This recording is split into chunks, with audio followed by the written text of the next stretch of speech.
Chapter 793.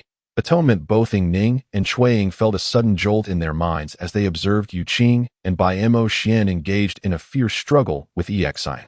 Exine's movements were remarkably agile, weaving effortlessly between the two, while Bai Moxuan, refusing to be outdone, held back from delivering lethal blows, merely seeking to capture.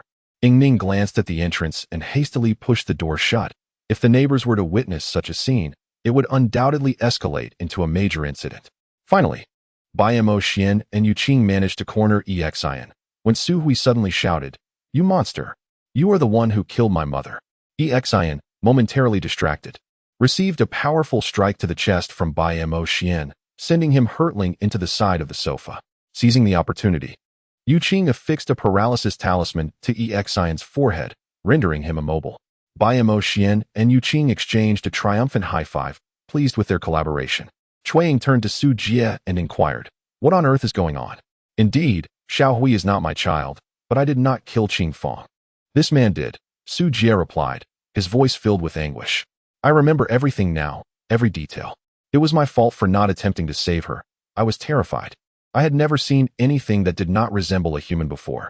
I watched as Qing Fang was murdered, paralyzed by fear, and I failed to intervene.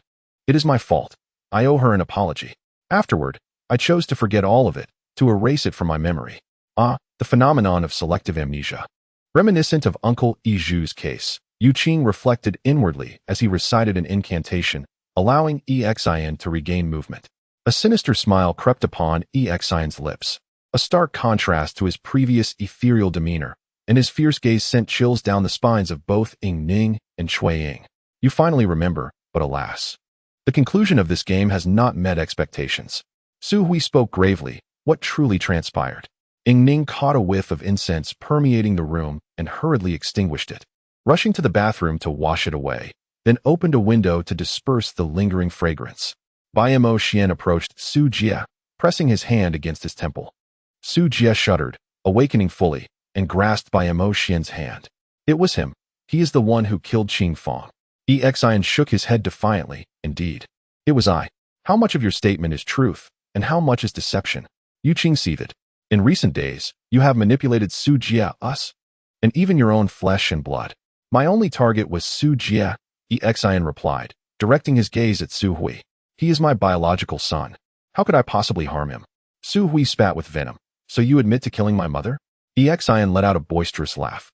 "You do not believe my words. Do you truly trust his?" Xu Jie rose, his anger palpable. "I may be weak, but I will no longer remain so. Once evidence is presented, the truth will be revealed." "Evidence?"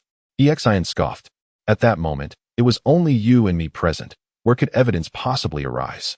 Xu Jie dashed into the study, rummaging through a heap of old books, muttering to himself, "Where is it? It must still be here. It has to be." Cui Ying and Ying Ning entered the room, asking, "What are you searching for? Can we assist you?" "A photograph," he replied eagerly.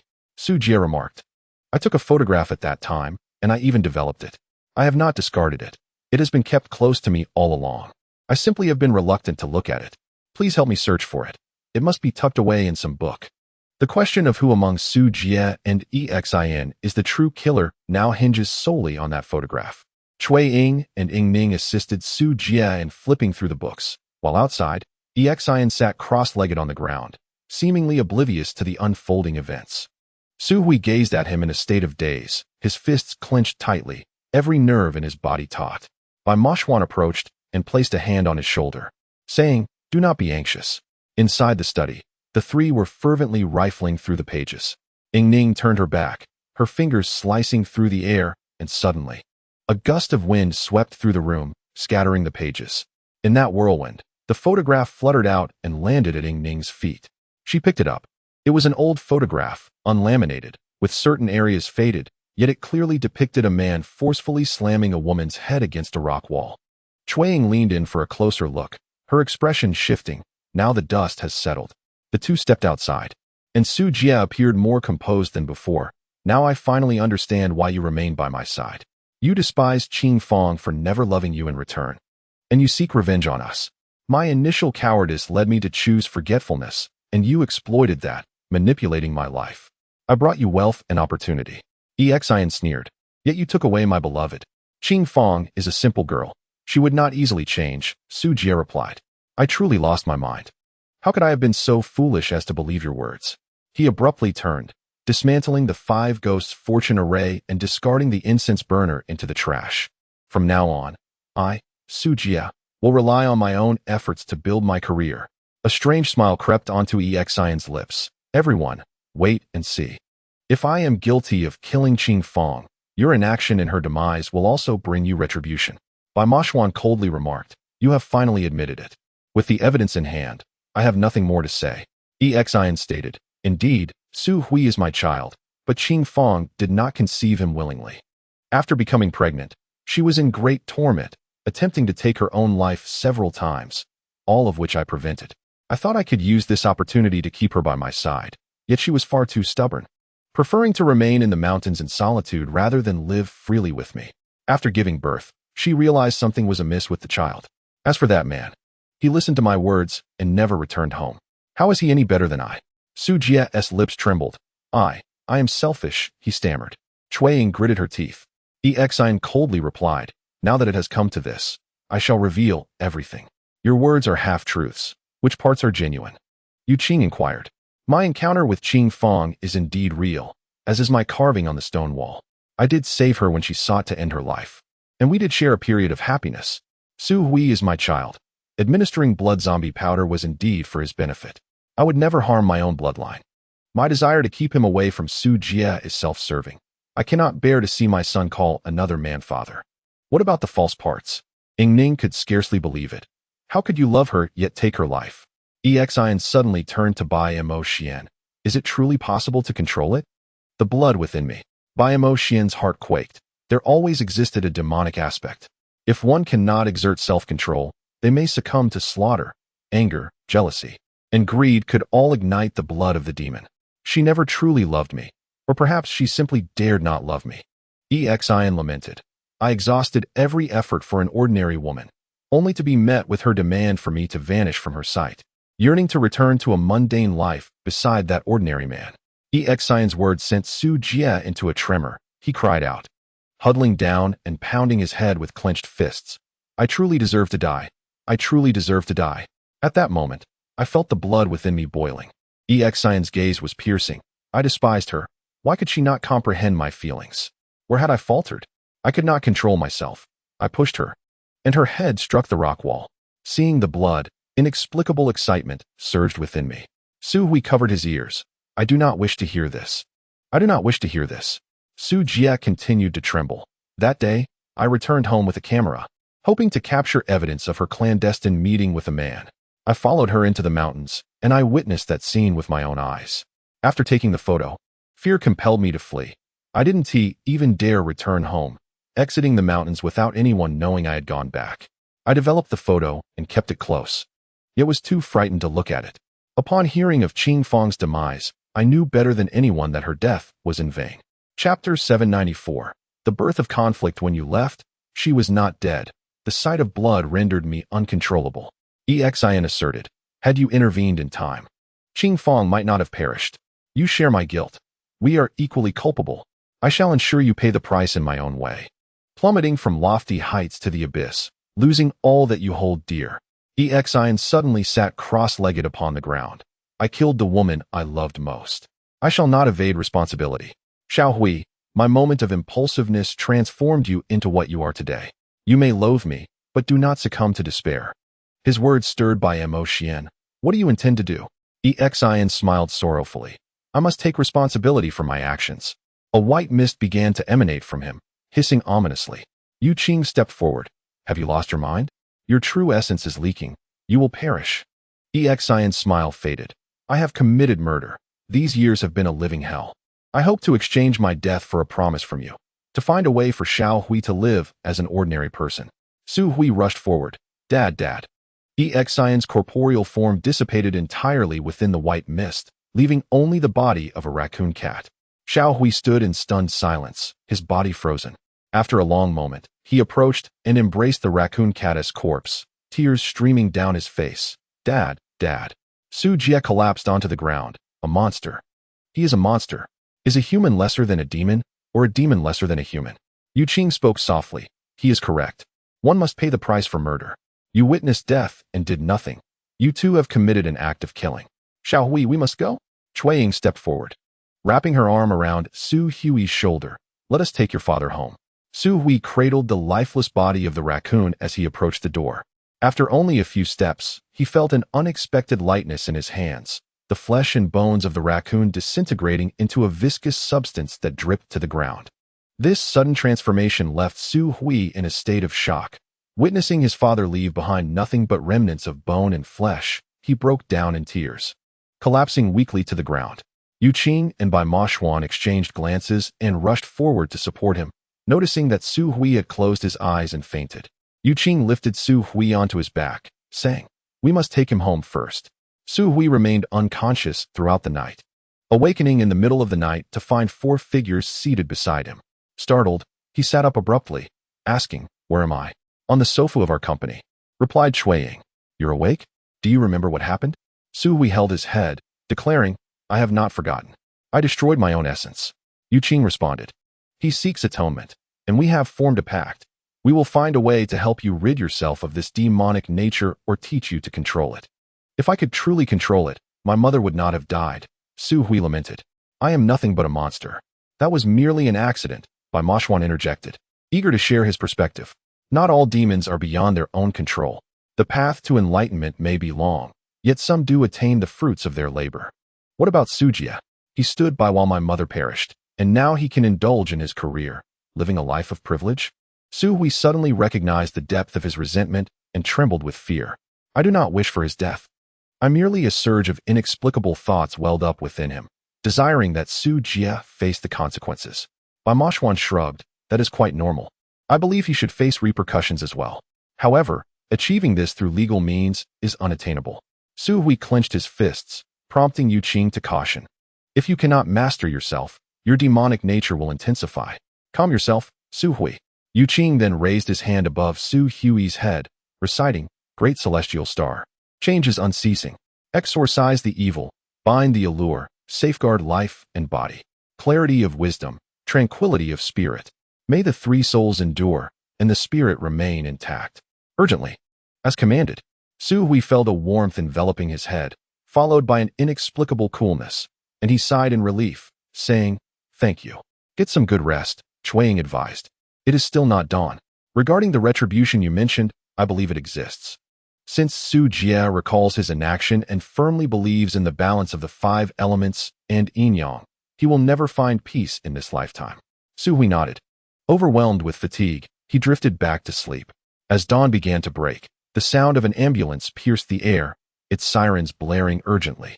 Ying Ning stepped onto the balcony to peer down, noticing the ambulance heading north. "So early. I wonder whose family is in trouble." Bai Moxuan quietly stood beside Ying Ning, saying, "For some reason, I have a foreboding feeling." "Are you worried about Xiaohui?" Ying Ning replied. "We will find a way." "No, I cannot decipher EX science schemes." Bai Moxuan replied. "We are also demons, capable of controlling ourselves. How many other races inhabit the city? If they cannot govern their actions, what will become of the empire?" "Brother Moxian, you are overthinking it. The vast majority of the demon clan resides within their own territories and seldom ventures into the human realm," Ying Ning remarked. "Much like the various clans of the Qing tribe." "If only it were truly so," Bai Moxian replied. "Perhaps I am growing older, beginning to ponder matters like an elder. Now, let us return to the crux of the issue. We must consider how to address Xiao Hui's demonic heritage." As the 4 sat in the living room deliberating this topic, Xiao Hui emerged, looking drowsy. Ying Ning feigned nonchalance, saying, "Let us watch some television first. There's breakfast on the table."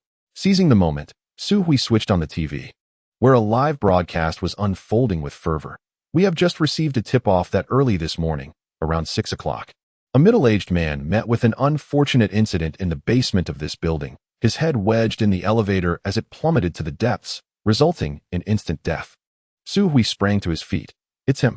He captured everyone's attention. The middle-aged man on the screen was unmistakably Xu Jie. Ying Ning turned to Bai Moxuan, saying, "Brother Moxian, your intuition is remarkably keen." "It must be instinct," he replied. Xu Jie's head was trapped in the elevator, which continued its descent, dragging him to his demise.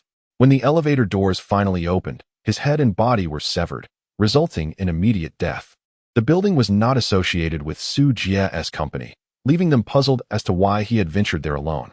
Bai Moxuan had an inkling that there were undisclosed circumstances surrounding this incident. The site, having been the scene of a gruesome murder, was quickly sealed off. The group arrived at the scene later that evening, where they found no guards present, allowing them to access the basement without hindrance. Upon arrival, Yu Qing and Bai Moxuan exchanged a solemn glance, their expressions heavy with concern. Ying Ning, possessing half the bloodline of a nine-tailed fox, felt the oppressive atmosphere at the building's base. Brother Moxuan, this place feels peculiar. Have you heard of the practice of living piles? Bai Moxuan inquired. Cui Ying shivered at the mention. I have indeed heard of it. It is said that in the construction of buildings, any disturbance of the earth is believed by superstitious developers to disrupt the land's feng shui, thereby inciting the wrath of restless spirits. When construction begins, these spirits seize the opportunity to seek a living vessel for reincarnation, resulting in a series of unfortunate events. To appease these spirits and ensure the building's auspicious feng shui, developers resort to the method of living piles. What exactly does that entail? Ying Ning asked. Before construction commences, 1 or 2 young children are captured and buried alive on the site, covered with earth, after which construction can proceed without incident.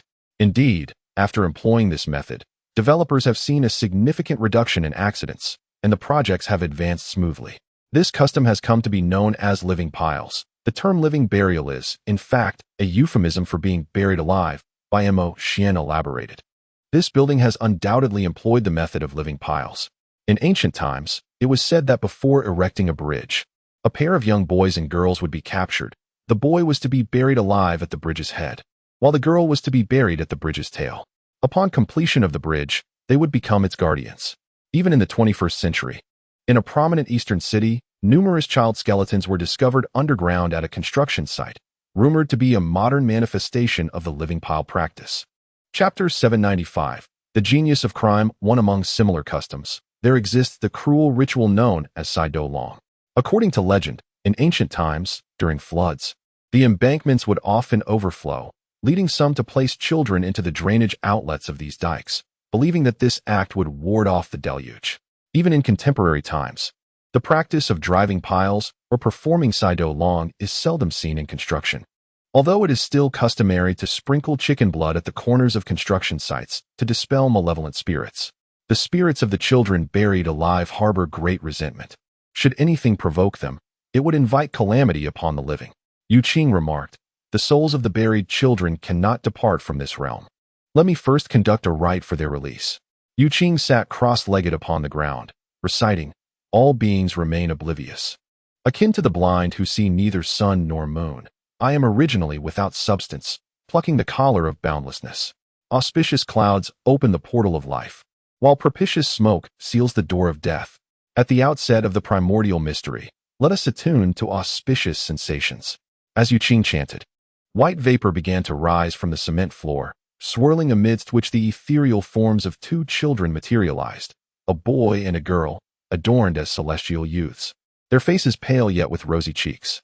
Their sudden appearance bore an aura of malevolence, their eyes glistening with a crimson hue. Under Yu Qing's incantation, the fierce light in their eyes gradually softened, returning them to the visage of ordinary children. Only then did Yu Qing feel the dissipating hostility and open his eyes. Beholding the pair, a sense of trepidation gripped his heart. Indeed, they were the spirits of those buried alive. The children remained stationary, their forms slowly becoming more translucent. Ying Ning inquired, why must the man die today? The 2 children exchanged glances, and the girl softly responded, he carries fragrance, he carries fragrance. The scent of agarwood. This aroma provoked the spirits of the celestial youths. Just as Ying Ning sought to inquire further, the children vanished entirely from sight.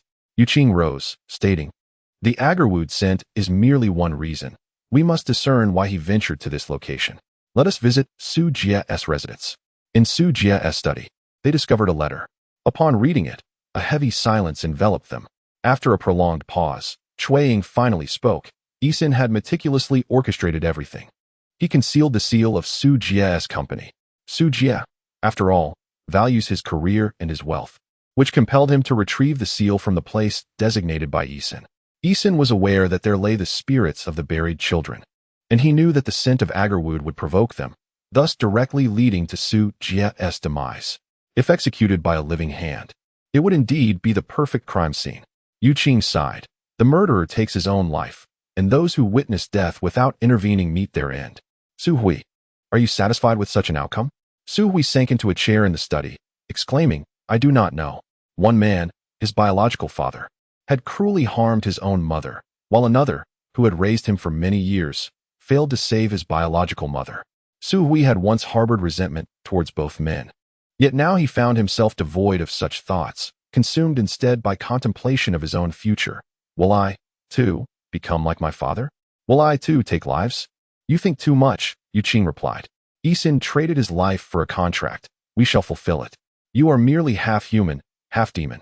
As long as you restrain your demonic nature, you are but an ordinary person. Bai Moxuan furrowed his brow slightly.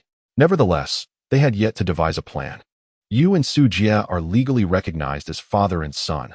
Thus, the affairs following his demise must be addressed by you. Furthermore, consider whether to reveal the truth to grandmother, Cui Ying remarked. The company belonging to Xu Jie will also be inherited by you. There are numerous matters to deliberate upon. Yu Qing stated, we understand that you are merely a child, hence we shall assist you at the appropriate moment.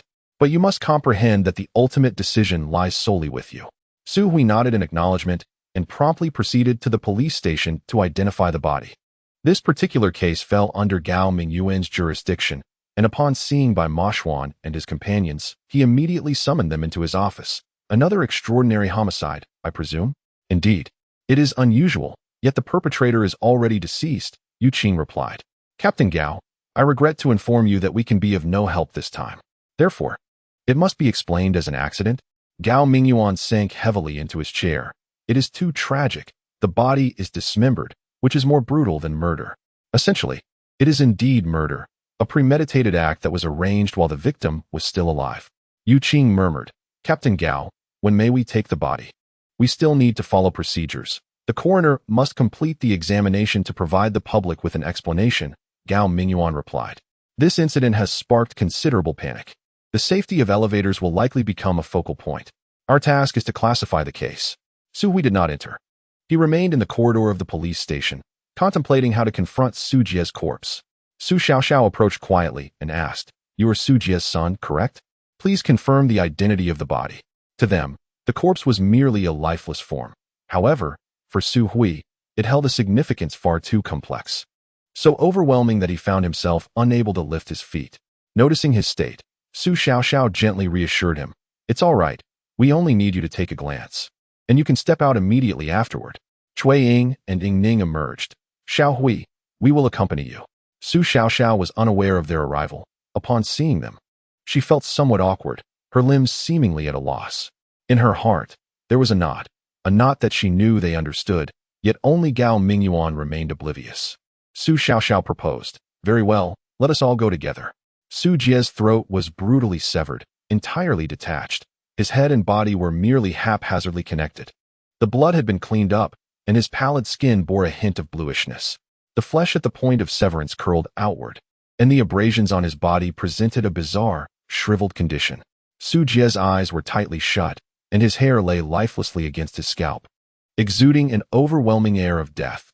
Su Hui could no longer endure it, and rushed into the restroom to retch. Cui Ying and Ying Ning followed closely behind, gently patting his back as Ying Ning said, Xiao Hui, calm down. It is too horrifying. Su Hui choked out, It is truly too terrifying. Cui Ying sighed, and Su Xiaoxiao entered behind them. Is this your father, Xu Jie? Yes, it is him, Su Hui replied. Sister Cui Ying, Sister Ying Ning. I wish to leave this place. I can no longer bear to look. Su Xiaoxiao nodded. You may leave now. Su Hui was assisted outside, his body frail and weak. The consecutive significant upheavals had left this young man utterly bewildered. Seeing his plight, Cui Ying could not help but admonish him. Cheer up. Life stretches ahead. Su Hui, with a pained expression, replied, Sister Cui Ying, I truly lack spirit. My legs are powerless. It dawned on Cui Ying that Su Hui had not eaten since he awoke that morning. All right, we shan't linger here any longer. Let us return and have Sister Ying Ning prepare something delicious for you. After enduring 2 blows, Su Hui's appetite was astonishing. The fact that he still had the energy to eat reassured everyone. At that moment, Su Bo suddenly appeared in the living room. boldly plopping himself onto the sofa. You all are making this situation increasingly convoluted. It seems you have already encountered Xu Jie's ghost. Coincidentally, it was your grandmother who captured him, Su Bo remarked. A sudden death often leads to becoming a vengeful spirit, and your grandmother happened to be nearby. Thus she brought him directly to the underworld. I conducted a preliminary hearing to discern what transpired. Su Bo's account largely aligned with their speculations, save for a minor discrepancy. Upon hearing Bai Moxuan's narration, Su Bo corrected. What was concealed was not merely the official seal, but also something else. What is it? Su Hui inquired. The ledgers of Xu Jie's tax evasion over the years. Su Bo explained. Yisin foolishly placed them together to lure Xu Jie over. If it were me, I would have reapplied for the official seal and left the ledgers hidden where they were. Of course, Yisin is quite cunning. The ledgers were placed in a location that was easily visible. Consequently, Xu Jie, in a state of desperation fearing discovery and losses, rushed over like a madman. But the fragrant wood on him attracted lethal danger. Su Bo remarked, that raccoon spirit is indeed a criminal genius. Chapter 796. The criminal genius Ying Ning immediately shot Su Bo a glare, to which he cheekily stuck out his tongue. Before the mirror of karmic retribution, the events of Xu Jie's life unfold, largely as you know. However, after arriving in the capital, Xu Jie did not remarry, for another reason. What reason? Yu Qing inquired. Bai Moxuan coldly interjected, try to keep us in suspense again. Unfazed by Bai Moxuan's threat, Su Bo continued. He faced issues with his capabilities in certain aspects. This man was exceedingly self-conscious, pouring all his energy and time into his career. Ying Ning and Su Hui, still innocent, struggled to comprehend. Ying Ning widened her eyes. What do you mean by capabilities in certain aspects? Cui Ying, with a sigh, leaned close to Ying Ning's ear and whispered a few words. Ying Ning's face flushed crimson, as if blood could drip from it. She covered her cheeks with her hands. Rendered speechless, observing Ying Ning's reaction, Su Hui quickly grasped the implications. Is this also the doing of my father? He pondered. No. It resembles more the lingering aftermath of his abandonment, Su Bo replied. This might be considered a form of punishment. Now that the issues of the previous generation have been resolved, what shall we do next? We are currently deliberating, Bai Moxuan responded. Su Hui, do you wish to be a demon or a human? Certainly a human, Su Hui replied without hesitation. If I were a demon, I would lose control and could harm others at any moment. If there exists a means to eradicate or suppress my demonic nature, I am willing to try anything. I have someone in mind who may assist you, Bai Moxuan said. Hibo Su Bai was taken aback. Whom are you referring to? I speak of Hibo, Bai Moxuan replied. What? Have you heard of him? He is quite renowned, I must say. Su Bai slapped his forehead. It is said that Hibo possesses the physique of a man with a fish's tail, his hair shimmering silver, and his eyes and scales glimmering with a kaleidoscope of colors. Though he is male, he is extraordinarily handsome, exuding a faint scent of water, and appears to be no older than 20. According to legend, he is a deity, though some claim he is a demon. Bai Moxuan, you possess quite the prowess to know Hibo. Without him, our organization would not exist as it does today. With Su Hui present, Bai Moxuan refrained from elaborating further. Simply stating, he is a demonic dragon, yet he can control his demonic nature and now lives like an ordinary person in the capital. Su Hui, entrusting this matter to him would be the wisest choice. Su Hui, somewhat bewildered, could only respond, I trust you both. When Su Hui took a nap, Bai Moxuan elucidated the connection between Hibo and the Yinren organization.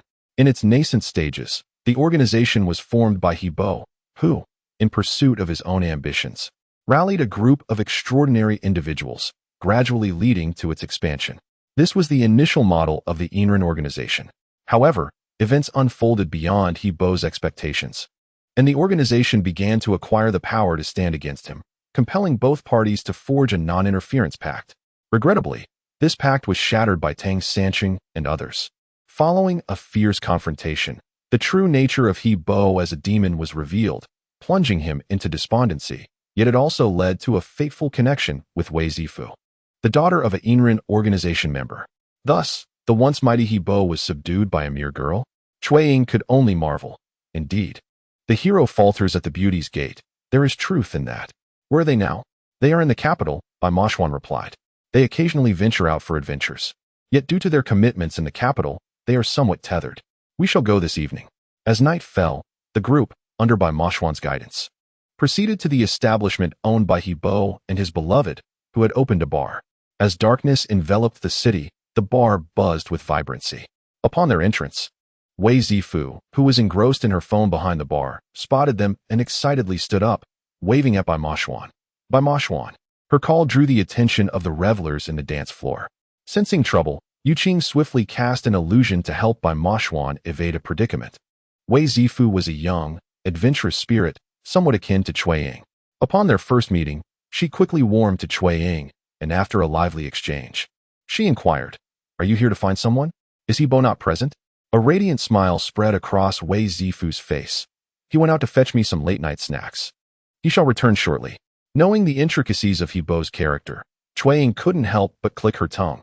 After all, it was Bo who, upon encountering love, was defenseless. Just as they spoke, Bo returned, and his mere presence in the bar elicited a chorus of gasps. Wei Zifu remarked, "See? This is why I forbid him from appearing here. He always incites a commotion." The silver-haired river god exuded a robust masculinity, his ethereal brows and eyes resembling those of an immortal, appearing far removed from any malevolent spirit, more akin to a being of celestial grace. Casting a glance at the newcomers, he placed a late-night snack before Wei Zifu, urging him to partake while it was still warm. Unfazed, Wei Zifu settled down to enjoy the meal, remarking that they could take their time discussing matters without him. The river god surveyed the assembly, his attention first drawn to the solidified Su Bai, who emitted a low grunt of acknowledgement. It seems there's quite a significance here. The transition from ethereal to corporeal is not an achievement within everyone's grasp. Now, let us proceed indoors to converse. This is not the appropriate venue. As everyone rose, Su Hui happened to walk in front of the river god, who smiled subtly. They all entered the river goddess office, which resembled more of a leisure room, replete with various gaming facilities. "Please, sit down. One does not approach the sanctum of the divine without reason. Speak your mind openly," the river god said, glancing at Su Hui. "Is this for him?" "Half human, half demon." Without hesitation, Bai Moxuan stated, "I hope that the esteemed river god can extend his assistance. He is still quite naive and struggles to master his demonic nature." Upon hearing the term demon, the river god burst into hearty laughter. Be it demon or deity, at their core, they are fundamentally the same. Yet, some insist on delineating the various paths of existence. "I find this child intriguing. Is there work available?" "I am merely 16, and thus, unemployed," Su Hui replied. "At 16, one is already in possession of an ID. Very well, begin working at the bar tomorrow, and I shall instruct you on how to become a successful individual, mastering your demonic essence." The river god expressed his interest. "Let me see the extent of your capabilities, to determine if you are worth my guidance. Perform well, and I reserve the right to dismiss you at any moment, leaving you to fend for yourself." The river god's demeanor ignited Su Hui's fighting spirit. "Agreed. It is settled. I shall rely on your expertise to teach me well." The dynamic between the elder and the youth sparked with energy, allowing Bai Moxuan to breathe easier. Once the river god's interest was piqued, nothing could stand in his way. However, he had a reminder for Su Hui. "You cannot come to work tomorrow. The affairs concerning Xu Jie require time to resolve." "That is not an issue. Come when it is convenient," the river god replied, gesturing to himself. "I shall be here awaiting your arrival." Su Hui released a sigh of relief, feeling as though a fissure in his life had begun to close, now with a glimmer of hope. The following day, with the assistance of others, Su Hui dealt with the aftermath of Xu Jie's affairs, while Cui Ying helped manage the company matters. A cadre of old officials had assumed that Su Hui's demise would present them with an opportunity, only to be taken aback by the arrival of such a formidable woman, who swiftly put them in their place. The resolution involved transferring the company to the old officials, with Su Hui cashing out a significant sum. The notion of entrusting a minor with the company was also in line with the old officials' thoughts. The only lingering curiosity was whether, without the aid of Xin, these officials could sustain the company's growth. Xu Jie's body was retrieved from the police station, cremated, and interred in the largest cemetery of the capital. On the gravestone, only the dates of his birth and death were inscribed, devoid of any familial epitaphs. Su Hui laid down the flowers he held, reflecting that death is akin to an extinguished lamp, marking the end of all things.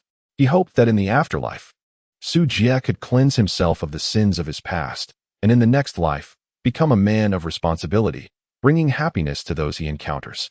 Bai Moxuan coldly interjected, whether one can be reborn as a human in the next life is still uncertain. Chapter 797, The Ji Family by Moxuan, feeling somewhat exasperated. Remarked to Ying Ning, I shall remain silent. Suddenly, Bai Moxuan stretched lazily, declaring, the matter has finally been resolved. It will now be left to the river god. Xu Jie settled his belongings at the bar, and Wei Zifu welcomed his presence, adding a touch of joy to life. When Cui Ying accessed the company account and discovered a sum of money transferred by Xu Jie, she was taken aback. When did this fellow send the money? Isn't this expected? Bai Moxuan replied. The situation is far more intricate than we had anticipated. It required considerable effort to resolve, and Yu Qing nearly lost his life. By the way, where is that girl, Ying Ning? She has been taken to the underworld by Su Bai. A day apart feels like 3 autumns. For Ying Ning, Su Bai is willing to endure 600 years of hardship. Yet in the end, she has him thoroughly ensnared, Cui Ying remarked. Let them enjoy their time together. Bai Moxuan accessed the company's website, perusing the messages. These notes resembled the fantasies of paranormal enthusiasts rather than genuine requests for assistance. Releasing the mouse, he spoke gravely. There is absolutely no trace of Jie. This stirred Cui Ying's thoughts. His appearance in the underworld book suggests he has transcended the ordinary cycle of life and death. Despite the presence of shadowy organizations across the nation and even globally, no pertinent information has surfaced. His disappearance is too complete. As long as he is alive and exists, there will eventually be a day of revelation. Bai Moxuan stated, we have ample time to locate him, but you all, Cui Ying retorted. Yu Qing and I will report to Su Bai when the time comes. Indeed, time waits for no one. With a chime, a message popped up on the back end of the company website. Bai Moxuan glanced at it, astonished. Who is this person? Cui Ying leaned over to take a look. Her mouth agape. Is anyone besides us aware of Jie? I find it peculiar that he sought out our website to inquire about Jie. Yu Qing, having appeared behind them at some point, added, moreover, this address seems to coincide with that of the individual searching for the stone turtle Buddha monument. We should contact him. Cui Ying suggested, we must choose between the two, yet we have inadvertently overlooked this connection to Su Bai's grandfather. Bai Moxuan quickly typed a message. Who are you? A person hoping to find the monument and locate Jie. We do not engage in unpaid labor. The price is negotiable. As long as you can provide information on the monument and Jie's whereabouts, everything is open to discussion. Let us meet to talk. I want to believe in virtual promises without tangible reality. Let us set a time and place. Very well, tomorrow at 9 in the morning at your company. Do remember to open the door. This person certainly possessed a sense of humor. Cui Ying remarked, it seems that age is not a significant factor. If one were to meet Su Bo's grandfather, he would surely be quite advanced in years. Yu Qing expressed a contrary opinion. Are we not eager enough? Should we inform grandmother to come over? A splendid idea, Cui Ying replied. I shall make the call. Unbeknownst to them, Su Bo was seated by the banks of the river of forgetfulness with Ying Ning, observing the myriad of wandering spirits. Leaning against Su Bo's shoulder, Ying Ning asked, Big fellow, do you not have any regrets about witnessing such scenes for 600 years? With you by my side, what is 600 years? Su Bo responded, I hope the king of hell is not deceiving me. Deceiving you about what? Ying Ning inquired innocently. That you can truly live for 600 years, Su Bo said, pressing his hand against his heart. Since assuming the role of the proxy king of hell, he had gained a clearer understanding of the underworld. Yet some matters remained shrouded in ambiguity, such as the 600-year period. The rationale provided by the king of hell was Ying Ning. She could live for 600 years, and his term of service coincided perfectly with that duration. They could remain together, and once Ying Ning's earthly life concluded, Su Bo could embark upon the cycle of reincarnation, offering them another chance to unite in the next life. However, the reality was increasingly uncertain for Su Bo. The underworld scriptures did not reveal Ying Ning's ultimate lifespan. In other words, it was a divine tome that advanced step by step. The 600 years were merely a statement from the king of hell, just a statement. Su Bo caressed Ying Ning's hair. Ying Ning. She looked up at him and smiled. It is truly wonderful now, enjoying meals and sleeping well outside. Su Bo's voice grew somber. It will be fine. The king of hell would not jest about such matters. Ying Ning fell into a deep slumber against Su Bo's shoulder, while Meng Pa stood behind them with a gentle smile. Only those in love can gaze upon the river of forgetfulness and appear so beautiful. Su Bo remained still. As Ying Ning was soundly asleep, feeling somewhat embarrassed, he remarked, I fear I have become a subject of ridicule for Meng Pe. The underworld had never witnessed such a scene, and the other ghostly messengers were undoubtedly thrilled. Meng Pe declared, "You two are, without a doubt, the most beautiful scenery in the underworld." "I concur," Bai Zhuang's voice chimed in. Su Bo remained unmoved, prompting Bai Zhuang to smile at Meng Pe. "Did you see? This grandson now has eyes only for one woman. Even with grandmother right before him, he shows no reaction." "Grandmother, please do not tease me," Su Bo quickly defended. "How did you come here?" Bai Zhuang's playful demeanor faded. "Aside from Ying Ning, no one else came to notify me. I had to make this trip. Others are also searching for Ji Yao's whereabouts and have arranged to meet at the company tomorrow morning at 9. Yu Qing and the others hope that both you and I can be present." Su Bo nearly leaped up in excitement, but thankfully held his composure. "What sort of individuals are they?" "Just someone who left a message on the website. I have no idea who they are," Bai Zhuang replied. "Let us await tomorrow." Ying Ning finally awoke, her eyes wide. "Grandmother." "Very well, I shall not disturb you any longer," Bai Zhuang said. "I will go to Meng Po's place." The two walked side by side toward Meng Po's little cottage, where the soup was simmering as usual, bubbling and steaming. Bai Zhuang remarked, "A millennium feels like a day. Meng Po, have you ever considered relinquishing your duties as a ghostly messenger and descending into the cycle of reincarnation to be human once more?" "I have never entertained such thoughts," Meng Po replied. Meng Po remarked, "Life is fleeting. In merely a few decades, one must endure so much suffering and joy." Bai Cheng, "My heart has grown weary." Bai Cheng, lost in thought, responded, "Indeed, life spans only a few fleeting decades. I have squandered so much time on a man unworthy of it, and now, in retrospect, it seems utterly inconceivable. Yet, after enduring hardship, the sweetness of life is a commendable outcome. How does the Taoist treat you? At our age, we are certainly not as flamboyant as Su Bai and Ying Ning. We merely stand by each other, composed and unruffled." Bai Cheng continued, "I truly hope I do not pass before him, for such a fate would be unjust to him. Rest assured, as a living ghost messenger, your lifespan exceeds that of ordinary mortals," Meng Pe consoled. "I understand your feelings. He has waited for you all these years, and you cannot bear to inflict further pain upon him. You truly comprehend my thoughts," Bai Cheng smiled. "Recently, the order of the mortal realm has been rather stable. Ever since Ji Yao vanished without a trace, the balance between yin and yang has improved significantly. That fellow is indeed remarkable. Previously, in pursuit of the dragon vein, he orchestrated numerous schemes, only to see them unravel due to the Niu Bon Qi, a bitter disappointment." Meng Per expressed her concern. "I have always believed he would not spare Bai Moxuan and the others." Bai Cheng's hand trembled slightly. "Goodness, how could I have overlooked that? It is highly probable that once his situation stabilizes, he might launch a counterattack against Bai Moxuan and the others." Meng Pe sighed. "His current disappearance is merely temporary." Bai Cheng rubbed her hands together. "He is a madman. I must alert them of this." "Thank you, Meng Pe." Meng Pe simply smiled softly. Bai Cheng then rose. "I must take my leave." The following morning, the three gathered in the office. Cui Ying leaned into Ying Ning's ear. "Are there handsome men in the underworld?" Chapter 798. Performing a ritual. Ying Ning timidly replied, "The Tenyama kings are quite handsome, especially that urban king, Huang. He is very dashing." Su Bai cleared his throat, prompting Ying Ning to add, "But the most handsome is still Su Bai." "You ineffectual girl," Cui Ying said with exasperation. "It seems Su Bai has completely enchanted you. He is nothing more than a corpse now, so do not concern yourself with him." Bai Cheng appeared troubled, and Yu Qing gently reassured, "Grandma, do not be anxious. In an hour, we will reach the appointed time, and we can discern the truth." "Ji Yao knows he has been toyed with," Bai Cheng warned. "Yesterday, Meng Per reminded me of something. He is relentless in his pursuits. Before this, his plans were flawlessly executed, yet he stumbled only with you. Will he seek revenge?" Bai Moxuan was fiddling with the remote control when he heard Bai Cheng's words and remarked, "That is precisely what I hope for." Cui Ying glanced at Bai Moxuan and shook her head. "Do you truly believe you can handle him? We do not even know his current state. What changes has he undergone during this period?" Bai Moxuan fell silent, and the group lapsed into quiet contemplation. An hour swiftly passed, and as the clock struck 9, the doorbell rang punctually. Ying Ning rushed to open the door, her eyes widening at the sight outside. She quickly retreated to stand beside Su Bai, exclaiming, "It's Ji Yao." Su Bai shook his head emphatically. "No, that is not him. The height is incorrect.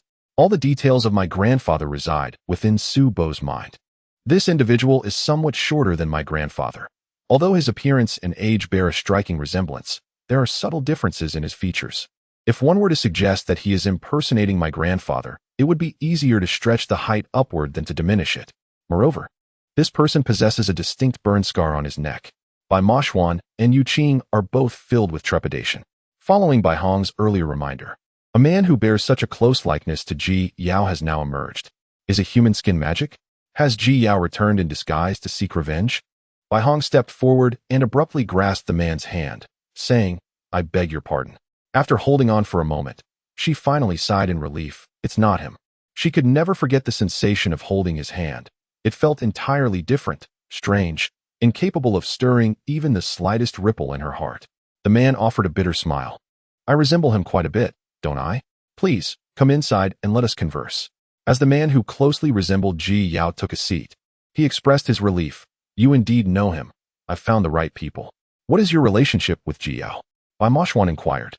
If it were not a matter of blood relation, such a striking resemblance would be impossible. According to Ji Yao, the Ji family has dwindled to just him, he continued. His brow furrowed. What else did he mention? The lines on his palm were gradually fading. The complete disappearance of the palm lines would signify the end of his life.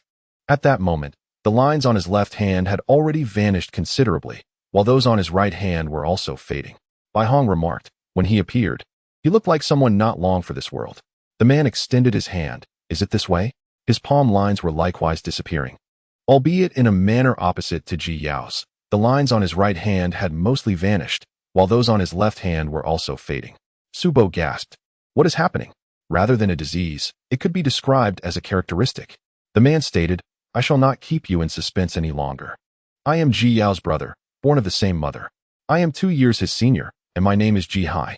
Ji Yao had mentioned that due to a peculiar ailment, the Ji clan had dwindled in numbers, until only they remained. After the passing of their parents, he resolved not to await fate passively. He destroyed his records and started anew. The ensuing events spiraled out of control. Yu Qing stated, "We once firmly believed in this past. Trust me, he is undoubtedly the family's misfortune."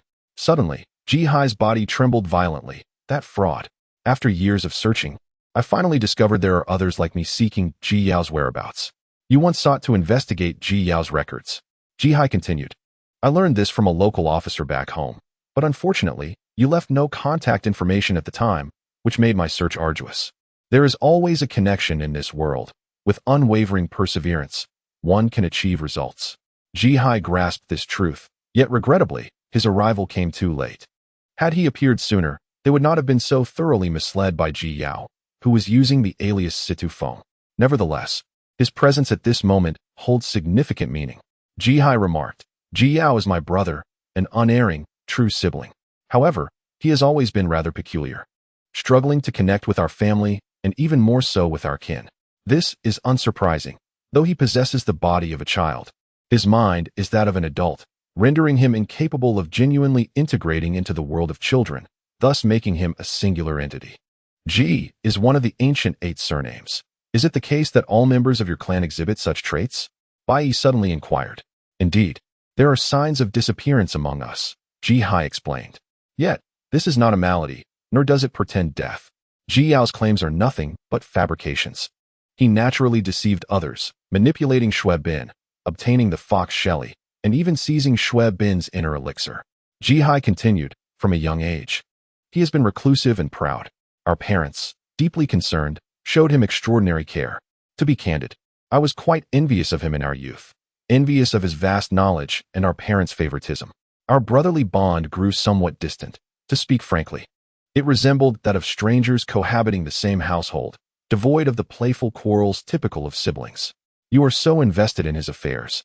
Surely you must have noticed something unusual?" Yu Qing interjected. "Is it truly as he claims, that most of the Ji clan has perished? He must think I am among the dead." Ji Hai replied, "The killer is he. Have you heard of the jumping the god ritual?" Ji Hai swiftly shifted the topic, prompting Bai Moxuan to ask, "Is there a direct correlation between this ritual and the demise of your family members?" After the jumping the god ceremony, every member of the clan perished, save for him and me, Ji Hai explained. "The reason I escaped that fate is my disdain for him. The ritual placed him at its center, making him the focus of adoration, which I found unsettling. Thus I chose not to participate. As Jihai recounted this, the audience seemed to be transported back to that fateful night. The ritual was prevalent in the north, where bonfires blazed in the mountains. Young Jiyao, adorned with long bells at his waist, appeared ominous in the flickering light, his pallor unnoticed by others. Only his brother, Jihai, felt a pang of bitterness. Jiyao was perpetually the center of attention, even chosen as the focal point for the annual ritual. The bitterness in Jihai's heart grew like the flames, eventually compelling him to rise in exasperation, silently retreating from the crowd to a hillside, where he leaned against the incline, quietly observing all below. At the base of the hill, Jiyao began to perform the shamanic dance, a practice steeped in antiquity, believed to facilitate communication with the divine during its execution. The youngest shaman, Jiyao, donned a vibrant ceremonial robe, his handsome visage illuminated by the firelight. Adorned with long bells, sporting 9 copper mirrors at his waist. He clutched a drum, striking it as he commenced his dance. His striking features, aglow in the flickering light, emanated an aura of mystique. For a fleeting moment, Jihai perceived a sly smile upon his brother's face. Regrettably, they were too distant, and that fleeting smile vanished in an instant, leaving Jihai with a peculiar sensation and an ominous premonition. When he was 10, his family purchased bananas. In that era of scarcity, the appearance of a banana was nothing short of miraculous. Jihai suggested that they share the solitary banana, and Jiyao readily acquiesced. At the moment the peel was removed, a similar smile graced Jiyao's face, and he slowly turned to glance behind him, softly calling out, "Father." Chapter 799. The annihilation of the clan. 1. Jihai vividly recalled instantly turning his head. By the time he looked back, Jiyao had entirely consumed the banana, his expression one of nonchalance as if it were an everyday occurrence. In that moment, Jihai felt a profound sense of humiliation, realizing he had been outwitted by a child younger than himself. The already tenuous bond between them plummeted, and now he saw that very expression on Jiyao's face. Jihai promptly rose to his feet. The dance below had commenced. The performance largely imitated the movements of birds and various spirits, culminating in a display of drumming and spinning. As Jiyao twirled incessantly, sparks erupted with a crackling sound, tiny embers flaring forth.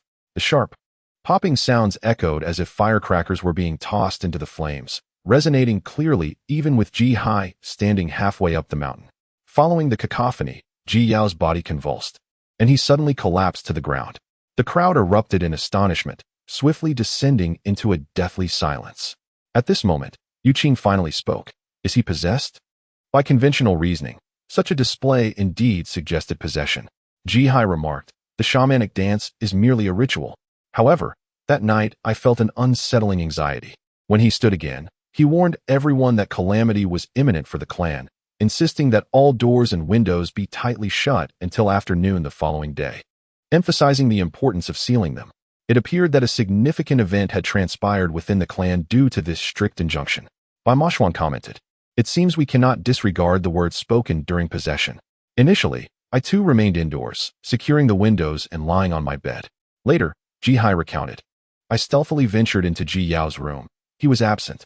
Though his windows and doors were tightly shut, a sense of foreboding gnawed at me, prompting me to seek him out." "You sought him out, and thus you survived," Cui Ying remarked. "Is that so?" "Surviving great calamities," Jihai replied. "Aside from him and me, everyone else perished in peculiar ways, all seemingly natural deaths." This case was classified as a strange incident at the time, ultimately yielding no conclusion. The files were sealed, and no one dared broach the topic again. A family vanished, leaving no trace. After Jiyao's departure, he was never seen again. I searched numerous places but found no sign of him. "There is one question that weighs heavily on my mind," Yuqing interjected. "Jiyao never undertakes actions without certainty, yet he overlooked you. Moreover, he must have sought to ascertain the number of deceased, aware that one was missing, namely you. Given his nature, it is inconceivable that you could have survived until now. I committed an act that even I find unbelievable," Jihai confessed. "I stole a corpse." Yuqing comprehended that, given the complete annihilation of the clan, no one could identify whether this corpse truly belonged to Jihai. The records indicated that, apart from Jiyao, everyone else had perished. "Do you believe Jiyao is responsible for all their deaths?" Yuqing inquired. "Indeed, it must be so," Jihai replied. "That boy has never been quite normal, he is fundamentally different from us. In truth, I harbor a suspicion regarding a certain matter, but I lack the means to substantiate it. Please, do share, Cui Ying urged. We all share a common goal, to find Jiyao. The ancient 8 great clans once flourished, with the Ji clan being particularly prominent. In modern times, we have scattered across the nation, yet our lineage has never migrated, maintaining a consistent presence. The reason behind this seems to be linked to a treasure Ji Hai articulated. The treasure of the Yellow Emperor. Our clan exists to safeguard it. Thus our ancestral home is also its location. The Ji clan has always been regarded as descendants of the Yellow Emperor, Ji Hai elaborated. However, without tangible evidence, your conjecture remains unproven. The fact that your clan has not migrated could merely be a result of comfort with your original lifestyle, Cui Ying countered. No. During the shamanistic rituals, we always face a particular mountain, Ji Hai insisted. That mountain has been off-limits to us since childhood. If we were caught trespassing, punishment would surely follow. Upon reaching adulthood, our elders warned us that entering could lead to becoming lost within its depths. Furthermore, we were instructed to prevent outsiders from entering, for it is a sacred mountain that the Ji clan must protect. We first heard these words at the age of 18. At the mention of treasure, Yu Qing's body trembled slightly as he glanced towards the corner where Su Bo, who had remained silent, was deep in thought. Naturally, Su Bo had chosen to remain in a state of contemplation, furrowing his brow. Yu Qing coughed lightly. Do you suspect Ji Yao has taken the treasure of the Yellow Emperor that you envision?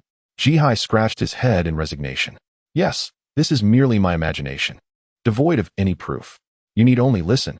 After the demise of my family, I began to wander, having stolen a corpse to assume its identity. My records also marked me as deceased. Not long after, I learned of a fire at the archives, which consumed even our death records. I became a person without an identity. Since that moment, I have sought Ji Yao's whereabouts until today. How did you manage to locate our site? Cui Ying queried. I cast my net far and wide, Ji Hai replied. I return to my hometown each year to gather information. The locals have long forgotten the peculiar case from years past, and there are hardly any who even remember the Ji surname. On my last visit, I was unexpectedly informed that a renowned officer from the capital was inquiring about people with the Ji surname and requested their records. I was astonished. Perhaps someone could comprehend my plight and the mysterious events of the past. It is possible that this individual knows Ji Yao, like a dying person grasping at a lifeline. Ji Hai clung desperately to this hope. Regrettably, I failed to acquire the contact details of that officer. Considering he was from the capital, I traveled there to commence my search. How long have you been in the capital? Cui Ying was taken aback. It had been several months since they had asked Bai Moxuan to investigate individuals with the surname Ji. That was during the summer, and now winter was swiftly approaching. Not too long, perhaps 2 months, Ji Hai replied. I inquired at numerous police stations, asking if anyone had traveled to our area on business, but to no avail. Of course not. Bai Moxuan was merely an aide. The police would have no knowledge of it. It was truly unfortunate that Ji Hai had spent 2 months in the capital. The confusion and helplessness he must have experienced is unimaginable. However, the outcome was fortuitous. He had inadvertently stumbled upon something. What they were most relieved about was that Ji Hai was not Ji Yao. This was not the result of skinning techniques. Bai Moxuan suddenly stepped forward, grasping Ji Hai's face tightly and rubbing it vigorously. Ji Hai, taken aback by Bai Moxuan's actions, exclaimed, "What are you doing?" Yu Qing inquired with concern. Is it the skin technique? No, it is his own face, Bai Moxuan replied, turning around. I apologize. We were merely dispelling our last doubts. How did you come to know of the skin technique? Ji Hai asked, touching his sore face in astonishment. And how do you know? The situation had become somewhat delicate.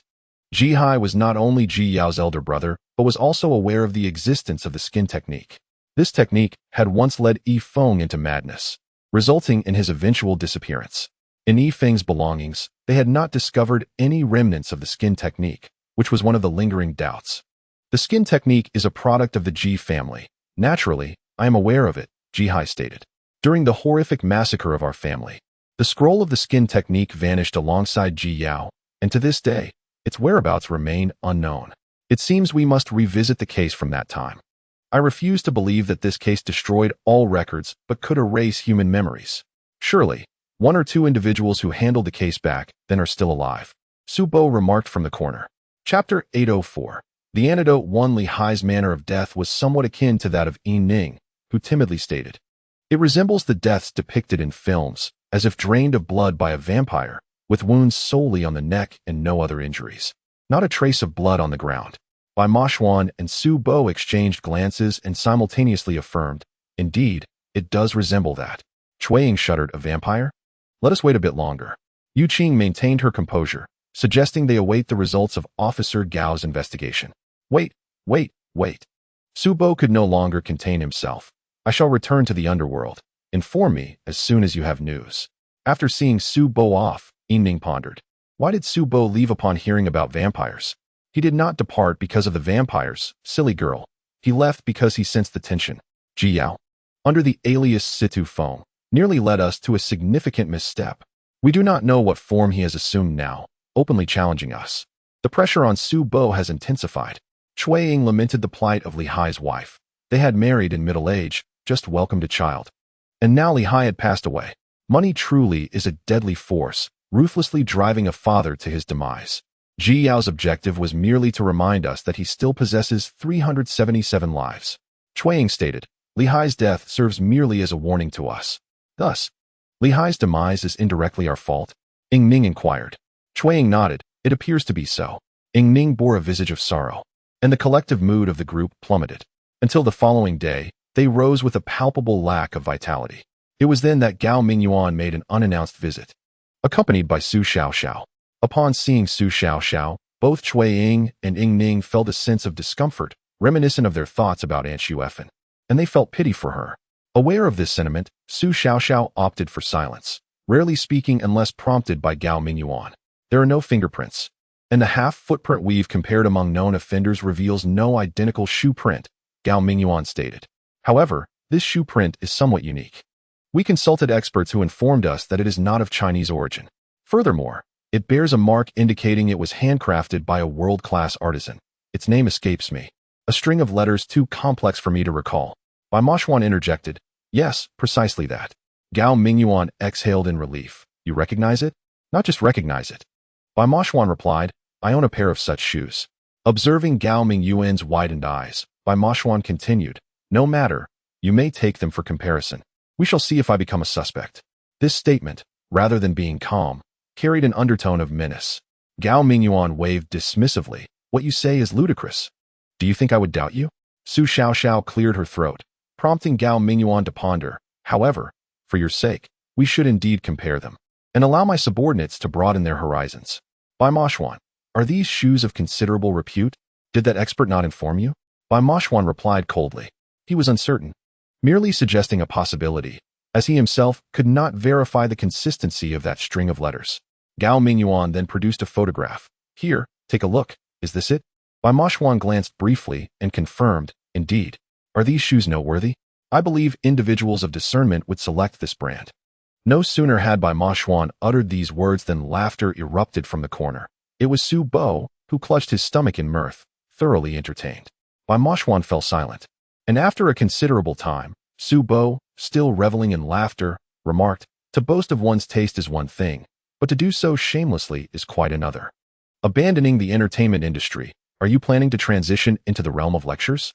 Gao Mingyuan directed his gaze towards Bai Moxuan, who continued to gaze into the corner. Seeing nothing. Bai Moxuan, why are you dazed? Continue speaking. Bai Moxuan shot a glare at Su Bo and persisted. This brand hails from Italy, and its meticulous craftsmanship allows for the creation of various styles, ensuring a seamless connection between the sole and the upper. This intricate shoemaking process marries durability and pressure resistance with unparalleled flexibility and comfort, all while maintaining precision in craftsmanship. Gao Mingyuan scoffed dismissively. It sounds rather unremarkable. Both the materials inside and out must be of the highest quality natural resources, and the entire process involves multiple stages, with the principles and secrets of shoemaking passed down through generations via internal training, Bai Moxuan stated. However, that is not the crux of the matter. What is significant is that the individual who attended the event possesses commendable economic means. Only a single shoe print remains. The rest belongs to the landlady and Li Hai. Gao Mingyuan scratched his head, expressing his belief that this individual could have achieved perfection. The scene reveals no apparent flaws. Deliberately left loopholes, murmured Su Bai from the corner. Gao Mingyuan continued, the cause of death is also perplexing. The coroner states it was due to exsanguination, yet where is the blood? You have all seen the scene. Did you observe any blood? Additionally, the murder weapon remains unidentified, which is detrimental to our investigation. Su Bai interjected, if the weapon is a mouth, can it truly be located? Were the windows not closed? Why does it feel so cold? Gao Mingyuan stood, gazing towards the balcony, swiftly walking over and brushing past Su Bai to close the balcony door. At that moment, the doorbell rang, and Ying Ning exchanged a glance with Cui Ying. Cui Ying remarked, could it be a guest? Ying Ning leapt forward to open the door, and upon doing so, the person outside reproached, ever since moving here, you have ceased visiting the antique shop, insisting we old folks come over instead? Ying Ning's eyes widened in disbelief, resembling a ghost sighting, while Xuefun and Xuexiang exchanged knowing glances. Xuefun chuckled, Xuexiang, look at your precious daughter. She is becoming increasingly disobedient. As she spoke, she stepped into the living room, only to be struck dumb, frozen in place as if struck by lightning, when she recognized the visitor, causing the document bag in Su Xiaoxiao's hands to slip to the floor. Gao Mingyuan stood at the balcony, the sunlight filtering and obscuring his view of the person before him. After a long moment, he took several steps forward, approaching Xuefun, now only half a meter apart. Having taken the medication, it was the first time he stood so close to her. Xuefun remained unperturbed, her expression unchanged. But Cui Ying quietly thought this calmness could be a flaw. It seemed Xuefun was forcing herself not to react. Was she perhaps overdoing it? Have we met before? Gao Mingyuan felt his heart racing, on the verge of leaping from his chest, his voice trembling involuntarily. Haven Tiwi? Yes, we have met once, Xuefun replied calmly. I saw Officer Gao from outside the restricted line at a nearby scene. You know my name? Gao Mingyuan felt uncertain about certain details, but could not dismiss the strong sensation within him. He failed to notice Su Xiaoxiao behind him, her back tense with anxiety. Oh, it's because you know them. Xuefun thought she could barely hold on, the ache in her eyes intensifying, tears threatening to spill uncontrollably. Why did you come here alone without informing me? Zhou Huzi wrapped his arm around Xuefen's waist, asking, is this also your friend? Not exactly. Just a friend of Mo Xian, Xuefun replied with a faint smile. To me, they are merely acquaintances. Zhou Huzi held a drink in one hand while wrapping the other around Xuefen's waist, inhaling the fragrance of her long hair, swallowing hard. Well, since you're not very familiar, I won't bother introducing myself. Bai Moxuan, this is for you. Zhou Huzi tossed the drink, which Bai Moxuan caught effortlessly. Thank you. Gao Mingyuan felt as though he had unleashed a powerful punch, only to find it met with the thickest of sponges, leaving him with an unsettling sensation. Su Xiaoxiao finally exhaled, rising with the documents in her embrace. Captain, we have been out here long enough. Shouldn't we return? Chapter 805. The antidote to, no wait. There is one more matter I neglected to mention. Gao Mingyuan turned to Yu Qing and the others, stating, your capabilities are truly impressive. The higher-ups have entrusted this case to you. All the documents have been copied for your records. Xiao, let us take the items. We can depart now. Just before exiting, Gao Mingyuan cast a significant glance at Xuefun, sensing the captivating gaze of the wine fox, and swiftly departed with Su Xiaoxiao. Xuefun, having tensed every muscle, finally relaxed, her body giving way as she collapsed into the arms of the wine fox, who was naturally elated, only to be promptly pushed away by Xuefun. Are you taking advantage of my vulnerability? What do you think of me? We all reside in Xingqiu. If one wished to exploit the situation, would they have to wait until today? The wine fox, slightly disgruntled, lamented, I truly regret this. Regret what? Xuefun retorted sharply. Regret coming along. I initially intended to surprise you, but it seems you have instead frightened me. Do you still wish to entangle yourself with that man? The wine fox responded with irritation. He already has a woman by his side. I do not require your reminders, Xuefun replied.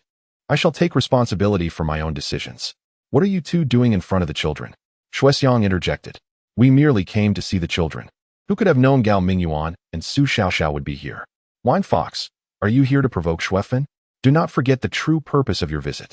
With a sigh, the wine fox plopped down on the sofa, while Xuexiang set down the box in her hands. The antique shop is closed for the day, so I prepared some snacks to bring to you. Upon hearing the word snacks, Ying Ning nearly drooled, rushing over to open the box. Her eyes sparkling with delight. It smells divine. As everyone indulged in the treats, Xuexiang quietly observed from the sofa, while the wine fox stood on the balcony, perplexed, and inquired, why establish a barrier here? Had he not mentioned it, Bai Moxuan might have forgotten entirely. He furrowed his brow and recounted, once. A certain individual rashly intruded upon Ying Ning's room, nearly provoking Xu Jie to anger, hence the creation of this barrier. That individual has not returned since.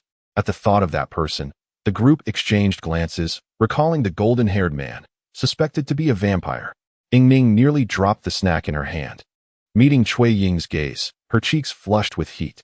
The wine fox was hesitant to meet Xuefen's eyes. He feared nothing in the world, save for this woman he cherished. For years, he had grown accustomed to standing behind her, secretly watching her, deliberately dropping items outside her door to linger nearby, yet regrettably. She was never in. The opportunities he contrived had never borne fruit. The moment Xuefen's gaze met Gao Mingyuan's, the wine fox finally comprehended the meaning of heartache. After leaving the office building, Xuexiang cleverly excused herself, swiftly vanishing into the crowd. Xuefen's heart sank, just as she was about to depart. The wine fox grasped her hand. Do not go. What is it you wish to say? Do you still have feelings for that lad? Asked Jiu, the wine fox. Was it love at first sight? Perhaps it was his unwavering determination that captivated me, replied Xuefen. Women tend to be soft-hearted. Ah, therein lies the truth. You are not enamored with Gao Mingyuan himself, but rather with the notion of his relentless pursuit, the way he remains unwavering in his affection for you. I understand now. Jiu pondered. That is precisely what I lack. Xuefen's heart shattered in an instant. Her fists clenched tightly as tears welled in her eyes. Is that so? Xuefen, if my actions led to any misunderstandings, I am willing to clarify, Jiu stated. Circumstances arise from reasons, yet they transpire in the wrong place. I am not in the mood to hear your explanations right now, Xuefen retorted. I shall take my leave. Jiu's fervor cooled abruptly. Remembering Xuexiang's instructions, he hastily pursued her, enveloping her in his arms. Did I strike a chord? You are not in love with Gao Mingyuan. It is merely his dedication and refusal to let go that has captured your heart. This was evident a year ago. Did you truly believe I would relinquish you so easily? You placed me on your blacklist, dismissing my explanations and making such a decision unilaterally. Is that not a bit excessive? Xuefen's thoughts drifted back to a distant past, the feeling of grievance flooding over her once more. Xuening. Is it because of Xuening? Jiu inquired, noticing her silence. Gao Mingyuan realized he had hit the nail on the head. She was now married. This was irrefutable proof. If I had any intentions towards her, how could I allow her to wed another? She had feelings for me. That much is true. She gifted me the Ningden. And I accepted it, yet you assumed I reciprocated her affections. That is unjust. You never asked me, but rather hastily judged based on your own presumptions. Xuefen, has anyone ever told you that you are rather self-absorbed? Xuefen turned to face him, her eyes aflame with anger. Does sending you Ningden also require an embrace? I detest men who play both sides, even if it is my elder brother. I hold contempt in my heart. Ah, I see now. This is what they call moral superiority in the mortal realm, Jiu mused. I finally comprehend. Xuening gifted me Ningden out of concern for my injury. And the embrace was merely a gesture of friendly consolation. Xuefan, you never inquired of me or Xuening, yet you labeled me a philanderer. That is not fair. What is even more unjust is that you immediately agreed to Jiayin's suggestion to come here for healing, when your wounds have long since healed. You could have returned to Qingqiu, could you not? Xuefan's heart constricted violently as Jiu tightened his grip, preventing her escape. I hit the mark. Healing is but one reason, and avoiding me is another. Your self-righteous judgment has bred disdain towards me. How detestable it is to deny someone the chance for an explanation and take matters into your own hands. Such a woman is truly unappealing. Jiu continued. Nor am I charming. Ever since your departure, I have succumbed entirely to the art of winemaking, losing all courage. Xuefen's heart inexplicably fluttered. Jiu chuckled. Had I known you would fall for an ordinary man, I would have sworn never to let that happen, especially since it seems you are enamored with merely a feeling. Let me go, Xuefen finally erupted, forcefully shaking off Jiu's hand. I wish to return, and then reminisce about the devotion of that man. The wine fox scoffed. How absurd. Clearly, one has sought medicine for Yizhu and has given up so soon, yet dares to claim it as true love.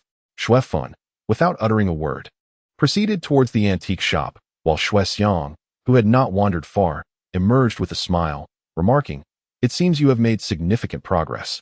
Eavesdropping is not a commendable habit, retorted the wine fox. What to do? Stubbornness is not a virtue. Is there an antidote? She thrives on persistence. Let your devotion melt the ice within her heart, Xu Jie advised. The wine fox nodded. I shall report to the clan leader. For now, I cannot return to Qingqiu. Alone, I shall never return to Qingqiu. Upstairs, Su Bai inquired. That suspected vampire is not of Huaxia descent, is he? Receiving no response, he continued. I refer to the blond man who intruded into Ying Ning's room. Ying Ning timidly replied. He does not seem to be Huaxia. He is undoubtedly a Westerner. Let us hope he is not connected to Li Hai's demise. Su Bai remarked. Those handcrafted shoes originate from Italy, while there are ways to procure them, such as wealth or fame. Westerners are more likely to have access, correct? However, he does not seem like the type to kill. Ying Ning added, furthermore, our assumption of him being a vampire is merely speculative. A half-shoe print and a bloodless death are our only clues. Having received formal commission, we shall continue our investigation. Bai Moxuan stated, we will soon ascertain whether that peculiar blonde man is linked to this. Ying Ning, was your last encounter with him in the renowned bar district? Yes, in an alley of the bar district. He was rather intimate with a woman. Ying Ning hesitated to elaborate. I seem to have interrupted their moment. Chapter 808. The formal date sending Ying Ning over at 32 is not the best course of action. Bai Moxuan conceded. Su Bai finally calmed down, irritably pointing at the shoes on the floor. The shoes are here. Now we merely need to compare them to determine if they belong to him. Bai Moxuan nodded. It need not be so complicated. We can check the soul's code to see if it matches. The group held their breath as Bai Moxuan flipped the shoe, his expression revealing no fluctuations. Cui Ying and Yu Qing inquired in unison. What is the verdict? Not a match, Bai Moxuan replied. Are there no other shoes of the same brand? Only this pair. Su Bai responded. Not a match, Bai Moxuan reiterated, seemingly unfazed by the outcome. Ying Ning, what is your impression? His hand was cold, Ying Ning replied. But I did not enter his room, so I cannot confirm if he sleeps in a coffin. We possess no experience with vampires. Bai Moxuan remarked. I have merely heard that they fear garlic and crosses. Upon seeing garlic, they are startled and refrain from approaching. Furthermore, it is said that placing a mirror at their door can reveal their true nature. If they cannot be seen in the mirror upon exiting, they may indeed be a vampire. What do you think? Shall we attempt it? The shoes can no longer serve as evidence. Su Bai, do you have any objections? It may be worth trying, as long as Ying Ning does not face danger. Su Bo inquired. Do we have garlic and a mirror at home? Indeed, we do. Cui Ying responded. However, placing a mirror at the entrance might not be advisable. That location seems unsuitable. Perhaps we should try the garlic first? Bai Moxuan suddenly exclaimed in frustration. Ah, this is truly infuriating. For the first time, I feel the need to tread so carefully around someone, entirely beyond my control. Cui Ying and Ying Ning went to chop the garlic, while a sense of unease gripped Ying Ning. Are we really going to do this? My dear, you are still too kind, Cui Ying remarked. Although the shoes do not match, many of his traits resemble those of a vampire. For instance, he has never been seen in sunlight, and you mentioned that his skin is quite cold and sensitive to the scent of humans. If we can confirm this, it would at least indicate that besides spirits, vampires also exist in this world. Proving the existence of vampires would mean that Li Hai's death could be attributed to them. No longer a mere speculation, but rather a certainty. In novels, what are vampires typically like? Their skin is pale, they prefer to roam at night, and regardless of gender. They possess striking beauty, much like the foxes of Qingqiu. Cui Ying explained. They conceal their fangs, seldom revealing them, leading people to believe they are hiding their true nature. They sustain themselves by feeding on human blood, making their predatory behavior inevitable. Male vampires are generally inclined toward the blood of women, while female vampires, conversely, are drawn to handsome men, luring them to feed on their blood. Blood consumption can occur in two ways, one being a mere partial feeding, which does not result in death, and the other being lethal. Ying Ning's hands trembled as Cui Ying stated. The manner of Li Hai's death closely resembles that of a vampire, no bloodshed. Only high-ranking vampires could achieve such a feat. Cui Ying, you truly are something. You haven't even witnessed it firsthand. Ying Ning pouted. Yet you speak as if it were real, merely trying to frighten me. If that Louis Liu is indeed a vampire, why not go back and see if he can drain your blood? Cui Ying teased, poking Ying Ning. Are you brave enough? Ying Ning, evading her, replied, Not at all, not at all. The two finally ceased their playful banter as Cui Ying packed the garlic. Is this quantity sufficient? Ying Ning swallowed hard. Shall we go now? I can hardly wait until tomorrow. Cui Ying replied. If you feel embarrassed, I can go alone. After all, It's just a matter of scattering it at the entrance and observing. Let's go together. I want to trust my own eyes, Ying Ning insisted. A group of individuals arrived at the foot of the staircase, with Cui Ying displaying the most audacity among them. She scattered garlic at the entrance of room 32, attempting to do so in a manner that was loose and inconspicuous. The potent aroma of garlic was meant to attract the attention of any lurking vampires. Indeed, within mere minutes, the door to room 32 swung open.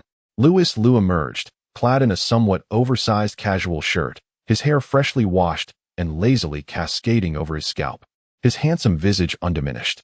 Ying Ning placed her hands on her chin, anxiously observing his every move, while Cui Ying softly remarked, "He has stopped." Louis Liu did indeed halt, though it was merely to stretch lazily before effortlessly crossing the barrier formed by the garlic. Ying Ning and Cui Ying exchanged glances, rendered speechless. It was as if Louis Liu had sensed Ying Ning's presence. He took a deep breath and strode toward them, halting just outside the wall. "You seem quite curious about me. Why not come and ask me directly?" he proposed. Ying Ning was taken aback, and Cui Ying pinched her to bring her back to her senses. "Aren't you afraid of the garlic?" Ying Ning inquired. "Did you not witness it with your own eyes?" Louis Liu replied nonchalantly. "Isn't it said that seeing is believing?" Ying Ning shook her head. "What the eyes perceive may not always be the truth. I only trust the heart, for what it feels is reality. Then come and experience it. See if I am the truth you seek." "You are always welcome," Louis Liu said, a hint of a smile gracing his lips. "Perhaps next time, you might consider bringing a mirror to test your theory." Cui Ying felt a chill run down her spine, overwhelmed by embarrassment, and quickly urged Ying Ning to leave. The two descended the staircase, while Louis Liu, hearing their gradually fading footsteps, allowed his smile to fully bloom. "This is rather amusing," he mused.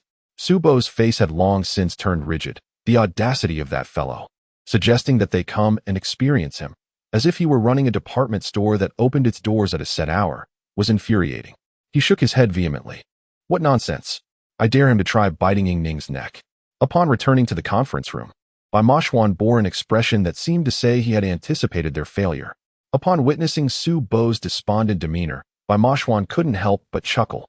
"It seems you have encountered a rival." "Again? Why do you say again?" Su Bo retorted. "Do you truly believe there were rivals before this, particularly you, Bai Moxuan?" When Bai Moxuan raised his head, his expression suggested disbelief. Su Bo was rendered speechless for a moment before exclaiming, "Goodness, do you genuinely think so highly of yourself? It appears the most brazen one in the world is none other than the chieftain of the Qing Chiu Fox clan. An almost retired chieftain, what relevance does that hold?" Bai Moxuan countered firmly. "As Bai Moxuan, a resident of the human realm, I am indeed your rival." "Get lost," Su Bo suddenly realized. "You are not trying to console me, are you? There was once a Xu Jie, and now there is a Louis Liu, both with designs on my Ying Ning. The former was tolerable, at least a gentleman, but this one might also be respectable." Cui Ying interjected. "His demeanor and charm are quite extraordinary." Yu Qing's expression darkened. "You find him appealing as well? How should I put it? Though he is a bit peculiar, he possesses a remarkable charisma," came the response. Cui Ying remarked, "Moreover, it possesses a certain grandeur. Even the name itself is distinctive, Louis Liu, a harmonious blend of Eastern and Western influences. Yet, there are no signs of Eastern heritage upon his visage. What an oddity it is to bear such a name." Yu Qing wore an expression of helpless despair. "Is it merely a matter of novelty? Young man, have you noticed? Women too have a penchant for the new and the fleeting. You have held your certificate for but a short time, and yet you have already entered a phase of ennui." Su Bo regarded them with a sympathetic demeanor. "Ah, the tragedy of marriage." With a sharp slap, Cui Ying struck Su Bo on the forehead. "Thank you for your candor." Chapter 809. The Vegetarian Sister, "Though I feel nothing. My heart aches," Su Bo stated. "It is indeed peculiar. Even after death, one retains the five senses. Your slap was delivered on behalf of the youth, and it seems as though my innocent hope for your happiness has shattered. When did you learn to recite lines like Ying Ning?" Cui Ying retorted, her tone irritable. "Enough of the jesting. What shall we do now?" "Investigate thoroughly," Bai Moxuan instructed, turning to Ying Ning. "Child, if he beckons you, then go forth." Su Bo slapped his forehead. "Here we go again." "Arrange for him to meet during the day," Bai Moxuan said with a mischievous grin, "particularly on a day blessed with abundant sunlight." Su Bo, having swallowed his earlier exasperation, nodded. "That sounds promising. The true vampire fears the sun above all." Cui Ying concurred. This is nearly a foregone conclusion. We might as well utilize the sun for testing, alongside crosses and the like. Ying Ning, proceed with caution. Su Bo, you must keep your distance and remain within your realm. Diligently seek out any information on vampires without disrupting Ying Ning's plans. Su Bo feigned injury. Are you truly repulsed by me, even after only a few days? Cui Ying sought to console him. Stay in the realm of the dead. There are sufficient hands here with Bai Moxuan and Yu Qing. You need not worry, all right? First, employ a hard approach, then a soft one. This is the classic method of striking before offering a sweet treat. Su Bo paced the living room a few times before ultimately yielding. Very well. Ensure Ying Ning's safety. I would prefer not to encounter her in the realm of the dead before 6 centuries have passed. As Su Bo departed, Ying Ning said, I have already visited twice today. Must I go a third time? I fear I might blush. Then let us wait another day, Bai Moxuan suggested. At this juncture, we need not fear his escape.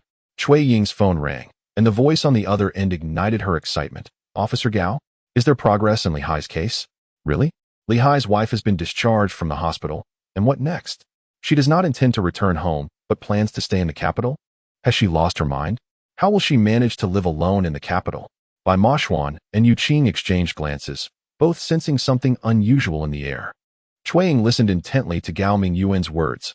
All right, I understand. Cui Ying hung up. Li Hai's wife has suddenly received a substantial sum from abroad, ample enough to sustain her in the capital. We shall investigate the origins of this money, Bai Moxuan remarked. From which country? Italy. Cui Ying's expression turned grave, once again. It is Italy. Investigate Louis Liu's accounts. Bai Moxuan responded, I will have Xiaoshan look into it. The outcome was astonishing. The account from which the remittance originated belonged to Louis Liu in Italy. Was this merely a coincidence? Bai Moxuan concluded his conversation with Xiaoshan and turned to the others. You have seen the results. That lad is undoubtedly connected to the deaths of Chun Hai and others. He might know the whereabouts of Sidu Feng, who has transcended the 6 realms and become a vampire. Since he is of Chinese descent, he appears in the book of the underworld. This theory holds considerable weight, and this Louis Liu might very well be his accomplice. Ying Ning shook her head. My intuition tells me it is unlikely. Then you shall verify it, Bai Moxuan asserted. Confirm whether he is indeed a vampire, and subsequently ascertain if he is an associate of Sidu Feng. Yu Qing and I will accompany you to ensure your safety. Understood? Understood, Ying Ning replied. The following morning, Ying Ning stood at the doorstep of Louis Liu's residence. Before she could ring the doorbell, Louis Liu opened the door. Welcome. As Ying Ning stood in the center of the living room, she curiously glanced toward the bedroom. Suddenly, Louis Liu pushed her toward the bedroom. The sight of the spacious king-sized bed allowed her to breathe a sigh of relief.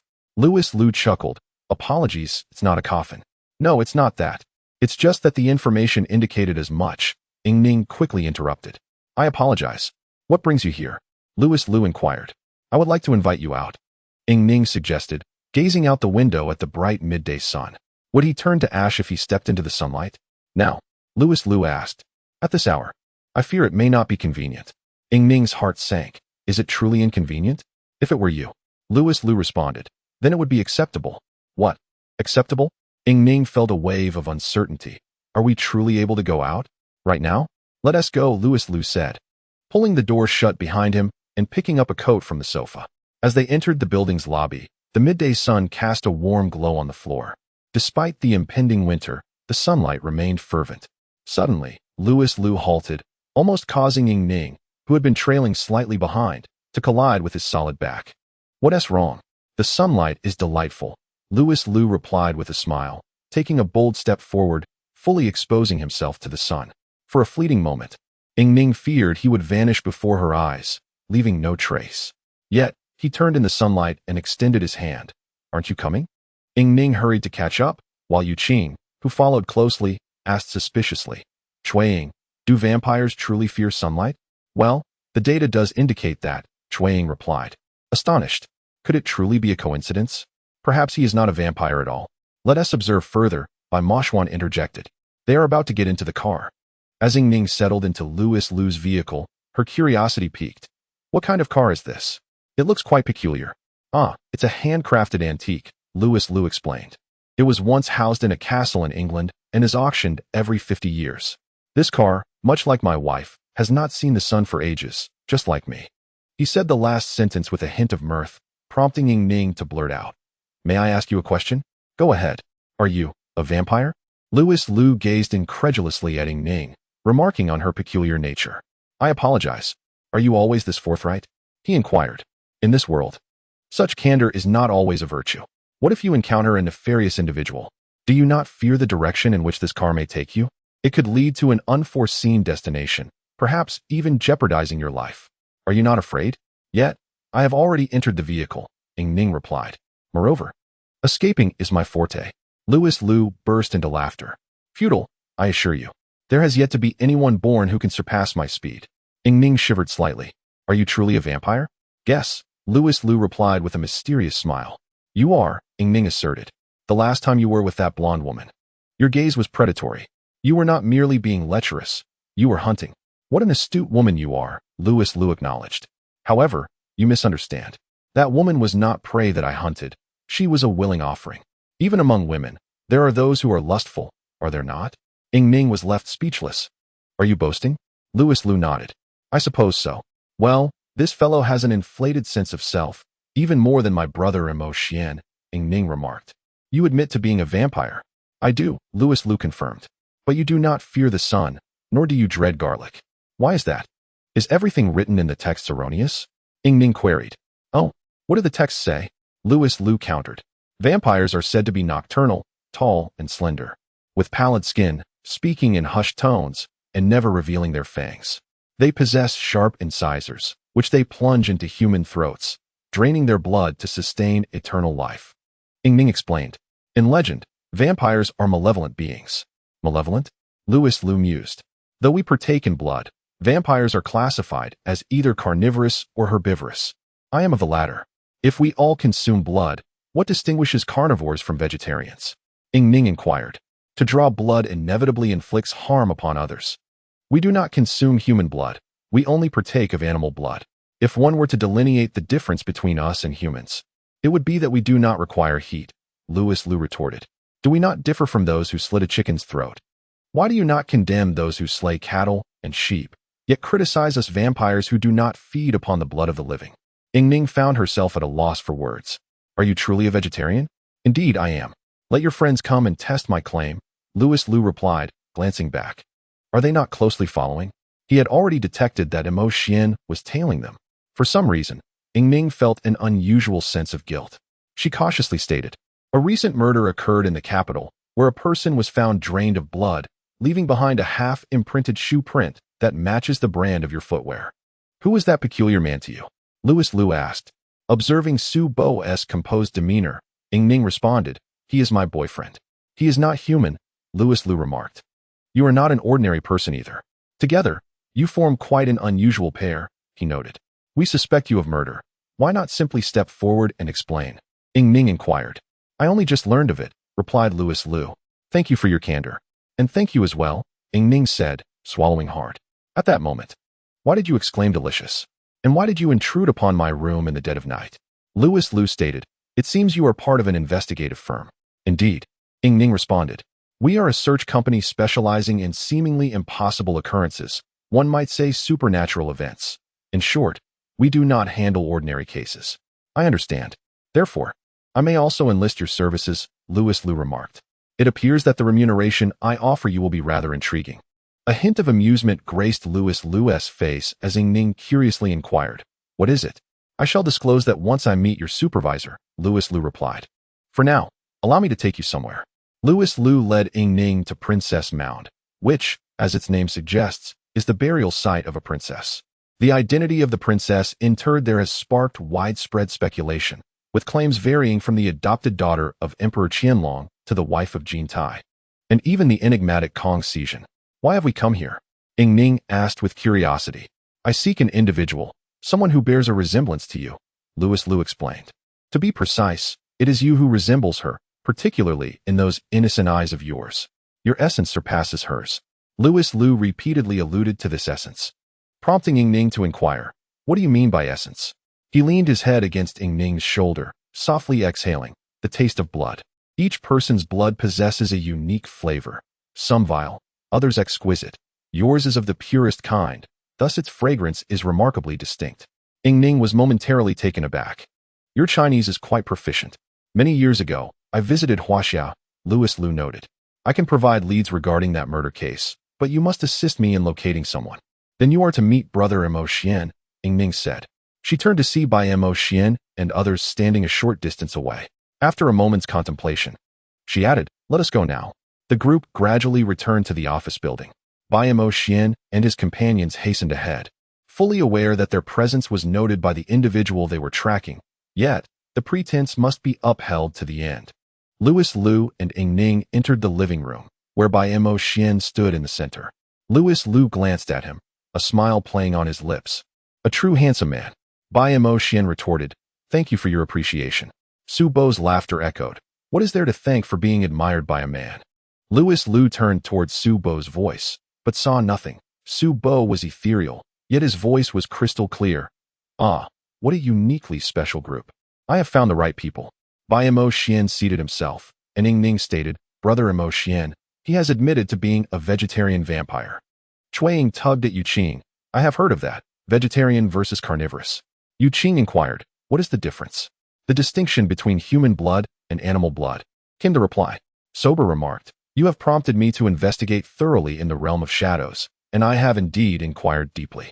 Vampires can be classified into two distinct types." Louis Liu questioned, "Does the owner of this voice not intend to reveal themselves?"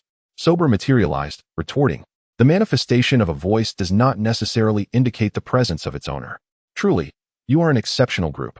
Louis Liu's gaze ultimately settled upon the faces of Bai Moxuan and Ying Ning. "Indeed, quite impressive. Enough of this idle chatter. Let us address the matter at hand." Sober stated, "Is the individual named Lihai someone you have slain?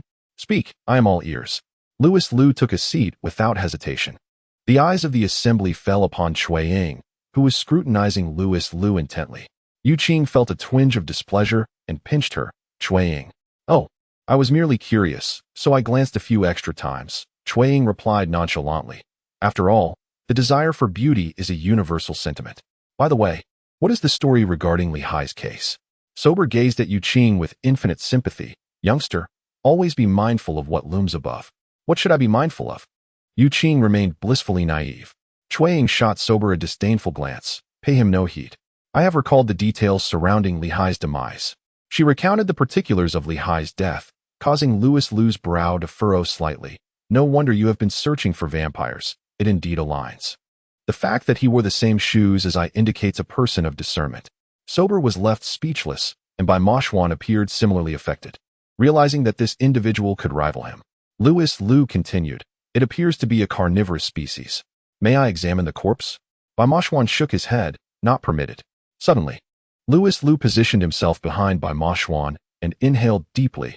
"Ah, a rather delightful aroma." "Keep your distance," Bai Moxuan retorted, feeling vexed by yet another unpleasant man after Liu Shangxing. Louis Liu remarked dismissively, "I merely approached to inform you that there exists a tribe of vampires in Europe, known for their brutality, subsisting on human blood." He had only shared half of his thoughts when Bai Moxuan interjected, "And what else?" Louis Liu gazed at Ying Ning. "I believe I have mentioned before, an exchange is necessary. Are you not commissioned by a company?" "An exchange is feasible, but verification must precede it," Bai Moxuan replied. "You assert you are not a vampire, yet I remain skeptical. You claim to be a vampire, yet I am not entirely convinced. You profess to be a vampire, and a vegetarian at that. How about verifying your identity first?" Louis Liu shook his head. "Ah, you are not quite like her." He stood and moved towards the balcony, where several birds circled in the sky. Yu Qing understood his intention. The balcony had been sealed with a spell. He approached, and, as his fingers glided past, the air began to stir. The seal was lifted, and Louis Liu extended his hand. The birds, as if responding to a summons, flew directly to him, landing upon his shoulder.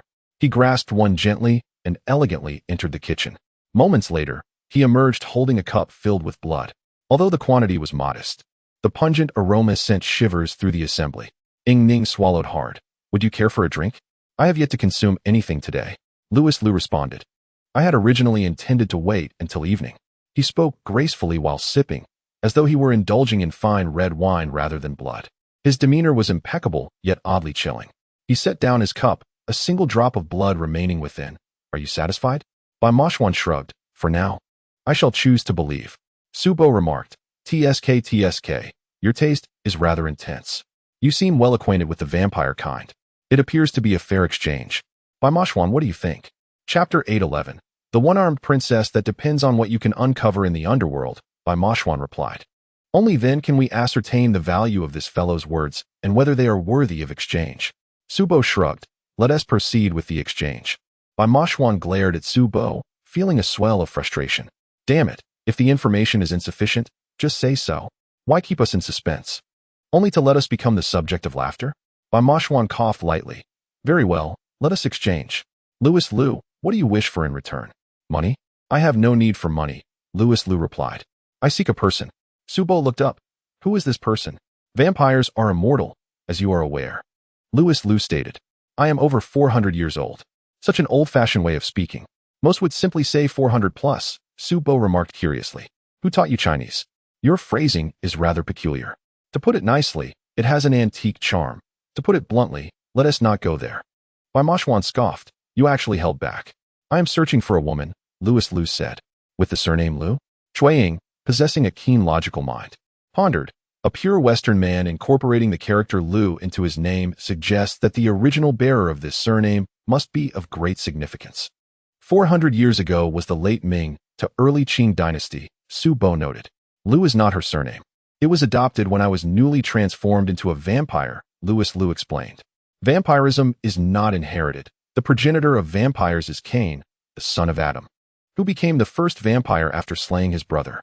From Cain onward, vampires have turned humans into new vampires through the process of embracing. Thus, every vampire was once an ordinary human. Intriguing, Ying Ning inquired. Who were you before, and how did you become a vampire? I am French, Louis Liu replied. The name I bear is one I chose for myself. My former self has vanished completely and need not be mentioned. That year, a great plague swept through France, claiming the lives of everyone in my household except for me. In my final moments, I approached the edge of a nearby cliff, intending to leap to my death. A man saved me, and as I breathed my last, he injected his venom into my veins. I did not perish. I attained immortality. Which clan does that man belong to among vampires? I traveled with him across various nations. He taught me the ways of vegetarianism and how to control my thirst for human blood, Louis Liu recounted. Alas, I eventually grew weary of that bland and flavorless existence. So I departed from him and ventured alone to China. That year, I encountered a woman who claimed to be a princess of the late Ming dynasty. Her true name remains unknown, but she referred to herself as Chongping. Princess Chongping? Xu Bo exclaimed. How could that be? In those years, Emperor Chongzhen commanded Empress Zhou to hang herself.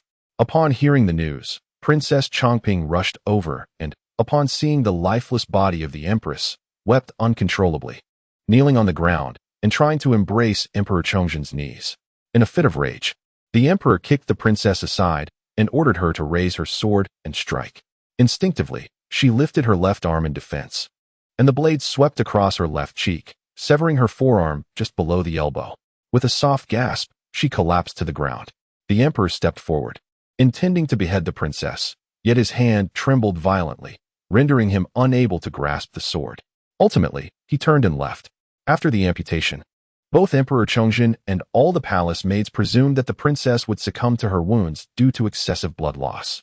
Xu Jie, the head of the wardrobe, and the maid Fei, fearing the princess's body would be disrespected, carried the unconscious Chongping out of the palace and delivered her to her maternal grandfather, Zhou Kui. The Zhou family laid her in an empty room, waiting for her to pass away. Unexpectedly, the princess possessed an extraordinary will to live. 5 days later, she regained consciousness and survived numerous life-threatening crises, including post-injury infections. Living on, however, brought her even greater misfortune. When I encountered her, she was engulfed in profound sorrow. Louis Liu remarked. She was on the brink of her wedding yet sat alone in her chamber, weeping silently. He continued, that scene is etched in my memory forever. The women of Huaxia were entirely unfamiliar to me, so distinct from those of Europe, and she was unlike any other woman of Huaxia. Though gentle and classical, she exuded an elegant grace, and the beauty of her tears gliding down her face is something I shall never forget. Despite having only one arm, she resembled a Venus with a severed limb. Indeed, she was the legendary Princess Taiping, though history records that she had a fiancé named Zhou Shixian. Xu Bo inquired, did you become involved? Not at all, Louis Liu replied. When I leapt into the room, I startled her greatly, and she neglected to wipe her tears. But she quickly regained her composure and asked me who I was. The princess, accustomed to the decorum of palace life, maintained her poise. Louis Liu observed. The essence of East and West is undoubtedly different.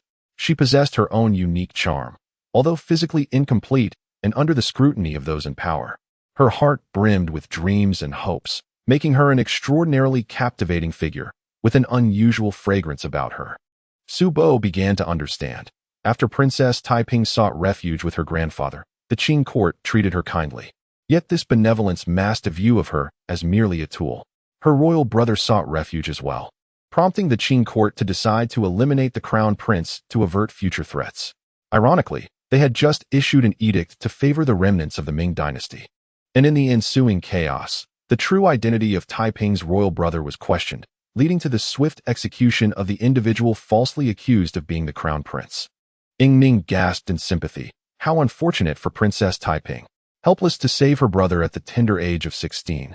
She was consumed by despair and petitioned the Qing court to allow her to enter a monastery, only to be refused. To further display their supposed compassion, the court sought out her fiancé, Zhou Shixian, and upon locating him, allocated a substantial sum to arrange a grand wedding for them, equivalent in grandeur to that of a Qing princess. Su Bo remarked, by the timeline, you encountered the princess just before her wedding? Indeed, Louis Liu affirmed. She was dressed in her bridal attire, sitting alone in her chamber. The folk tale of Princess Taiping and Zhou Shixian tells a sorrowful and poignant love story. Su Bo remarked, how can the princess weep on the eve of her wedding if she is to marry her betrothed? Surely, you must be fabricating this tale. To which Louis Liu disdainfully replied, do you think I would contrive such a fabrication? That may be true, Su Bo said, scrutinizing Louis Liu. You hardly seem like a man with idle time on his hands. What transpired between you and the princess? The princess and I became friends, Louis Liu responded. The world of the Easterners is indeed peculiar. The notion of fidelity is rather antiquated. The princess claims to have a husband and insists she cannot harbor feelings for any other man. How absurd. Yu Qing interjected with a gentle cough. Is that truly antiquated? Even if that man is not her actual betrothed? Louis Liu continued. That man is merely a pawn brought forth by the Qing to masquerade as the princess's fiancé, Zhou Shixian, who had perished long ago in battle. The princess is acutely aware of this, yet feels powerless to refuse, which is the very reason for her tears on her wedding day. A woman's fate is seldom in her own hands, which is profoundly tragic. Of course, it would have been impossible for me to whisk her away on her wedding day, as we had only just met, and she would not acquiesce. And after that, Cui Ying felt a pang of sorrow, exchanging a glance with Ying Ning. Women understand one another's hearts deeply, and their resonance with this tale far surpassed that of the men present. Ying Ning's eyes had reddened, nearly brimming with tears. She wed that man, and for more than a year thereafter, we shared a period of joy. Though my appearance starkly contrasted with that of the Huaxia people, I swiftly adapted to their way of life. Unfortunately, the princess's misfortunes took a toll on her, and by the following year, she fell gravely ill at the tender age of 17. Louis Liu stated, Liu is the surname she bestowed upon me, if ever I were to be named. It must be under the name Liu. It sounds rather storied, Cui Ying remarked. Is it possible the princess does not hold affection for Zhou Shixian? For a woman of her stature, marriage involves much more than mere sentiment. The emperor's criteria for selecting a consort are seldom straightforward. Might her true affection lie with one of the Liu lineage? Louis Liu explained. As her illness worsened, I conceived the notion of injecting my own poison into her body, granting her the gift of immortality. When I revealed my true identity to her, she was neither surprised nor incredulous. She never uttered a word. Yet she discerned that I was no ordinary man. Upon hearing my plan, she categorically rejected it, desiring not eternal life, but rather liberation. She longed to depart from this world as swiftly as possible. For reasons unknown to me, I understood her choice. Immortality would not alleviate her suffering. Cui Ying observed. Having lost an arm and being utilized as a mere tool for so many years, marrying a man she does not love, living a facade of happiness, this woman exists in a painful illusion. Death, in truth, may be a form of liberation. Louis Liu remarked, although she rejected me, I shall not easily alter my resolve. I await the moment of her demise to execute my plan, to inject the toxin into her body, transforming her into my companion. During her most agonizing metamorphosis, I shall remain steadfastly by her side, awaiting her transformation. Su Bo noted Louis Lu's incessant mention of the term companion and felt a stir within. Could it be that you must live alongside your companion? The man who transformed you into a vampire was indeed your companion, yet you forsook him? Upon arriving in Huaxia, captivated by the princess, you now seek to make her your new companion, employing the method of injecting toxins to convert her into a vampire. The term companion sounded utterly absurd. Louis Lu continued. He granted me eternal life without offering any choice. Such a wretch. I possess the right to choose. The princess, too, has the right to choose. Cui Ying, exasperated, rose to her feet and declared, how can you deny her that right? This is sheer double standards. I did offer her a choice. Before her last breath, I asked her once more, and she remained resolute in her decision to die. Louis Lu replied. Initially prepared to enforce my will, I softened upon witnessing her tears and relinquished my intentions, witnessing her death and the departure of her soul, taken away by two peculiar entities. Su Bo cleared his throat. That was merely the ghostly emissaries of the underworld. Chapter 8:12. The 13 clans. You are correct.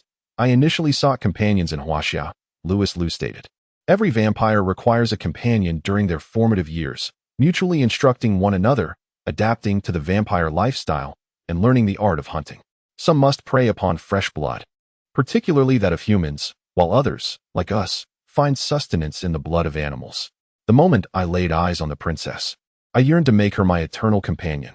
Cui Ying exchanged glances with Ying Ning, who cautiously inquired, is that what they call love? To love her so profoundly that you cannot let go, wishing to make her your everlasting companion? The princess was with child at the time of her death. Louis Lu added, 5 months along. She was merely 17, and had she wished, she could have lived forever, traveling the world with me. The past is the past. Bai Moxuan interjected coldly.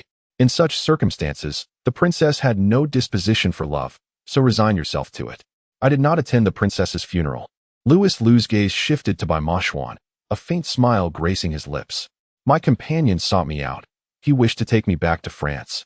Yet I refused to return and instead accompanied him to Italy, in search of my companion. Bai Moxuan remarked. He would traverse great distances seeking you for nothing more than companionship? He appears to be quite an astute man. Louis Lu responded, in the realm of vampires, there is no distinction between genders. Louis Lu's eyes gleamed with amusement as he regarded Bai Moxuan, and then turned to Ying Ning. In my eyes, the essence of you and Ying Ning is identical. It matters not your gender, for I only care for the fragrance. Su Bo could not suppress a smirk directed at Bai Moxuan, pondering the notion that in the world of vampires, there exists no division between male and female. So, this fellow is now interested in Bai Moxuan as well? Bai Moxuan felt a jolt in his heart and turned his head uncomfortably. You rascal. Su Bo was uncertain whether the term referred to himself or to Louis Lu. He merely chuckled. Ying Ning shot him a sideways glance, prompting him to cease, and then inquired, so, are you now seeking the princess? I cannot forget her, Louis Lu replied. The fragrance she exuded is unmatched. To think there are now two. Enough with the trivialities, Bai Moxuan stated. What are the terms of exchange? Help me locate her current incarnation, Louis Lu responded. Just a glimpse is all I require. Do you think we are so easily deceived? Bai Moxuan retorted. What exactly do you intend to do? This falls outside your jurisdiction, Louis Lu replied. Your concern lies with the vampire who has committed murder, a being of formidable power, but it is merely one faction. Finally, addressing the crux of the matter, Su Bo remarked, that is easily arranged. Remember your words and fulfill them. Su Bo promptly returned to the netherworld to retrieve the Book of Life and Death. The Princess Chongping is a notable figure in history. Tracing her current existence is not difficult. However, the outcome surprised Su Bo. It took him but a moment to come and go, igniting Louis Lu's curiosity. An impressive individual indeed, though I know she is not alive. But who is she? That is none of your concern, Su Bo replied. The person you seek is still living. Where? Next door. At this, Cui Ying could not help but interject. Next door? To the left or the right? Cui Ying, there are only 3 households on our floor, and we are the farthest to the right. We have but one neighbor. Ying Ning added. It is a young couple, along with a small infant. Cui Ying slapped her forehead and looked at Su Bo. Which one is it? It cannot be that man, can it? Or the infant? Or do you want to guess? Su Bo, feeling playful, mischievously said, a prize awaits if you guess correctly. Bai Moxuan spat out a single word, Scram. Very well, it is the infant, Xu Bo conceded. Due to some extraordinary circumstances, Princess Chongping has reincarnated twice. This time, she is the newborn. That is, Mr. Louis Liu, would you like to see the adorable little infant? An infant? Louis Liu appeared quite disappointed. Are you certain? His status assures the accuracy of this information. Bai Moxuan affirmed. If he says so, then it is so. I require proof. Louis Liu displayed a faint smirk. Otherwise, an exchange of information is impossible. Xu Bo wiped the smile from his face. Very well, what time is it now? Ying Ning glanced at the clock. It is 7:40 in the evening. Let us wait. One must exercise caution when infiltrating another's home. Xu Bo suggested, we shall await midnight. At the stroke of midnight, the couple fell into a deep slumber, and the once wailing infant now slept soundly. Xu Bo and Louis Liu quietly entered the neighbor's abode, only for Xu Bo to cast a disdainful glance. Bai Moxuan, why have you come as well? To see how we can verify this, Bai Moxuan replied. Xu Bo approached the crib, where the infant lay in peaceful slumber, occasionally smiling with a hint of innocence that captivated the gaze. Louis Liu leaned in closer, inhaling the enticing scent, yet he thought it prudent to verify first. Placing his hand upon the baby's forehead, he felt a silver luminescence emanating from beneath his palm, prompting the child to utter a murmur, a distinctly adult voice, unmistakably articulate. Louis Liu shook his head, declaring no. Chapter 8:13. A series of murders do not rush, Xu Bo urged, pressing down further. The infant's eyes abruptly opened, and he spoke a brief phrase in a gentle, composed tone. Yet, moments later, the child's eyelids fluttered shut, returning to the realm of sweet dreams. It is her, Louis Liu remarked, surprised that the entity he sought was indeed an infant.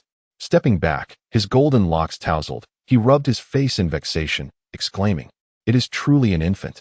Noting his disappointment, Xu Bo questioned, is it meaningless to seek her simply because she is an infant? There's an unmistakable distinction between adults and babies, Louis Liu replied. The nostalgia is lost.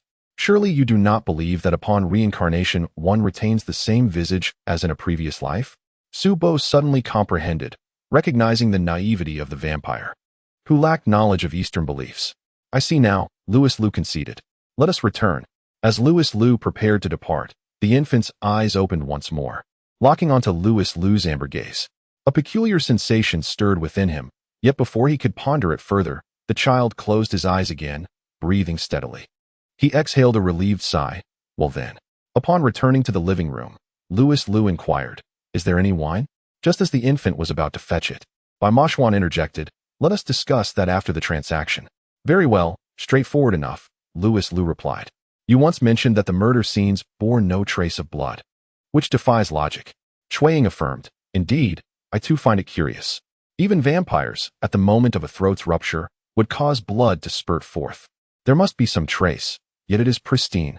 Vampires transform humans into their kind through the first embrace, thereby forming 13 clans, each endowed with unique abilities.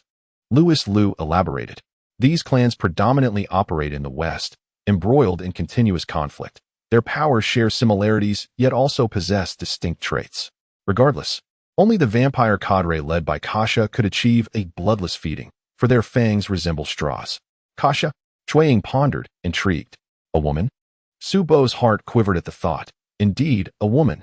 Louis Liu scrutinized the group, continuing, this clan is strictly carnivorous, abhorring the blood of the elderly and the infirm. They are discerning about flavors, and should they catch a whiff of your pure essence, they would not let it escape. Pursuing prey is their instinct. Their fangs would mercilessly pierce your neck, wasting not a single drop of blood. Ferocity and cruelty are their defining traits.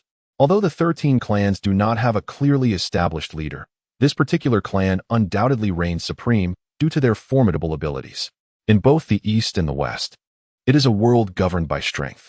Bai Moxuan inquired nonchalantly about the origins of one named Kasha, a member of the medieval royalty. Louis Liu remarked with a hint of derision. Perhaps it is due to their inherent arrogance in life that, upon becoming a vampire, their powers escalated significantly, allowing them to retain their haughtiness. They not only view humans as prey, but also target other clans of vampires who refuse to submit to them. That sounds quite tyrannical, Ying Ning remarked. The early carnivorous lineage has gradually transformed into a vegetarian one over time. In modern society, Taking another's life without detection has become exceedingly difficult. Louis Liu continued. Thus, among the 13 clans, only Kasha's lineage clings to the tradition of carnivorism, taking lives without shedding a drop of blood, a method unique to them. What about that half-shoe print? Yu Qing interjected suddenly. Oh, indeed, that belongs to me, Louis Liu replied. I possess more than one pair of those custom-made shoes. Bai Moxuan regarded him thoughtfully. You seem to have considered every detail. That pair matching the footprints at the scene has been disposed of, hasn't it? My presence at the scene is an undeniable fact, and I have already sensed your restless intentions, so I naturally had to respond. Louis Liu continued. If I were to claim that I discovered my own kind in this city and, out of curiosity, followed them, only to become a witness to a murder. Not merely a witness, Bai Moxuan interjected. You entered the crime scene, which complicates matters. Indeed, I did enter the scene, and surprisingly left behind half a shoe print without my knowledge. Do you believe that? Louis Liu surveyed the group. Yu Qing asserted, this is of significant concern to us. We will not easily abandon this lead, and will pursue it to the end. You will relentlessly cling to this until you prove I am a vampire.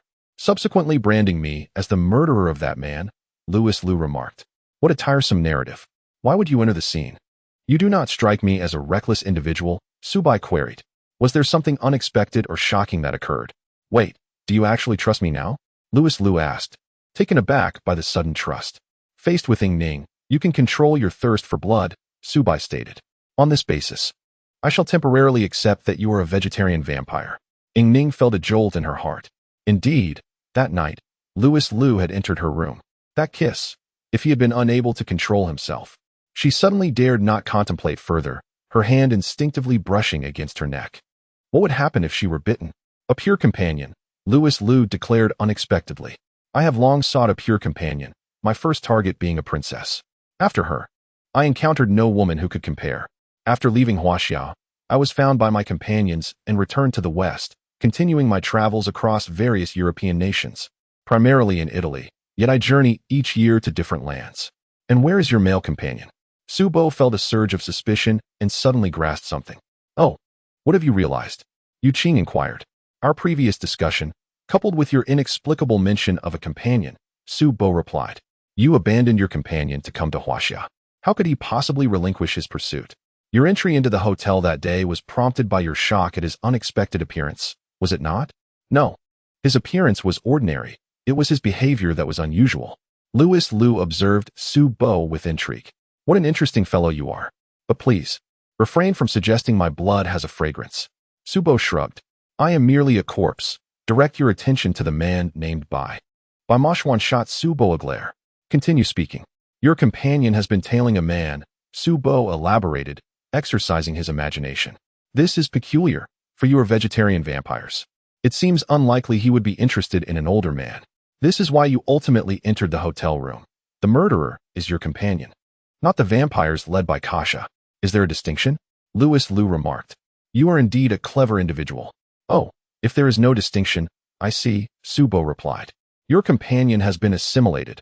He is no longer a vegetarian, and you have split apart. Is that true? Ying Ning asked.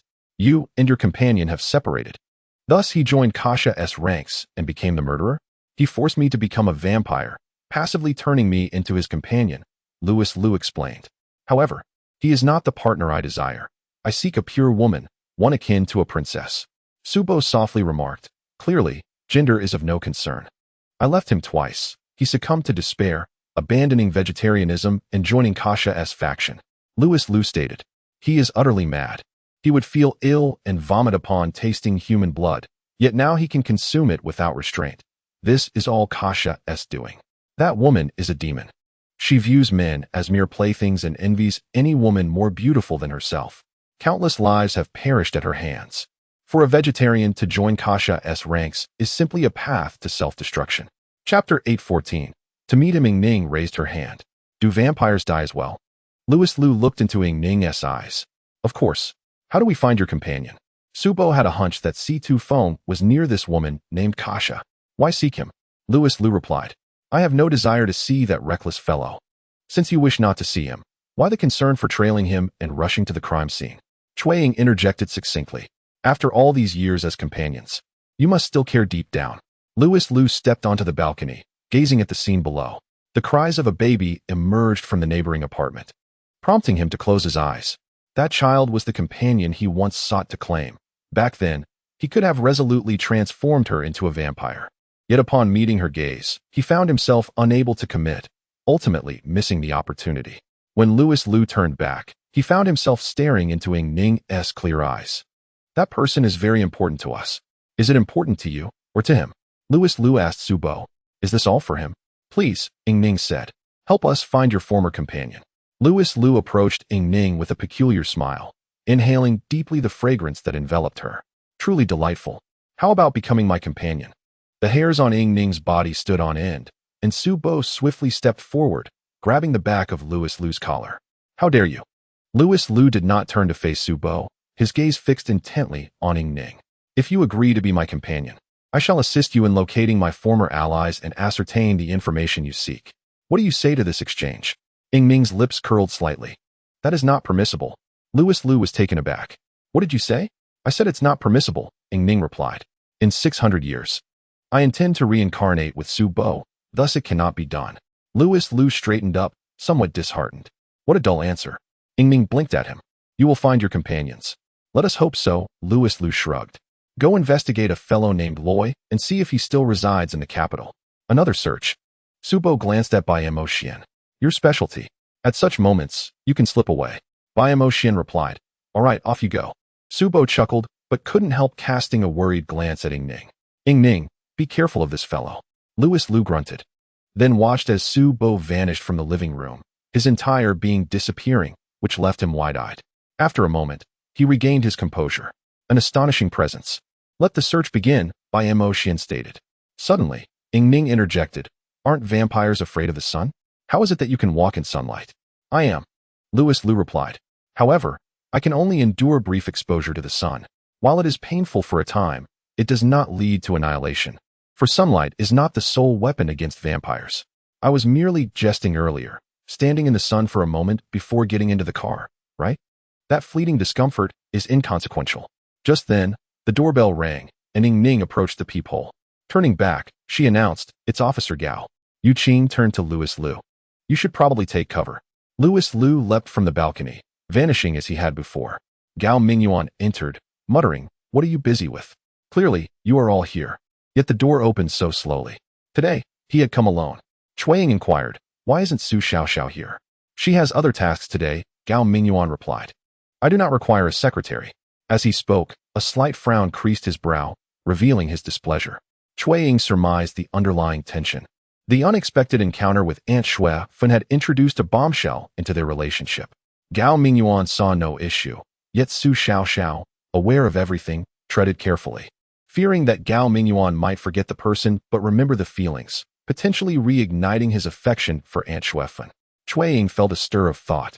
Such a possibility was not without merit. So what brings you here? Bai Moxuan asked. How is the investigation into Li Hai's case progressing? Gao Mingyuan inquired. Yu Qing replied, this matter exceeds your comprehension. Do you truly wish to hear it? Gao Mingyuan cradled his head in his hands, gently shaking it in dismay. Do not pursue it any further. Although I harbor some thoughts on the matter, the reality may strike me profoundly. It is best left alone. Despite his words of dismissal, the anguish etched on Gao Mingyuan's face betrayed his inner turmoil, for human curiosity cannot be easily extinguished. Yu Qing interjected, let us discuss only half of it.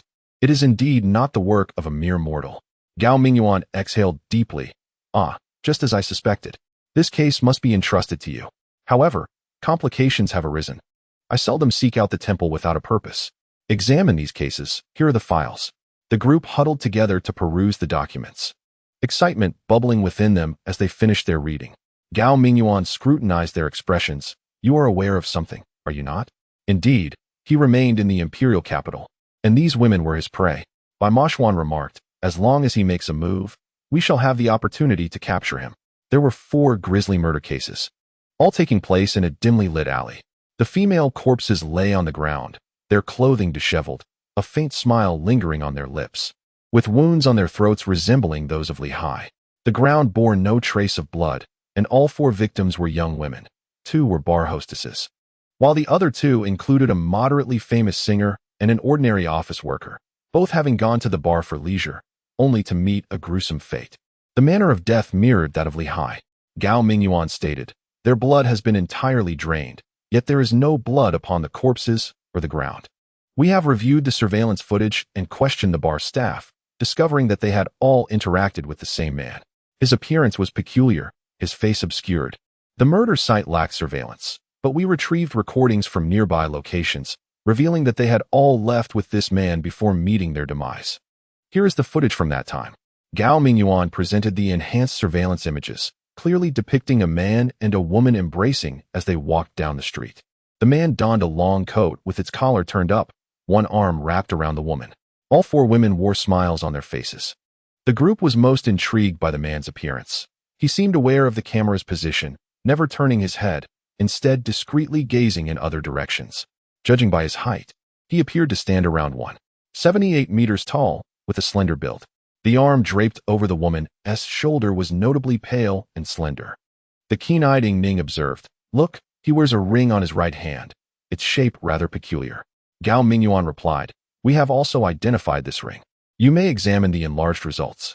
The ring appeared to be an emerald, often referred to as the king of gemstones, a precious stone historically utilized in jewelry since the era of ancient Egypt. The renowned mine of Cleopatra has since been depleted due to extensive extraction. Flawless emeralds are exceedingly rare. Bai Moxuan remarked, "If it is indeed an emerald of such size and quality, Boss Luo might recognize its origin. With his expertise, he could discern its value from merely a photograph." Yu Qing inquired, "Is there anything else?" Gao Mingyuan responded, "We also discovered something rather strange at the scene." Gao Mingyuan remarked that a phrase had been discovered inscribed upon a nearby wall, crafted from stones. After consulting with individuals knowledgeable in the matter, it was revealed that the phrase was in French, translating to eternal companion. This revelation sent a chill through the hearts of all present, for it was a message directed at Louis Liu, making the identity of the perpetrator glaringly obvious. Chapter 8:15. To meet him too, the four female corpses now had their identities confirmed. Yu Qing suddenly interjected, "The pressure from the families must be immense. Considering the bizarre nature of the deaths, they find it utterly incomprehensible and are urging us to solve the case promptly." Gao Mingyuan responded, "To prevent causing panic, we have counseled the victims' families, hoping they will refrain from disclosing details of the bodies to avoid speculation. Now, please write your answers on paper." "Didn't we agree not to listen earlier?" Cui Ying complained. "Why do we need answers now? I don't want to listen. I never said I wouldn't look." Gao Mingyuan replied, "If the answers are indeed astonishing, it would be prudent for us to devise a strategy to explain to the families of the victims." Cui Ying took out her phone and edited her answer, showcasing it to Gao Mingyuan. He glanced at it, his complexion paling, and mumbled inarticulately as he straightened his posture. "It seems we must adopt a special approach," he declared. "What are you planning to do?" Cui Ying inquired. "Are we to deceive them?" "Deception is not a viable option." Gao Mingyuan hesitated for a moment. "I need to communicate with my superiors regarding this matter." Cui Ying appeared to have an epiphany. "I understand. We will learn everything from the newspapers." Gao Mingyuan chuckled awkwardly. "We must show some consideration. By the way, are these four murders connected to the previous case of Lehigh?" "Yes, they can be consolidated," Bai Moxuan affirmed. "Understood," Gao Mingyuan replied. "Let us divide our tasks. We shall handle the case closure, while you manage the investigation. I shall take my leave now." After bidding farewell to Gao Mingyuan, Yu Qing stated, "The identity of the killer is evident. The slaying of the four women served two purposes, to extract blood and to lure Louis Liu out. He has succeeded." Bai Moxuan added, "Louis Liu has indeed taken notice of him and has witnessed the crime scene." However, Bai Moxuan smiled faintly. "We cannot trust everything we hear or see, for they may all be mere illusions." After the ordeal with the shape-shifting creature, Bai Moxuan became even more resolute in this belief. Concerning Louis Liu, Bai Moxuan felt that trust could only be temporary. Suddenly, Ying Ning remarked, "All four victims were murdered in the same location," suggesting that Louis's companion frequents the same bar to seek prey. If Louis has commented on my unique scent, then his former companion might think likewise. Thus, I wonder if my presence there might lure him out. Su Bo shook his head. "Ying Ning, you lack the capability for such a task. While you possess a certain fragrance, so does Bai Moxuan." Bai Moxuan shrugged. "That is true. Ying Ning, I shall accompany you to the bar. That street of bars also houses the river goddess establishment." Cui Ying interjected, "Regrettably, The records do not indicate which bar these individuals emerged from. Perhaps we should first inquire at the river goddess bar? That sounds reasonable, Yu Qing replied, looking at Su Bo. Will you join us? Su Bo shook his head, expressing regret. I fear I cannot attend. The court session is about to commence. You may proceed without me, and I shall hasten there as soon as it concludes. Bai Moxuan, do take good care of Ying Ning. The night in the imperial capital was a vibrant tapestry of neon lights, marking the onset of another revelry. Men and women celebrated in the bars, the heat of the dance floor soaring. Ying Ning tugged at Bai Moxuan's sleeve. Brother Moxuan, what shall we do? We did not come to seek the river god. Yu Qing and Cui Ying are responsible for that. Perhaps we should start with a drink? Bai Moxuan led Ying Ning to the bar, where they encountered Xiao Hui, who was preparing drinks. Upon seeing them, he exclaimed with enthusiasm, What brings you here? What would you like to drink? It's on me. Go ahead and tend to your business. I'll come find you later with a question. If one were to inquire, Xiao Hui, with his constant movement about the bar, had a higher chance of gathering information. As Ying Ning had never consumed alcohol before, Bai Moxuan ordered a cocktail and added, also a juice. Bai Moxuan surveyed the crowd in the bar. The river goddess establishment was thriving, reputed to be the busiest on this street. Noticing a number of foreigners on the dance floor, he intently observed them. Ying Ning, stay put here. I will go take a look. All right, Brother Moxuan, she replied. Ying Ning sat quietly, cradling her glass of freshly squeezed juice, which had a tart taste, causing her to wrinkle her brow. At that moment, a man seated nearby inquired, Is it sour? Yes, quite sour, she replied, pushing the glass towards him. I need to add some sugar. The bartender took the glass, added some sugar, and stirred it. Only then did Ying Ning turn to the man beside her. You? Before her stood a man with golden hair and striking emerald eyes, his pale complexion making her tremble slightly. She turned to seek Bai Moxuan, but the throng on the dance floor obscured her view. In the office of the river god, Su Hui was busily attending to his tray, feeling lost. Ying Ning heard the man smile and ask, Are you cold? Despite the approaching winter, the bar was warm and lively. Ying Ning shook her head, Not at all. Would you like to step outside for a moment? He suggested. Ying Ning hesitated, uncertain whether to accept. This man bore a striking resemblance to Louis, and she pondered when she might encounter him again if she let this chance slip away. With determination, she replied, Yes. The man's expression shifted slightly, and his smile faltered. As they exited the bar, Xiao Hui spotted them and called out, Sister Ying Ning. Ying Ning did not hear him, following the man outside. He turned to her, asking, Is there anywhere you wish to go? No, Ying Ning replied honestly. I do not even know what we are meant to do. What is your name? Call me Loi. He said. Loi. The name resonated within Ying Ning, evoking a sense of familiarity that caused her to swallow hard. She silently hoped Bai Moxuan would follow her scent. Forcing a smile, she introduced herself. I am Ying Ning. Ying Ning. What an unusual name for an Oriental, Loi remarked. Contrary to Ying Ning's initial assumptions, he was not menacing but rather gentle. Compared to Louis's unpredictable demeanor, Loi exuded a consistent warmth, his gaze capable of melting the frost of winter. Your name is quite special as well, he added. I am European. Loi suggested, Let us take a stroll. Ying Ning walked alongside Loi in the alley, her heart racing as if it might leap from her chest. As they approached the scene of the crime, Ying Ning halted, wondering why Brother Moxuan had not yet arrived. The alley was deserted, its silence amplified by the recent tragedy, making it even more desolate. Suddenly, Loi came to a stop, advancing towards her. Ying Ning took a step back, her palms facing down, ready to flee should the situation turn dire. Loi articulated slowly, Your scent is quite delightful. Scent? Should she flee? Ying Ning pondered, realizing that such an action might reveal her intentions to him. Just as her heart raced with uncertainty, a hand encircled her waist, causing her to gasp in alarm. She looked up to find the fiery gaze of Chu Yan. Brother Yan. He smiled, his lips curving upwards. It has been a while, little girl. Who is this? Loi nodded slightly. Is he a friend of yours? Rather than a friend, she thought, he is more like family. He is like an older brother, Ying Ning replied earnestly. Chu Yin regarded Loi with an amused expression. Although the bar streets of the capital are frequented by many foreigners, this gentleman certainly stands out. I wonder if he has any interest in pursuing a career in performance? Has Brother Yin also taken to scouting for talent? Ying Ning sought to buy time. Loi seems quite impressive. Loi appeared somewhat uncomfortable with Chu Yan's sudden presence, nodding slightly. Since you have a friend, I shall take my leave. Chu Yin swiftly stepped in front of Loi. How about a drink? No, thank you. Loi smiled faintly at the man before him. Farewell. Cui Ying frowned. And just as Loy attempted to depart, he reached for Loy's shoulder. However, Loy deftly evaded Cui Ying's grasp, slipping away like a nimble eel. At that moment, Bai Moxuan approached from the other end of the alley, blocking Loy's path. Louis Liu wishes to see you. Chapter 8:16. The final game, call him Louis? He is not merely Louis Liu. Loy responded quickly, his command of Chinese surpassing even that of Louis. Where is he? We will take you to him, Bai Moxuan replied. However, please behave yourself. I mean, do not commit any further offenses in the capital. The police may be at a loss with you, but we have our ways. Loy feigned indifference. Take me to meet him.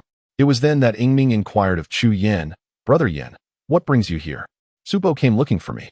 Cui Ying explained. He is worried about you and asked me to keep an eye on things from the outskirts.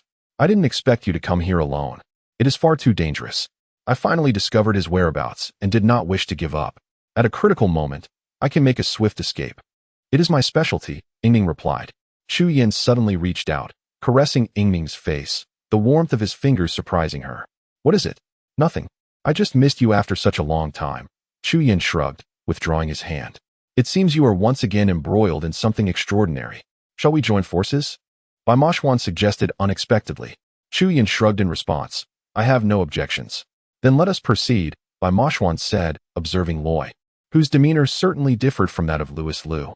The sorrow reflected in his eyes was deeply stirring. Indeed, it was heart-stirring. Bai Moxuan raised an eyebrow, a follower. What? Loy inquired, perplexed. What did you say? I referred to you as a follower, a devotee of Louis. Bai Moxuan deliberately provoked Loy. Is there anything wrong with that? Following all the way to Huaxia, trailing the neighbor who resides above us. Loy furrowed his brow.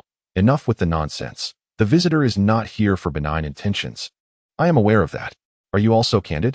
Bai Moxuan replied with satisfaction. Indeed, this saves us considerable effort. Upon reaching the exterior of room 32, Loy abruptly closed his eyes. I can certainly sense his presence. The essence seems to be what this race values most. Bai Moxuan pressed the doorbell. Yet there was no response. Ying Ning felt an ominous premonition. Is he not home? Bai Moxuan's hand rested on the doorknob, surprisingly loose. He turned it forcefully, and the door swung open, revealing an empty interior. A muffled grunt escaped Bai Moxuan's throat. He has indeed fled. Ying Ning found it hard to believe. Surely he has just stepped out temporarily. No, he has escaped, Loy remarked. He was unwilling to confront me. I anticipated this. Ying Ning entered Louis Liu's room, which was neat and cold, devoid of any signs of habitation. She opened the wardrobe, finding it completely bare, her heart sinking with disappointment. Brother Moxuan, your conjecture may indeed hold truth. Cui Ying also stepped inside. He hasn't left. How so? Bai Moxuan inquired. Cui Ying opened a drawer.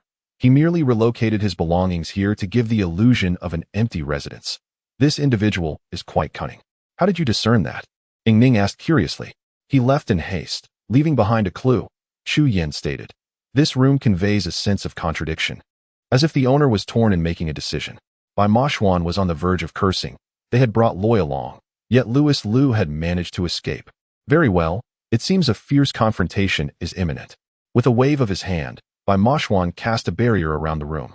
Loy, engrossed in the scent of Louis, was taken by surprise. Realizing this, he let out a furious growl, baring his fangs. His speed was remarkable, almost instantaneously reaching Bai Moxuan's back. His fangs poised to pierce Bai Moxuan's neck. Cui Ying seized Loy by the waist, forcefully throwing him to the ground. Seizing the moment, Bai Moxuan produced a crucifix. Pressing it upon Loy, the radiance emanating from the crucifix enveloped Loy entirely. Bai Moxuan had more in store. He drew forth a wooden stake, aiming for Loy's heart. Just as Louis Liu's voice rang out, "Stop!" Bai Moxuan was merely feigning an attack, naturally halting. He sneered, finally willing to show yourself. A luminous aura emanated from Loy. At the instant Bai Moxuan withdrew, he roared, leaping from the ground, delivering a powerful kick aimed at Bai Moxuan's chest.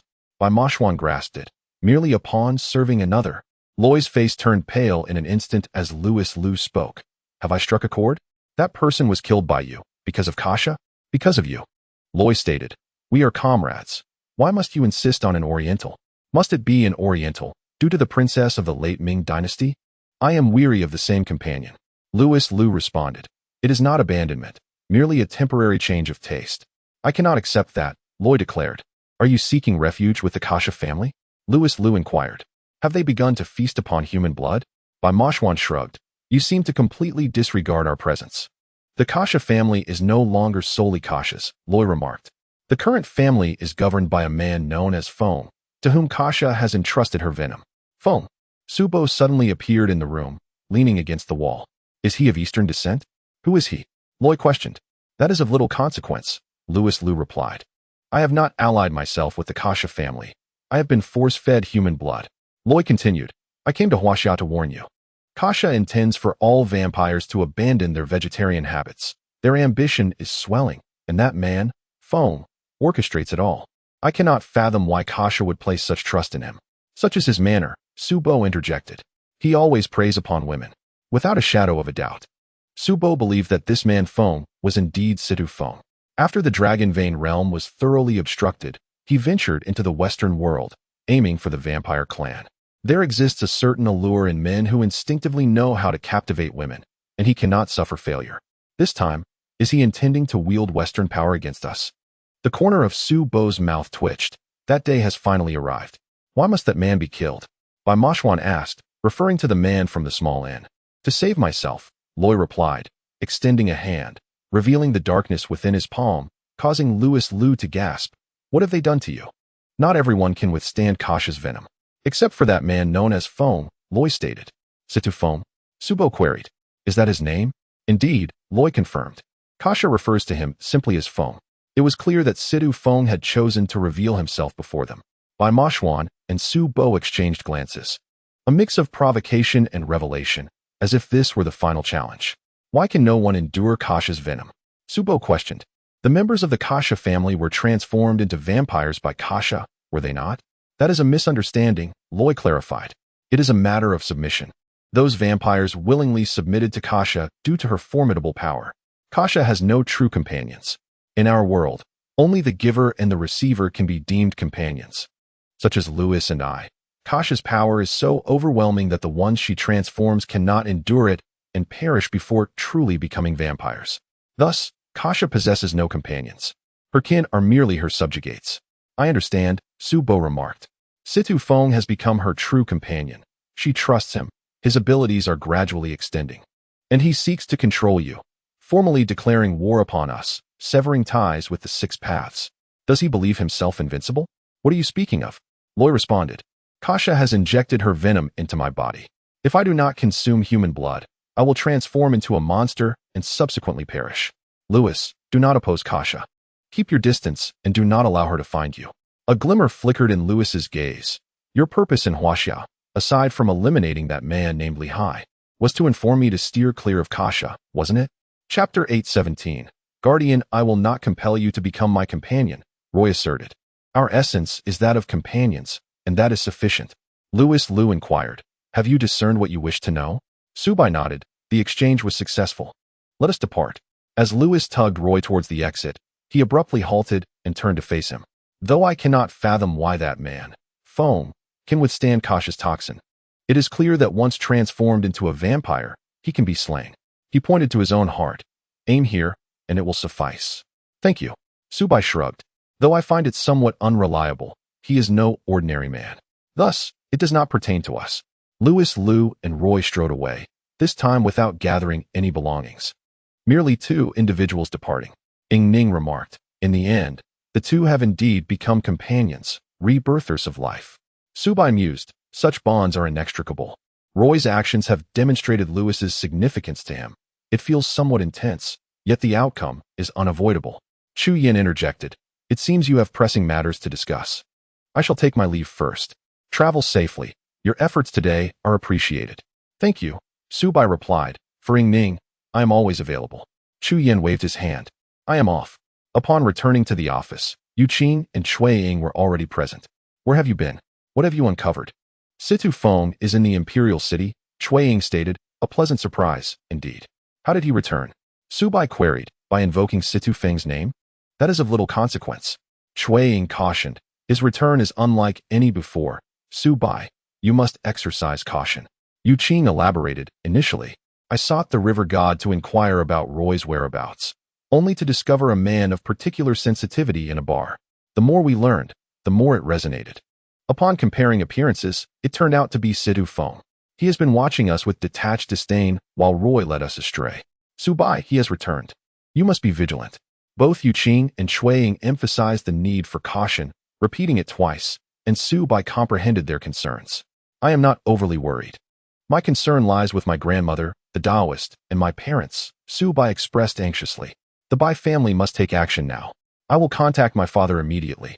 Bai Moxuan declared, he has delivered himself to us. We shall lay our trap. Once he transforms into a vampire, we will devise a solution. Downstairs, a man gazed upwards. A cold smile gracing his lips. The game has only just begun. Bai Moxuan promptly established contact with the shadowy organization. The net was cast. See for yourselves. Bai Yi and Tang Xin concurrently appeared at the office building, delivering surveillance footage. Situ Feng was spotted downstairs. In the twilight, he stood clad in a Zhongshan suit, gazing upward with an air of confidence, while Bai Yi clasped his hands behind his back. It appeared that Situ Feng had orchestrated everything meticulously. His previous actions had always been deliberate and well-planned. The case of the 377 lives lost seemed to be a calculated provocation to pique your interest, culminating in the assassination of Li Hai, who had acted as his informant, an act intended to incite you and subsequently reveal the unsettling truth of his transcendence over the 6 paths, transforming into a vampire. What could be his motive for such actions? Su Bo remarked, the birth and death dates of vampires cannot be found in the Netherworld scriptures. They lie entirely beyond its dominion. Tang Sancheng pondered momentarily before responding. I comprehend now. Comprehend what? Bai Yi inquired. I understand his reasoning for choosing to become a vampire, Tang Sancheng elucidated. Though he possesses the memories of his former life, he remains merely a corporeal being, susceptible to death. Upon his demise, his soul would fall under the jurisdiction of the Netherworld, thus conveniently landing in Su Bo's hands. Having fled the imperial capital in disgrace, his inner turmoil must be palpable. He would undoubtedly seek to gather information about you. Given his capabilities, he surely knows of Su Bo's death, and perhaps even of Su Bo's ascension to the role of the Deputy King of Hell. This revelation would certainly induce panic in him. Su Bo nodded in agreement. Indeed, as long as he lives, he cannot escape death. Once deceased, he would be delivered into my grasp. Even if his records are expunged from the Book of Life and Death, it does not alter the fact that his soul will be governed by the Netherworld. Tang Sancheng shrugged. Right. Realizing this must have left him in a state of utter disarray. Following his prior defeat, this unexpected turn of events has shattered his plans, leaving no avenue for retreat in a scheme executed through his own grandson. A flicker of emotion crossed Su Bo's face. Indeed, the last vestige of affection has entirely evaporated. Bai Yi, with a half-smile, remarked, a man whose greatest ambition in life has been laid to waste must confront the grim reality of becoming the target of his own grandson. It is no wonder he would opt for a desperate gamble. You mentioned that Kasha's toxin is intolerable for the average person? Yes, they affirmed, as Roy stated. Not only ordinary individuals, but even those who have already become vampires cannot endure it. Bai Moxuan recalled the darkness that lingered in Roy's palm. When God wishes to destroy a man, he first drives him to madness. Bai Yi continued, Situ Feng's desperate attempt is not aimed at reversal, but rather at ensuring mutual destruction with you. What do you mean? Cui Ying and Yuqing exchanged glances. Kasha. I have heard whispers of her, Bai Yi stated. We have lived in the West for many years, granting us a deeper understanding of the nature of bloodsucking than you. In her former life, she was a cursed queen, struck down by her political adversaries, which allowed the malevolent spirit Amode to invade her body and turn her into a vampire. Due to the curse and the malevolent spirit, her power surpasses that of ordinary vampires. Remarkably, Situ Feng managed to withstand it. However, look at this. Bai Yi produced an ancient tome, inscribed with Western script. This volume was a collection gathered by members of an overseas organization, clearly delineating the distribution of vampires. It elaborated on Kasha, whose existence stands as an anomaly in the annals of vampire history. Indeed, her presence is utterly exceptional. Those who acquire Kasha's toxin either meet their demise or transform into vampires whose powers rival her own. This particular breed of vampire possesses an immunity in their hearts, rendering the traditional method of driving a spirit-infused wooden stake into their hearts ineffective. Is this not an invincible state? Su Bo was taken aback. Is there truly no way to combat this? Situ Feng must have been aware of this before deciding to take the risk, Qing remarked. What he could not attain in the realm of dragon veins, he has gained among vampires, eternal life, alongside a formidable vampire lineage. What is it that he cannot accomplish? The cost, however, is to be second to none, never to rise above. This is inconsistent with his nature. Su Bo shook his head. He is not one to settle for being subordinate. Is there no vital point to exploit? By boss, Tang boss, may I request an audience with Kasha? You wish to persuade Kasha to assist you against C2 Feng? Qing replied. Seeing Loi's unwavering loyalty to his companions, I can only imagine Kasha's devotion to hers. C2 Feng is the first to withstand her toxin, a true companion. You would present yourself to her, are you mad?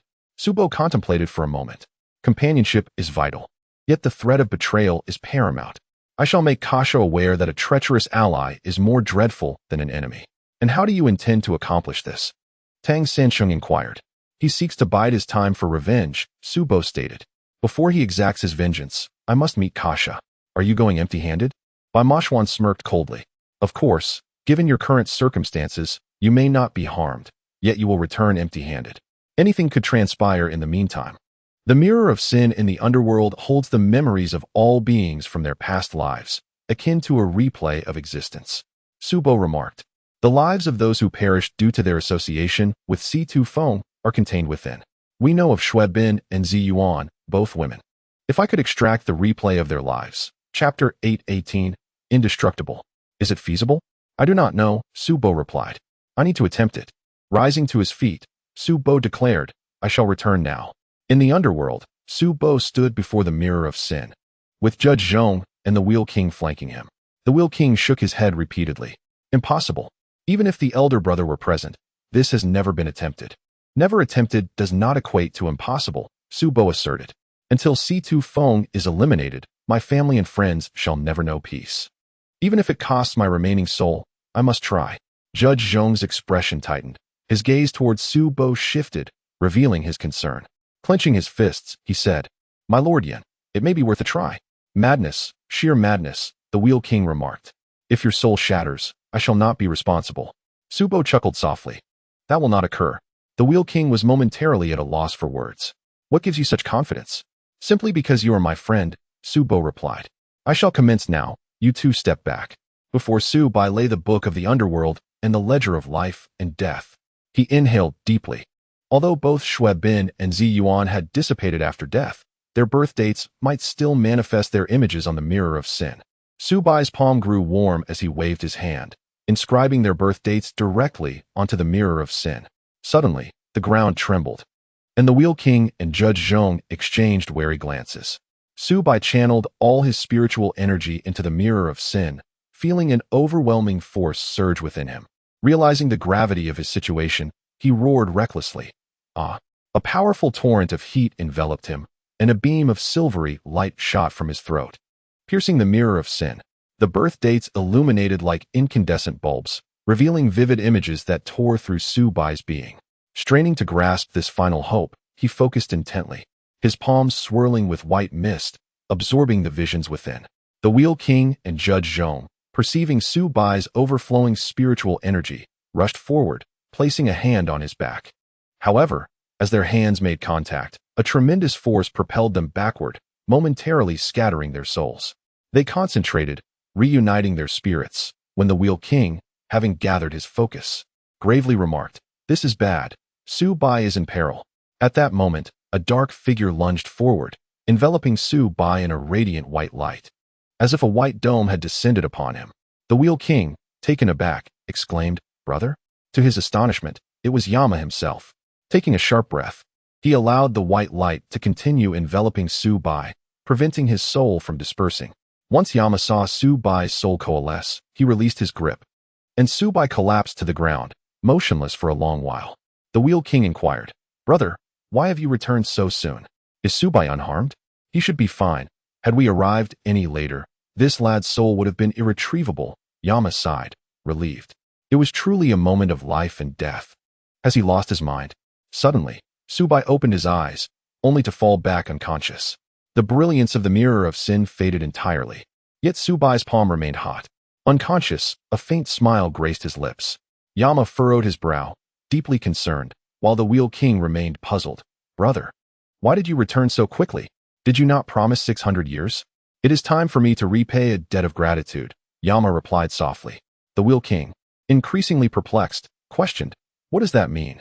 His gaze fell upon Xu Bai. Soon, all will be revealed. In his dreams, Xu Bai heard his grandmother's voice, along with the worried calls of Ying Ning. He abruptly sat up in bed, finding himself alone. The Wheel King entered. You are awake?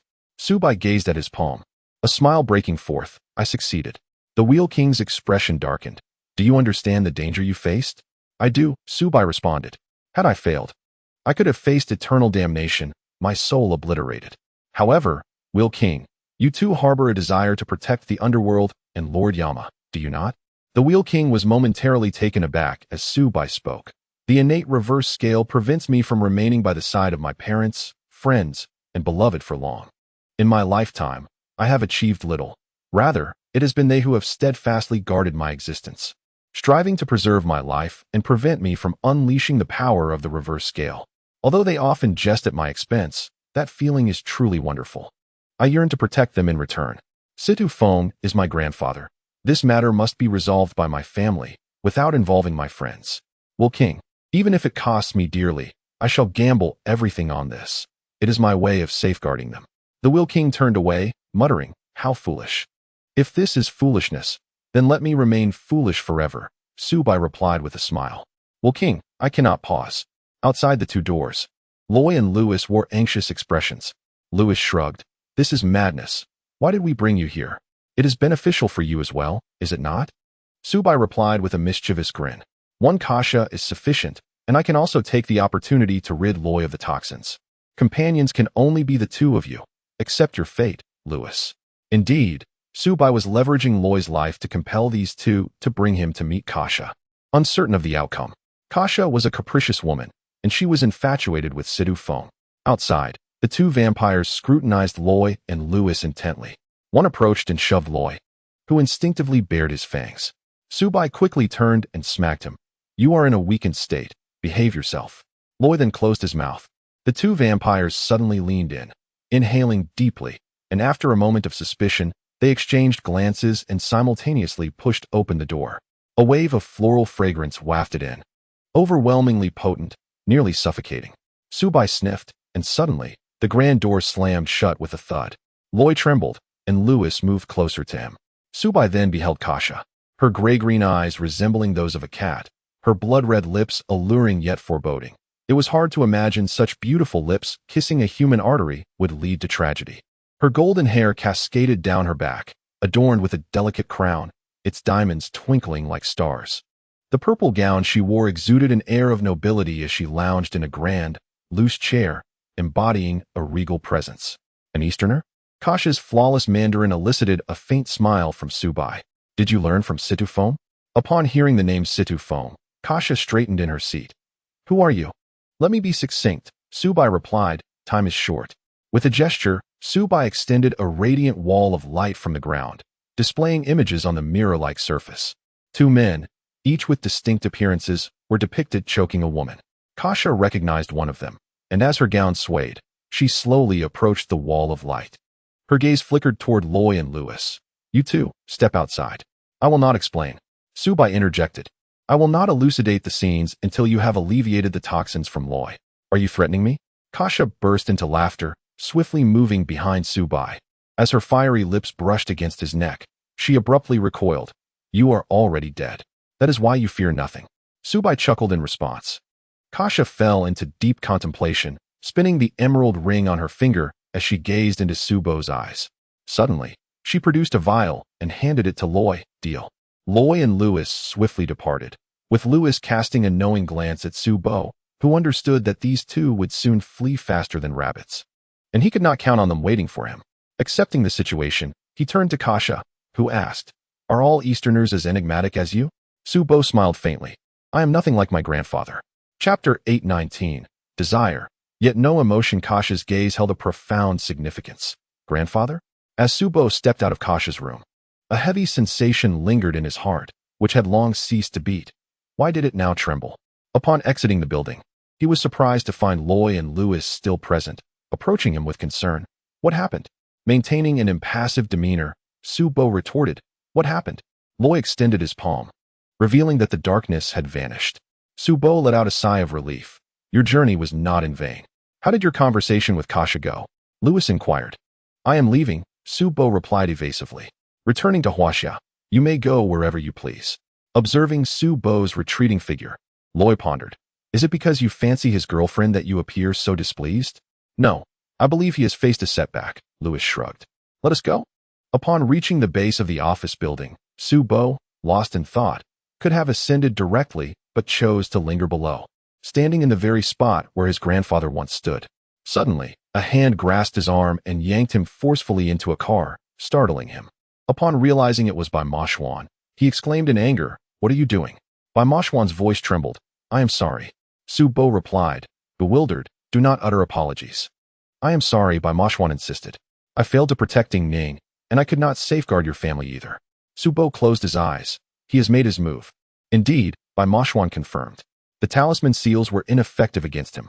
You were right. He has acquired power and is enacting vengeance. We are powerless. Everyone has been captured. And even Zhang Yin was not spared. What of Yu Qing and Cui Ying? Su Bo pressed. The same, Bai Moxuan replied. They delayed to allow my escape, but they were taken instead. You mean they were captured? Su Bo clarified. I understand now. He is waiting for me. What about my grandmother? They narrowly escaped. Bai Moxuan informed him. What was the outcome of your search for Kasha? Let us proceed, Su Bo stated. Ant's locating charm should suffice, correct? Bai Moxuan gazed intently into Su Bo's eyes, sensing the turmoil within him, yet he refrained from prying, eager instead to meet Situ Feng. This filled Bai Moxuan with foreboding. Still hesitating, Su Bo urged, Time waits for no one. Would you prefer them all to perish at Situ Feng's hands, or to transform into grotesque creatures, neither human nor ghost?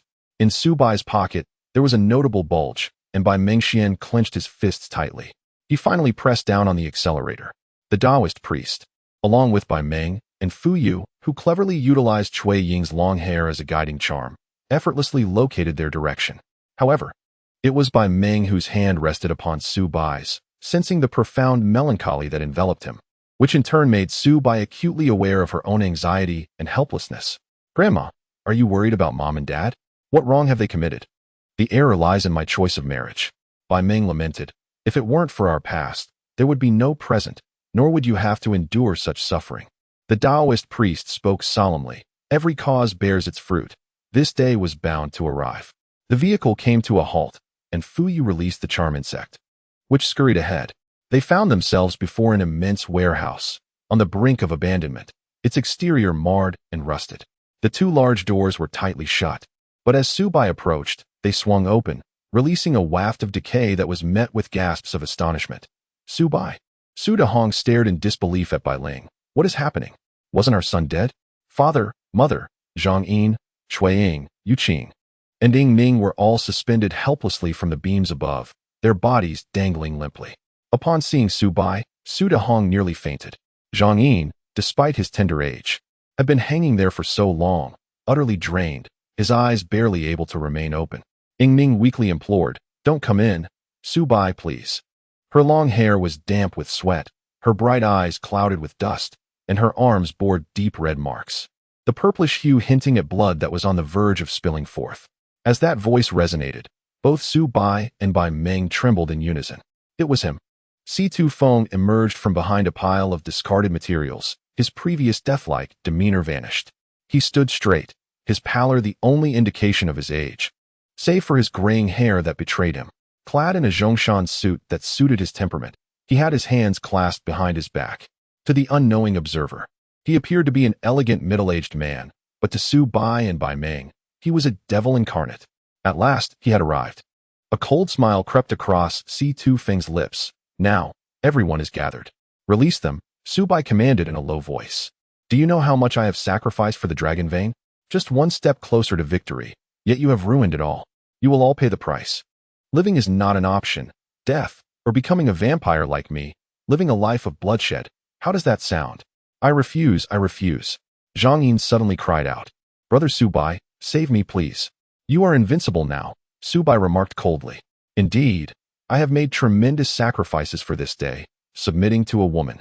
Situ Feng replied icily. This is the very thing I despise most. I have always played women like pawns. One day, will you kill Kasha to take her place? Su Bai inquired. Si Tu Feng burst into laughter. There is nothing in this world that cannot be killed. She is merely enjoying a fleeting moment. Believe me, I will never allow a woman to stand upon my shoulders. Suddenly, Su Bo turned and left, leaving Bai Moxuan puzzled and following closely behind. Kid, are you really trying to escape? Upon exiting the warehouse, Su Bo took out his phone. Madam Kasha, did you hear everything? Madam Kasha on the other end sighed. I have nothing more to say. As per our agreement, I will inform you. Su Bo turned to meet Bai Moxuan's gaze, remaining silent as he strode forward. Si Tu Feng clearly realized he had fallen into a trap. The student surpasses the master. No wonder you bear my blood. What does it matter if you sow discord between Kasha and me? She no longer holds any value for me. There is no blood coursing through my veins. Su Bo coldly declared, release them. Suddenly, Si Tu Feng lunged forward, swiftly moving to seize Su Bo by the throat. In an instant, Su Bo became ethereal, causing Si Tu Feng to grasp at nothing. He reached out to grab Bai Zhan, but with a Taoist priest nearby, Si Tu Feng could not prevail. The priest delivered a powerful kick, sending Si Tu Feng flying, yet he landed gracefully on his feet. Si Tu Feng sneered, what can you do to me? Who are you really? Bai Moxuan shouted in anger. You have caused the deaths of so many. What are your intentions? Born with talent, I am destined to become a king. Si Tu Feng laughed heartily. Since I cannot be emperor, I seek eternal life, achieving my goals in my own way. Once I eliminate you, there will be no more obstacles in my path. Ascendancy means nothing to me. Ascendancy? Su Bo's heart stirred. Your original goal was ascension. Who are you truly? The chaos of the three kingdoms began with me. Si Tu Feng laughed maniacally. I can manipulate fate. How could I not deal with mere mortals like you? Yu Qing, suspended above, heard this and cried out. Su Bo, he is Nanhua, the immortal Nanhua. The Taoist priest trembled. Nanhua transmitted the 3 scrolls of Taiping to Zhang Jiao, thus setting the stage for the 3 kingdoms. It can be said without exaggeration that the immortal Nanhua is the chief architect of the chaos of the 3 kingdoms. You are indeed no ordinary person. Si Tu Feng's expression darkened. I share the same master as Xu. We both practiced the same path. Xu entered the fold later than I, yet my master claimed my intentions were impure, preventing me from attaining enlightenment, and I could not accept this. What makes Xu superior to me? In terms of intellect, I outshine him 100-fold. In cultivation, I surpass him 100-fold, yet my master favors him above all. Hence, I shall prove my worth. Cultivation can defy heaven and alter destiny. Chapter 820. Desires must not be tainted by affections. Xu was born in 156 AD and passed away in 289 AD, living to the age of 134. After decades of cultivation, it is said he became an immortal posthumously. He mastered the 5 classics, understood the arts of the bedroom, and was knowledgeable in astrology, predicting the decline of the Han dynasty and the impending chaos. Consequently, he abandoned wealth and glory, retreating to Taiyang's Hushan to devote himself to his studies, acquiring countless esoteric arts. Upon hearing this, Cao Cao summons Xu, confining him in a stone chamber, with guards monitoring him, withholding food for a year before releasing him, only to find him unchanged. Cao Cao believed that no one could survive without food, since Xu had gone a year without eating. He concluded that he must be a practitioner of malevolent sorcery and contemplated killing him. Xu, relying on his own abilities, managed to escape and informed Gu Xiangong of his intention to enter Mount Hor to refine the 9 transformation elixir. Eventually, he succeeded in ascending to immortality. Nanhua, who is his senior brother, is none other than the present Si Tu Feng. And this is the memory of the first generation that forever lingers in Si Tu Feng's mind. In his heart, he is neither Chen Xuanli nor Ji Yao. He will always remain that proud individual who, despite his inflated self-esteem, was overshadowed by his junior brothers Xu, the embodiment of Nanhua. Thus, Yu imparted the Taiping essential techniques to Zhang Jiao, prompting him to incite a great conflict, where he proclaimed himself General of Heaven and initiated the Yellow Turban Rebellion. Yet ultimately, Zhang Jiao did not succeed. The Taoist spoke solemnly. The course of history follows its own path. It is utterly impossible for one individual to alter the course of worldly affairs. This notion is corroborated by historical anecdotes. In the time of Jilu County, there were 3 brothers, Zhang Jiao, Zhang Bao, and Zhang Liang. Zhang Jiao, initially an unsuccessful scholar, entered the mountains to gather herbs, and encountered an elderly man with azure eyes and youthful features, who wielded a cane and summoned him into a cave, bestowing upon him 3 volumes of celestial scriptures. That venerable elder was Nanhua. Ha ha ha, Si Tu Feng laughed heartily. Retreating slightly, why is it that Xu Jie and Xu Jie could achieve enlightenment and ascend to immortality, while I can only attain longevity? I refuse to accept this. It is lamentable that the Zhang brothers are inept, squandering the Taiping essential techniques in vain. With a grand gesture, Si Tu Feng caused Zhang Yin, who was suspended above, to fall. Su Bo's heart leapt as he swiftly leaped forward, catching Zhang Yin in his arms. The young Zhang Yin, unable to withstand such torment, fainted. Su Bo, cradling him, hurriedly retreated. Zhang Yin managed to open his eyes with great difficulty, seeing Su Bo, tears streaming down his face. Brother Su Bo, I am not dreaming, am I? Upon uttering these words, he fainted again. After ensuring Zhang Yin was settled, Su Bo turned to face Si Tu Feng. What about the others? Si Tu Feng sneered coldly. Are you not curious about my origins? Why? Do you lack the patience to continue listening now? Bai Moxuan inquired. Su Bo? Bai Hong glanced at her daughter and son-in-law. She was naturally unconcerned about Bai Ling, as the descendants of the dragon clan possessed extraordinary endurance. However, she felt pity for Su Dahong, who, lacking in physical training, was now suspended. Disheveled and drenched in sweat, barely clinging to life, his chest heaving violently. Bai Hong, aware of her son-in-law's heart condition, grew increasingly anxious and reproachfully addressed Si Tu Feng. Speak quickly if you have something to say. What? Are you in a hurry? Si Tu Feng shook his head, still as direct as ever. Bai Hong clenched her fists. This man, with such a tone, elicited a gentle pat on her back from the Taoist. Do not waste your anger on an undeserving man. Si Tu Feng, brimming with confidence, clasped his hands behind his back. I refuse to yield. Heaven does not forsake me. After my death, I discovered the pills left behind by Wu Xian, which allow me to eternally retain the memories of my time as Nanhua, preserving all my abilities. Is this not an opportunity bestowed upon me by the heavens? The heavens wish for me to continue proving myself. Heaven does not abandon me. Zhang Jiao, after his death, surprisingly remained in the netherworld, becoming a punisher. He knows a significant secret of the mortal realm, the 12 dragon veins. Ha ha ha. Is this not yet another chance granted to me by the heavens? This time, I have decided to fully engage in this game. The matter has become clear. The punishment department is none other than Zhang Jiao. When master and disciple meet, things naturally fall into place. There is no need to elaborate on what follows. The first fortune was acquired from Yang Yuhuan, and in the subsequent lifetimes, it remained the same. By exploiting his charm over women, he thrived in each incarnation, all for the purpose of accumulation. He possessed ample patience to engage in this game, inching closer to the core secrets of the 12 dragon veins. Effortlessly, he released information, luring those around him to their doom as they boldly probed into the 12 dragon veins. The more who failed, the greater his confidence grew. He deemed it the optimal moment to act, with Su Bai being the pivotal factor. Regrettably, those individuals were all exceptionally capable, brimming with self-assurance, believing the situation was well within their control. Little did they know, what they understood was merely the wind that Si Tu Feng had allowed to escape.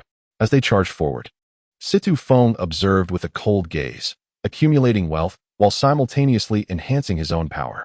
Xue Bin was a sacrificial pawn, and so was I, Bai Hong inquired. Why not kill me? What? Do you think I spare your life out of affection? Si Tu Feng laughed heartily. My encounter with Xue Bin was mere happenstance. That was her fate. Having obtained the Fox Spirit Pearl, she naturally became obsolete. However, she was fortunate. Her soul, which I had no intention of retaining, allowed her to escape. As for you, what I value is your identity as a descendant of the dragon clan. The guardians of the 12 dragon veins are born with reverse scales. Only those with reverse scales can enter. Hanging in midair, Bai Ling gritted her teeth and cursed. You bastard. Now I understand why you married my mother. Indeed, since only those with reverse scales can enter, if I unite with a descendant of the dragon clan, our child may possess reverse scales, Si Tu Feng stated. I have traveled far and wide, and at last, I found Bai Hong. Bai Hong stepped back, assisted by the Taoist priest. The moment he walked into the theater was the inception of a conspiracy. It was lamentable that she mistook it for a tale of love at first sight. Once she fell into it, there was no turning back. What a joke it all was. Si Tu Feng, How ruthless you are. Do you harbor any emotions in your heart? If one possesses emotions, it becomes the greatest constraint. To achieve great things, one must have desires but not attachments, Situ Feng replied. My association with you is solely to bear a child with reverse scales. If you turn out to be just an ordinary girl, then there's no need for me to keep you alive. Killing you is entirely unnecessary, as it would only arouse suspicion.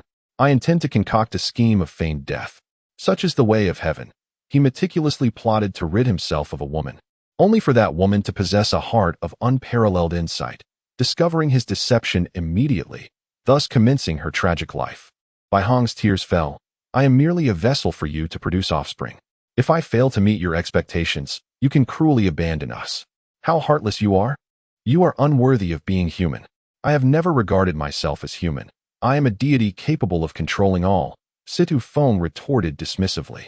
It is your foolishness to harbor any hope in me. You deserve your fate. I will kill you. Bai Hong lunged forward, yet before she could reach him, Situ Feng waved his hands, sending her flying. The Taoist priest was a moment too late, colliding against the wall, and as he fell, he coughed up a mouthful of blood. Upon witnessing his grandmother's injury, Su Bai rushed forward without a second thought. Situ Feng coldly remarked, I have transcended the 6 realms. The poison of Ka Sha has granted me immunity. I possess no vulnerabilities. Yu Qing cannot contend with me, nor can even Tang San. What can you possibly do? Su Bai's form passed directly through Situ Feng, who remained unmoved. With a frigid wave of his hand, Su Dahong fell. But this time, Bai Moxuan expertly caught Su Dahong's substantial body. Standing at an impressive height of 1.8 meters, he nearly toppled over. As Su Dahong succumbed to unconsciousness, Bai Moxuan laid him on the ground and immediately lunged forward, his palms glowing with golden light. Situ Feng pinched it between his fingers, sneering, Do not waste your efforts. Accept your fate with humility. Su Bai cast his gaze upward, taking in the sight of his mother, Ying Ning, Yu Qing, and Cui Ying, who lacked even the strength to speak. Materializing, he approached Bai Rong, who was gasping for breath. She raised her eyes to meet Su Bai's. Is there truly no way? Su Bai knelt beside her, whispering in her ear. Bai Rong's eyes sparkled with newfound hope as their hands intertwined, and an object passed from Su Bai's grasp to hers. Grandmother, deliver the final blow. Chapter 8:21. The wind falls silent. Situ Feng clearly heard their exchange. Bai Moxuan seized the opportunity to release Bai Ling and the others, only to be cautioned by Fu Yu. Be careful. Mother, do not worry. Bai Moxuan soared into the air, but just as he ascended, Situ Feng leapt up. Grasping his feet, Bai Moxuan plummeted to the ground with a thud, feeling as though his entire body would shatter. Wiping the blood from the corner of her mouth, Bai Rong staggered toward Situ Feng. Kill me, just as you did those women who perished by your hand. She advanced step by step, and for a fleeting moment, a glimmer of doubt crossed Situ Feng's face. Yet ultimately, he revealed a triumphant smile, opening his arms wide to her. Come here. Bai Rong's palm unfurled, revealing a wooden stake. Situ Feng scoffed. How naive. My heart is immune. What can you do? I truly wish to end your life, Bai Rong seethed. Her teeth clenched. She thrust the stake towards Situ Feng's heart, which he regarded with indifference. Suddenly, Bai Rong's hand shifted upward, aiming for his throat. At that moment, Su Bai completely dematerialized, transforming into a silver light that fused with the wooden stake. Situ Feng felt a chill at the back of his neck, sensing impending doom. He deftly avoided the stake, which flew from Bai Rong's grip and pierced his throat, the entire length of the wooden stake disappearing within. The silver light, having emerged from Situ Feng's throat, was accompanied by a surge of black blood. Bai Rong released her grip and stumbled back several steps. Situ Feng erupted into laughter. You are truly naive. I am immortal. No one can kill me. Ka Sha's toxin. Ka Sha informed me that her poison indeed grants immunity to the heart, rendering the sun and the stake harmless. However, everything has a weakness. Yours has shifted from the heart to the throat. Su Bai solidified once more. It merely requires sufficient strength, sufficient to pierce your throat in an instant. The innate reverse scale, prepared for this very moment. Su Bo gradually approached Situ Feng, saying, Your return is prompted by the knowledge of my existence, is it not? You abandoned your daughter, who bore a child with a fateful mark upon them, did you? Family ties mean nothing. Friendship means nothing. Love means nothing. You have lost your purpose in this world. It was impossible. Situ Feng's hand grazed his throat, blood oozing forth like thick rice paste, a relentless flow. I am immortal, immortal. Indeed. Kasha had fallen into your web of love, but fortunately, she realized the nature of the man you are early on. Subo remarked, do not underestimate a woman's desire for vengeance. Once you are dead, everything will come to an end. Situ Feng's body began to dissolve like a snowman under the sun. A pungent odor filling the warehouse. Defeat was inevitable. Situ Feng roared, I will not accept this, Subo. I will not let you have peace. You consider yourself a romantic, yet it is love that will ultimately bring you down. Prepare yourself. I will drag you down with me. His final roar faded. His body transforming into a puddle of mud, his clothing enveloped in foul, viscous liquid, rendering it impossible to discern that this was once a human form. Bai Ying swayed. Supported by the Taoist priest, it is over, Bai Ying. You have killed him with your own hands. It was Su Bo, Bai Ying replied. Bai Moxuan hurriedly approached. Laying down the remaining 4 individuals one by one, Bai Ling felt a sense of satisfaction. Good riddance to this scoundrel. I wish I could return my blood to him. By the way, Su Bo, is your father all right? Bai Ling turned back to see Su Bo slumped over, his body still trembling, causing concern. Son, are you all right? Yu Qing rose from the ground, disregarding her trembling legs, producing a yellow talisman and affixing it to Su Bo's body, gasping, your spirit is restless, Su Bo. This is a soul-binding talisman. It will be fine in a moment. What about Ying Ning? Su Bo inquired. Cui Ying went to check on Ying Ning, who lay curled up like a fetus in the womb, motionless. Cui Ying approached on her weary legs, patting Ying Ning. Girl? Ying Ning's body slumped, revealing 2 bite marks on her neck. Cui Ying screamed, and Su Bo rushed over without hesitation. When were you bitten? When? Girl. Ying Ning, open your eyes. Ying Ning opened her eyes, their color altered. I will not accept this, Su Bo. I will not let you have peace. You consider yourself a romantic. Yet it is love that will ultimately bring you down. Prepare yourself. I will drag you down with me. Situ Feng's words echoed in Su Bo's ears, causing his knees to buckle as he knelt before Ying Ning. Girl, I was bitten, wasn't I? Ying Ning forced a faint smile on her pale face. Su Bo, I do not wish to become a vampire. Bai Moxian's palms lay open, a feeling of helplessness washing over him. Ying Ning, his beloved sister. Bai Moxian staggered forward. This toxin is rarely survivable. Even if one does survive, they will have to sustain themselves on human blood. Su Bo? Su Bo continued to gasp for breath, exclaiming, Situ Feng, such a ruthless man.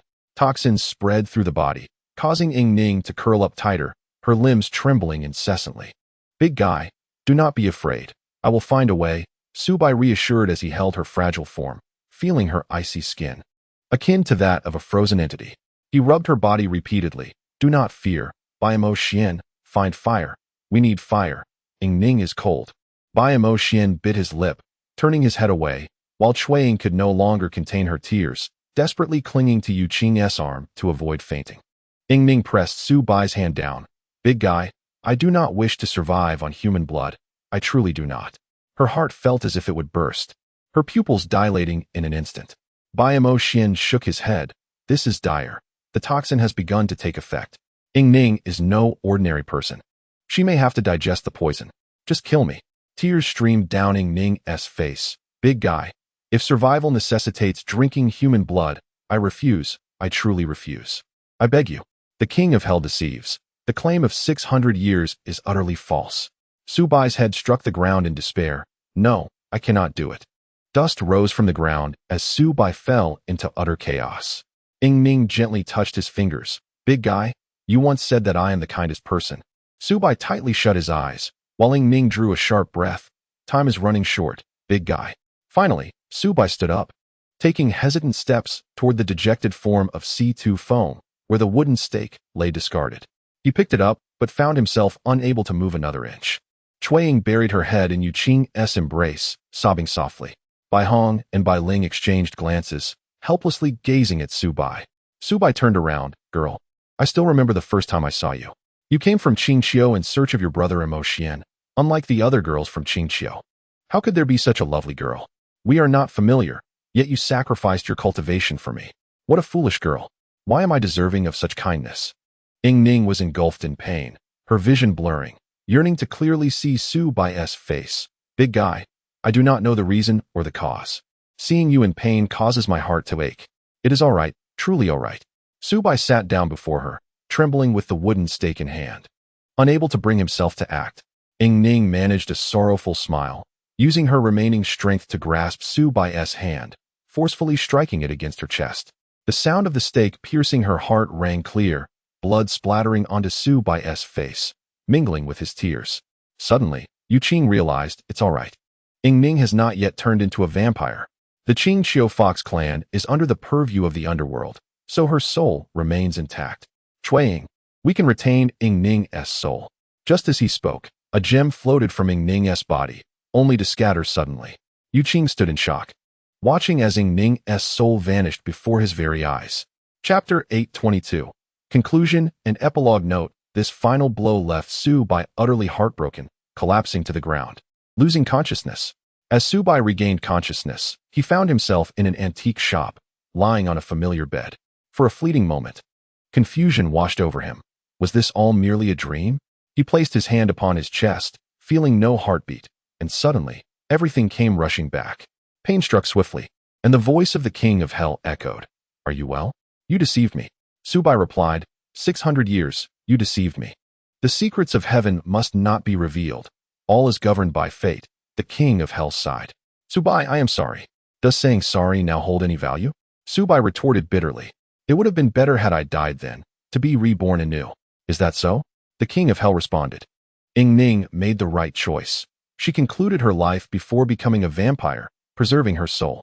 Although she flew away, the Wheel King found her. Ying Ning, come in. Ying Ning appeared, floating in, her sweetness unchanged. Su Bai suddenly felt invigorated, sitting up with a start. Girl, everything is a matter of thought, the king of hell remarked. Your thoughts have shaped the present outcome. Su Bai, can we break our pact? Ying Ning smiled at Su Bai, C2 phone lost. You did not lose in love, but triumphed in it. Su Bai, we are now of the same essence. The six paths well will always welcome you. The king of hell continued. You must still drink the Mengpa soup. However, your bond is unbreakable. Trust me. Must I reincarnate with Ying Ning? Su Bai exclaimed excitedly. This time, you will not deceive me, will you? This time, I assure you, I will not, the king of hell affirmed. This is your reward for retrieving the 3 treasures of the underworld, as well as for your temporary service. Su Bai said irritably, do not toy with me. My brothers will hold you accountable. The king of hell shook his head. However, what should we do with Ying Ning's inner Dan? After the 9-tailed fox's demise, that inner Dan is exceedingly precious. Ying Ning replied, I do not know. Tang Sancheng entered, saying, pardon my interruption, but could that inner Dan be gifted to Bai Yi and Fu Yu? Why them? To be honest, Bai Yi and Fu Yu have been together for many years, yet they have not been blessed with children due to Bai Yi's body being altered by the longevity goo, rendering him unable to bear offspring, Tang Sancheng explained. Fu Yu, possessing the memories of the Qing Wan ancestor, also cannot conceive. The inner Dan of the spirit fox may resolve their dilemma, though it is somewhat presumptuous. Very well, let it be so, Ying Ning agreed. If it can assist them, I am willing. Truly, my dear girl, Su Bai thought as he held Ying Ning's hand. Now, they shared the same warmth.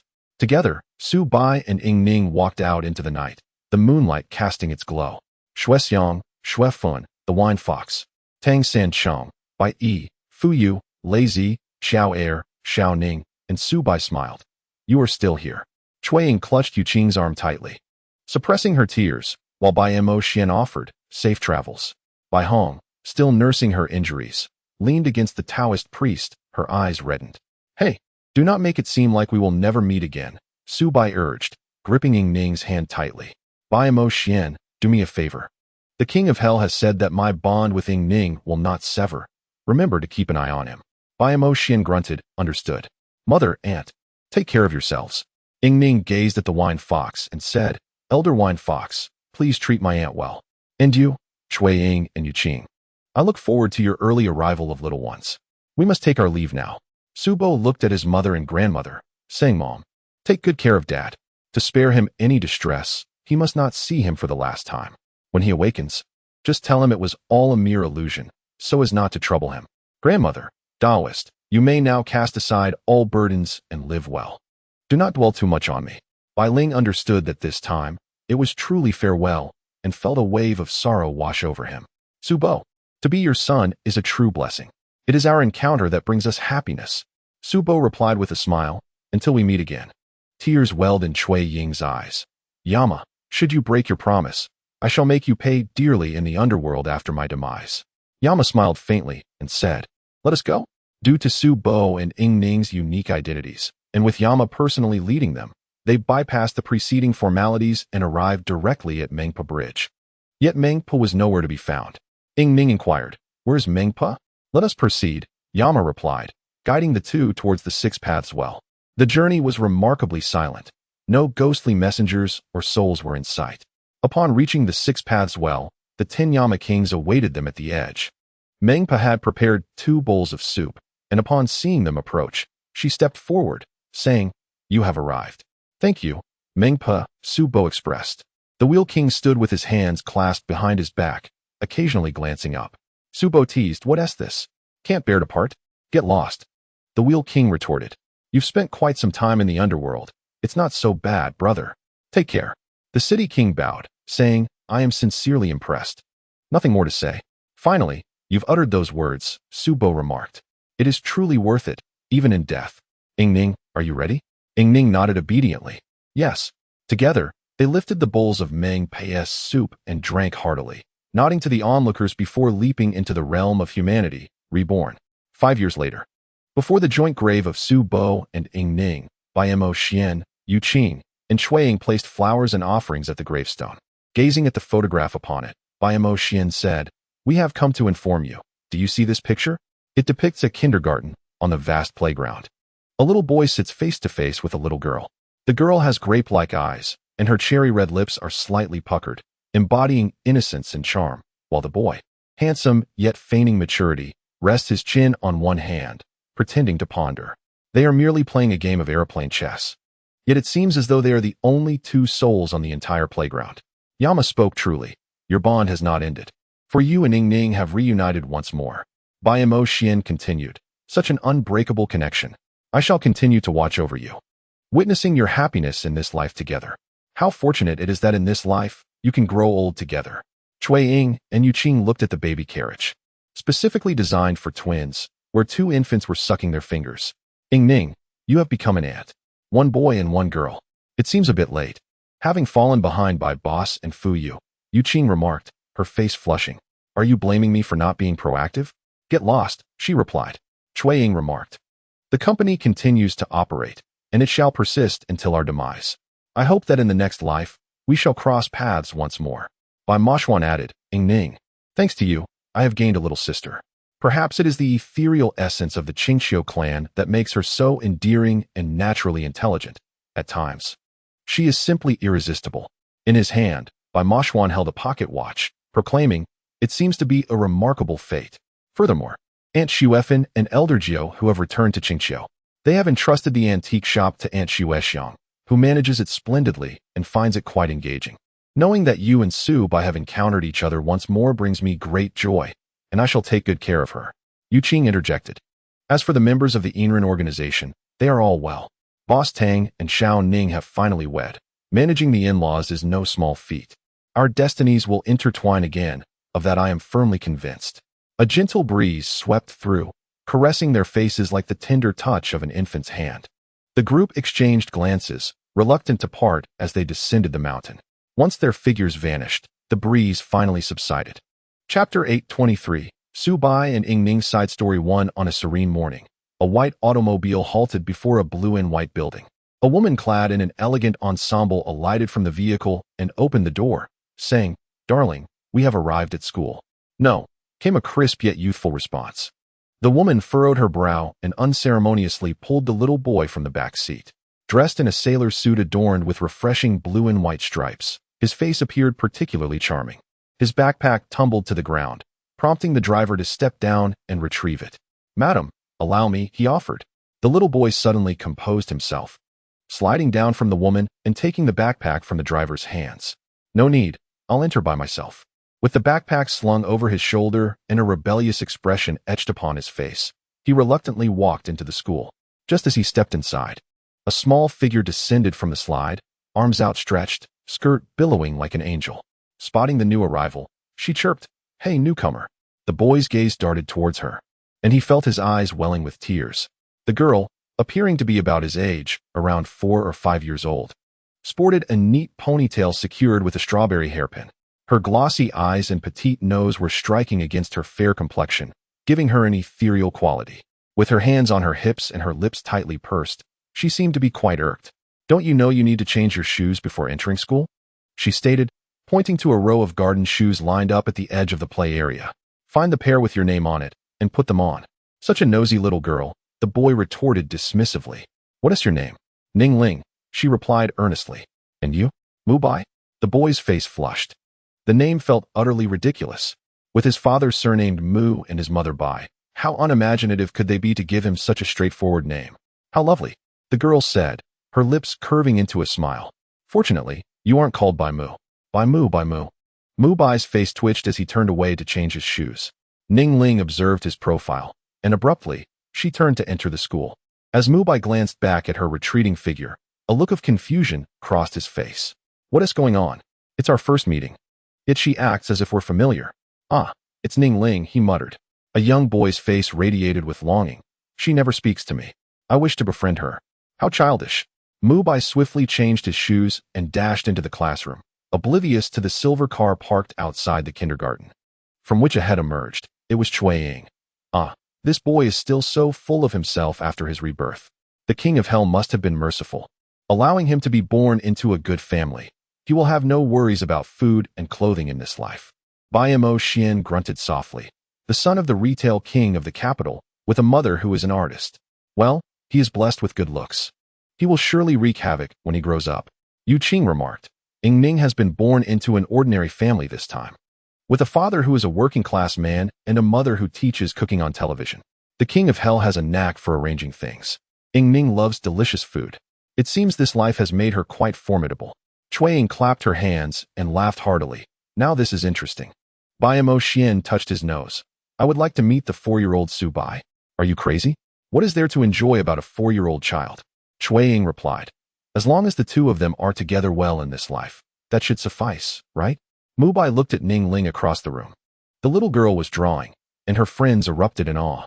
It was merely a sailing ship traversing the sea, yet Mu Bai frowned and said, "What is this? It's just mediocre." "Then you should draw one," a chubby boy exclaimed. "Ying Ning draws beautifully." Mu Bai disdainfully retorted, "Flattery." His gaze drifted over Ying Ling's head, and he clearly saw a girl behind her with horn braids, clad in a bright red cotton coat that was entirely out of season, eagerly staring at Ying Ling's drawing. Suddenly, a gust of wind swept through, causing the paper to flutter into the air, lingering above the classroom without descending. The teacher stepped forward to grasp it and returned it to Ying Ling. "How strange. Where did this wind come from?" "Ahem, ahem." Mu Bai coughed lightly, averting his gaze towards the corner of the classroom. All the children acted as if the girl in red did not exist, even passing through her. Mu Bai was increasingly certain of her existence. He took the string of beads in his hand and tossed them to Ying Ling. "This is for you. Remember to wear it on your wrist." "Oh, the new boy Mu Bai is gifting something to Ying Ling," the chubby boy cried out, and all the little friends gathered around. One boy, resembling a skinny monkey, scratched his face and exclaimed, "So embarrassing." Mu Bai likes Ying Ling. Ying Ling's face turned crimson, akin to the wooden beads that clattered onto the table. "I don't want it." Chapter 824. Su Bai Ying Ning Side Story 2 Fool. Mu Bai retorted grumpily, "As if I were eager to give this to you." "Humph." Mu Bai retrieved the beads, and the teacher approached. "Why aren't you seated properly? Return to your places." "Mu Bai, has someone been bullying you?" "Yes, it's this classmate Ying Ling." Mu Bai pointed at Ying Ling, declaring, "She is completely unfriendly." Mu Bai watched with glee as Ying Ling merely smiled with pursed lips. The teacher shook her head. Ying Ling could not possibly bully a new classmate, Mu Bai. Have you misunderstood her? Mu Bai was momentarily speechless. He now understood that Ying Ling's status in the kindergarten was not to be challenged. The girl clad in a red cotton jacket gradually approached Ying Ling. Mu Bai hurled a string of beads, striking Ying Ling squarely. In an instant, a flash of silver light erupted, and the girl in red was abruptly repelled away from Ying Ling's body. The other children gasped, their fingers pointing accusingly at Mu Bai. "Teacher, the new child is hitting people." The teacher strode over, her face already flushed with anger, her hands placed firmly on her hips. "Mu Bai, why did you do that?" "I do not wish to explain," Mu Bai replied, raising his chin defiantly. "You wouldn't understand anyway. Why waste the time?" The teacher, momentarily at a loss for words, pointed towards the door. Go outside and reflect for 5 minutes. Return when the time is up. Bai slightly closed his eyes, puffed out his chest, and stepped outside, standing at the classroom door, which faced the street. Across the way, a car was parked, and several people within were glaring back at him. Meeting their gaze, Bai muttered, "What is so interesting?" Bai Moxuan withdrew his head. I never imagined Su Bo would turn into such a delinquent, getting kicked out of class. Not quite, Yu Qing interjected. There was a little ghost inside just now, and I saw the silver light flash. Who knows what transpired? But remember what the King of Hell once said? He mentioned that Ying Ning and Su Bo are not ordinary individuals. Reborn as humans, their true nature will reveal itself in time. It is evident now that Su Bo is distinctly different from the others. Bai stood outside the classroom for 5 minutes, arms crossed over his chest. Leaning against the wall, he yawned widely, still with his mouth agape, when he noticed the girl in red re-emerging, advancing step by step towards him. Bai felt his face drain of color as he touched the beads on him. None were there. He turned back to glance through the window, and saw Ying Ning holding that very string of beads. Odd, wasn't he thrown back? It had been in his hands just moments ago. As the girl in red drew nearer, beads of sweat trickled down Bai's forehead. The girl's complexion was a sickly hue, her lips quivering as she moved slowly, yet she was already 10 steps away. Terrified, Bai shut his eyes tightly, pressing his body against the wall. Suddenly, he heard a splashing sound, akin to a bucket of water being poured over him. When he opened his eyes, the little girl had dispersed before him, like fluttering red ribbons, vanishing into nothingness. Bai stared in astonishment at the direction where the girl had disappeared, noticing someone in the car waving a hand. Compelled by an unseen force, he walked towards the school gate, peering through the railing at the vehicle. The man in the back seat was regarding him with a peculiar gaze, prompting Bai to wave back. Yu Qing was merely attempting to extricate Bai from his predicament, but was surprised by his heightened alertness, realizing he had spotted her. Cui Ying tugged at Yu Qing. What should we do? I'm so nervous. Should you go over? Or shall we hide here? Being frightened by a 4-year-old is rather pathetic, isn't it? Yu Qing replied. They're not much older than our kids. Do you want to go together? As the two deliberated, Bai Moxuan had already exited the car and was striding directly towards Bai. Bai gazed at this exceptionally handsome man. Unable to suppress a smile, I wasn't calling for you. Bai Moxuan patted Bai's head, saying, Young lad, I have a name. It is Bai. Bai, slightly irritated, brushed Bai Moxuan's hand away, retorting, I don't know you, so why are you touching my head? Still as temperamental as ever, Bai Moxuan remarked. Hey, can you see ghosts? Bai stared at Bai Moxuan, inquiring, Who are you? Answer my question first. Just then, the teacher emerged from the classroom, waving at Bai while slightly furrowing her brow. However, upon recognizing Bai Moxuan's face, she suddenly exhibited a bashful demeanor and hurried over, stammering, You are Bai Moxuan, right? Bai Moxuan merely smiled and turned to leave. Bai looked at the teacher, asking, What do you call him? Bai Moxuan, you're still too young to know him. The female teacher replied, her face blooming like a peach blossom. He is a big star. Though he has retired, my goodness, it's been 5 years. And he hasn't changed at all. He is still so handsome. Bai stuck out his tongue, thinking, Where's the good looks? Back in the classroom, Bai refused to even glance at Ying Ning, demanding, Return my belongings. You dropped them, she replied, placing the beads into Bai's hand. Their small hands touched simultaneously, sending a shiver through both children, akin to an electric current coursing through their bodies. Their pure eyes met, and in each other's pupils, they saw their own reflection. Bai remarked, It's as if I've seen you before. Ying Ning snapped back, Who has seen you before? I've returned your things, don't trouble me again. Honestly, she continued, You have no idea. Bai still wished to speak, but the teacher approached, and recalling the earlier discomfort, he promptly closed his mouth. Although he was only 4 years old, he understood one principle. Those who know the times are the wise. You have no idea how many unseen things exist in this world. At last, the school day came to an end, and Bai rested his head on the desk, dreading the evening, his least favorite time. Bai, your mother is here. Come out, the teacher called, slightly furrowing her brow. This new student often seemed peculiar to her, with a perpetually furrowed brow that hinted at maturity beyond his years. When he looked at others, he carried an air of disdain, as if to say, I can't be bothered to talk to you. Was this child truly only 4? Dragging his backpack, Bai stepped out of the kindergarten. But upon seeing his mother's smile, he felt utterly devoid of energy. Bai fucking frowned, asking, "Don't you like the new school?" "I don't. But I suppose I'll endure it for now," Bai replied. "Where's Dad?" Bai fucking furrowed her brow again, saying, "You can call me Mom or Mama, and him Dad or Papa. Why must you always say Dad and Mom so formally?" "No," Bai insisted, "calling you Mama and Papa is too childish." Hey, you're only 4. Do you know how a 4-year-old should speak? You should be sweet-talking your parents, not looking at me like that." Bai fucking placed her hands on her hips. "What's the matter? You just said Dad and Mom." Bai tossed his backpack onto the car, declaring, "We're going home, Mom." Bai fucking stomped her foot in frustration, exclaiming, You little rascal, you little rascal." Through the rearview mirror, Bai observed that car still parked there, the 2 men and 1 woman inside appearing rather idle. In broad daylight, on a weekday, with parents heading off to work, did these individuals not require income to support their families? "Bai, what are you gazing at?" Fu Qing inquired. "Nothing much, just some peculiar people and children appearing today," Bai replied, turning his gaze outside. Little Ying Ning was walking alone down the street with her backpack, a swirling mass of dark mist fluctuating behind her neck, closely trailing her. "Stop the car." "Where are you going?" Bai asked, stepping out towards Ying Ning amidst Fu Qing's puzzled voice. "Hey, what do you want?" Ying Ning looked at Bai, the new child who had been a source of trouble for her throughout the day. "Are you heading home by yourself?" "I don't need my parents to pick me up," Ying Ning asserted. "My home is nearby." "This is for you," Bai said, placing a string of beads in Ying Ning's hand. "You should wear it. It's beneficial, so don't discard it or take it off, understood? Don't ask me why." Chapter 825.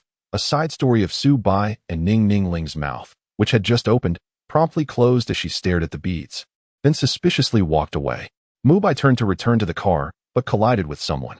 Looking up, he saw that handsome man from earlier, accompanied by a somewhat frail-looking individual. "What is going on?"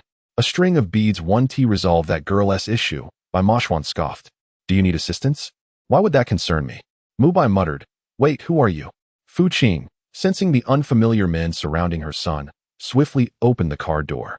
In that moment, Yu Qing slipped a business card into Bai's hand. "Wait for your call." As Fu Qing descended from the vehicle, the 2 men had already departed. "Son, do you know them?" "Sort of." Bai quietly tucked the card into his pocket. "Just met them today." "Mom must correct you on one thing. Having seen someone does not equate to knowing them. Do you realize how many people are trafficking children nowadays? Kidnapping is also a possibility." "Listen to me," Fu Qing urged, chasing after him. "Dear son, do not converse with strangers, do not accept food from them, and certainly do not trust anyone claiming to take you to find your parents." Bai watched as Ying Ning turned into an alley, finally retracting his gaze. His hand found the card in his pocket, and a terrifying thought surfaced. He felt an urge to seek out those strange men.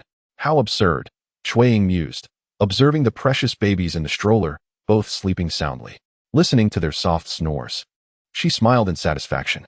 "Do you really think a 4-year-old would come looking for a business card?" Yu Qing appeared somewhat embarrassed. "I still feel he is Bai. With his mother's sudden arrival, I had no choice but to act. In this life, Bai still possesses extraordinary abilities. And Ying Ning has an unusual constitution as well. We must assist them. It has been 3 days," Bai Moxuan stretched lazily. "Today is the weekend." Yu Qing understood Bai Moxuan's unspoken implication and shook his head. "Perhaps they will come." At that moment, the doorbell rang, and Yu Qing sprang up from the sofa as if a spring were embedded beneath him. He hurried to the door and peered through the peephole, only to find no one outside. Suddenly, a small hand appeared before the peephole, prompting Yu Qing to take a step back and rub his eyes. He quickly opened the door to find Bai standing outside with a backpack, who, upon seeing Yu Qing, expressed his dissatisfaction. "The doorbell is too high. I couldn't reach it. You could have knocked." Yu Qing, invigorated, turned around and flashed a victory sign to Cui Ying. As Bai entered the living room, a wave of familiarity washed over him. Even the vase in the corner felt oddly known.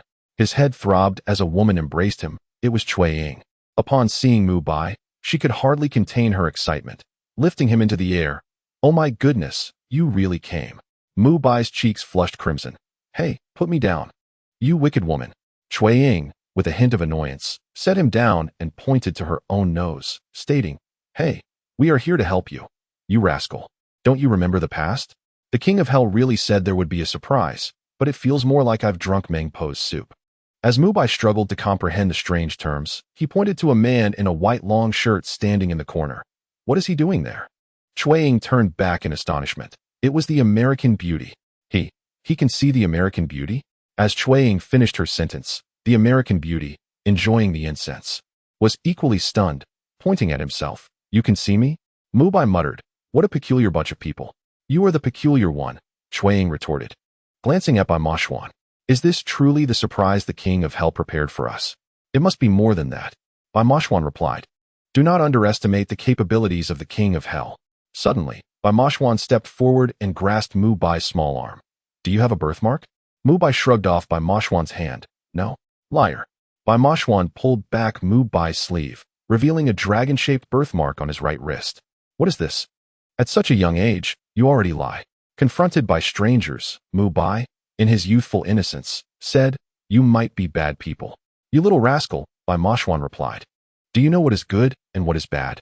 You've been able to see ghosts since childhood, but you are not born with the yin-yang eye. Such a physique is exceedingly rare. Being so young and lacking in yang energy makes you more susceptible to malevolent spirits. Not only that, but you will also endanger those with similar destinies, like that little girl. Mu Bai's face turned pale, and as Bai Moxuan released his grip, he staggered backward, almost falling. But thanks to Cui Ying, he was steadied. Bai Moxuan, he is just a child, be gentle. Bai Moxuan paid no heed to her concern. To him, Mu Bai resembled Su Bo from a past life. That ghost is not after her. It is after you. Your presence has destabilized the atmosphere of the kindergarten, causing an influx of malevolent spirits. Why does that ghost seek out so many children, yet only target one? On the back of her neck, a swirl of black energy ebbs and flows, suffused with yin energy. Within 3 days, she will surely fall ill and be unable to attend school. And all of this is because of you. The atmosphere within the words of Bai Moxuan was steeped in a heavy tension. Cui Ying and Yu Qing exchanged a glance. And Cui Ying tugged at Yu Qing's sleeve. Is it true? Yes, indeed, Yu Qing murmured to herself, though she thought it was rather exaggerated. The handsome stranger approached, and Mu Bai instinctively stepped back, to which the stranger shrugged in resignation. Have you ever seen a ghost so beautiful? Why are you hiding? It's a blow to your pride. Who are you? We are here to assist you, Yu Qing replied. What does Bai Moxuan mean by the worst-case scenario? The worst-case scenario is that you could endanger that young girl. Yu Qing spoke candidly. She is unlike you. You are shielded by the dragon energy inherent in your lineage. That birthmark is significant. It protects you. Although you have been surrounded by malevolent forces since childhood, your body remains unscathed. However, the young girl shares your fate but lacks any protection. Your presence affects her destiny, making her a target for evil spirits. In time, her life will indeed be in jeopardy. Simply put, you could endanger her, Bai Moxuan summarized. Nonsense. I have never met her before today. How could I affect her? Although Mu Bai tried to sound defiant, thoughts of the dark energy on Ning Ling's nape left him feeling uneasy. That defiant boy is far less charming than he used to be, Bai Moxuan remarked. If he refuses to heed our warnings, he will only believe it once a life is lost. You should return home and enjoy the love of your parents. But that girl is precious. Cui Ying thought to herself. She is Ning Ling. Mu Bai, recalling Ning Ling, was suddenly overwhelmed with concern. Finally, he plopped down onto the sofa. You don't seem like bad people. The driver who brought me here saw your business cards. If anything happens to me, he will surely report it. Ah, young man, you are quite clever, Bai Moxuan chuckled. What is your IQ? 180, Mu Bai puffed out his chest proudly. Do you have one? Bai Moxuan had to admit he did not, letting out a grunt. That is unimportant. What matters is that we are currently your only hope for you and that young girl. Mu Bai rolled his eyes. And how do you plan to help? This is Yu Qing, a disciple of the Maoshan tradition, proficient in various talismans. Bai Moxuan introduced Yu Qing to Mu Bai. From today onward, you must learn Maoshan techniques from him. While you may inadvertently bring harm to others, you must also learn how to manage the consequences of such actions, ensuring no one suffers because of you. Do you understand? Chapter 826. Su Bai and Ying Ning. Side story 4. Mu Bai sat on the sofa, surveying the familiar nooks and crannies of the room. Every object felt intimately known, and even the presence of these individuals was oddly familiar. You should consider this, Cui Ying said, as it pertains to your future decisions. I agree, Mu Bai replied. No one knows I can see ghosts. You are the first to recognize it. By the way, my name is Mu Bai, Mu as in wood, and Bai as in white. What a rather uninspired name. Cui Ying commented, but combined. It sounds like Bai. Could it be that your father's surname is Mu and your mother's is Bai? Bai rolled his eyes. That's exactly it. Little ghost, it's time to head home. How about you come here on weekends from now on? Surely, that's not a problem, considering you have a driver, Bai Moxuan suggested. Next time you visit, bring along that unfortunate little girl. It's imperative. On Monday at kindergarten, Bai observed Ying Ning's nape, where the dark aura lingered, albeit fainter than before. Recalling Bai Moxuan's words from the previous night, Bai pouted, feeling an inexplicable heaviness in his heart. Ying Ning turned around, her wrist adorned with the bracelet Bai had gifted her. Thank you. Ever since I put it on, I felt much more at ease. Why do you say that? Bai inquired. Yesterday, I felt quite chilly on my back, Ying Ning replied. But after donning this string of beads, I felt considerably better, so I intend to keep it on. Are you free this weekend? Bai asked. I wish to take you somewhere. Ying Ning blinked twice, then leaned closer to Bai. With her hair braided, she emanated a subtle, natural fragrance, not from shampoo or body wash, but a scent reminiscent of nature itself. And where exactly are you planning to take me? Ying Ning inquired earnestly. We are only 4 years old. We shouldn't be wandering about. That's not what I meant. Bai clarified. Just for a little while, can we? A fleeting image flitted through Ying Ning's mind, a mere moment that solidified her resolve. Just for a little while. At that instant, Bai froze, as tendrils of dark energy surged from all directions, converging towards Ying Ning, threatening to envelop her. Alarmed by this unexpected sight and recalling the dragon-shaped birthmark on his arm, he suddenly understood. He rushed to Ying Ning's side, rolling up his sleeves. As the dark energy made contact with the dragon mark, it dispersed, retreating far away, leaving the surroundings serene.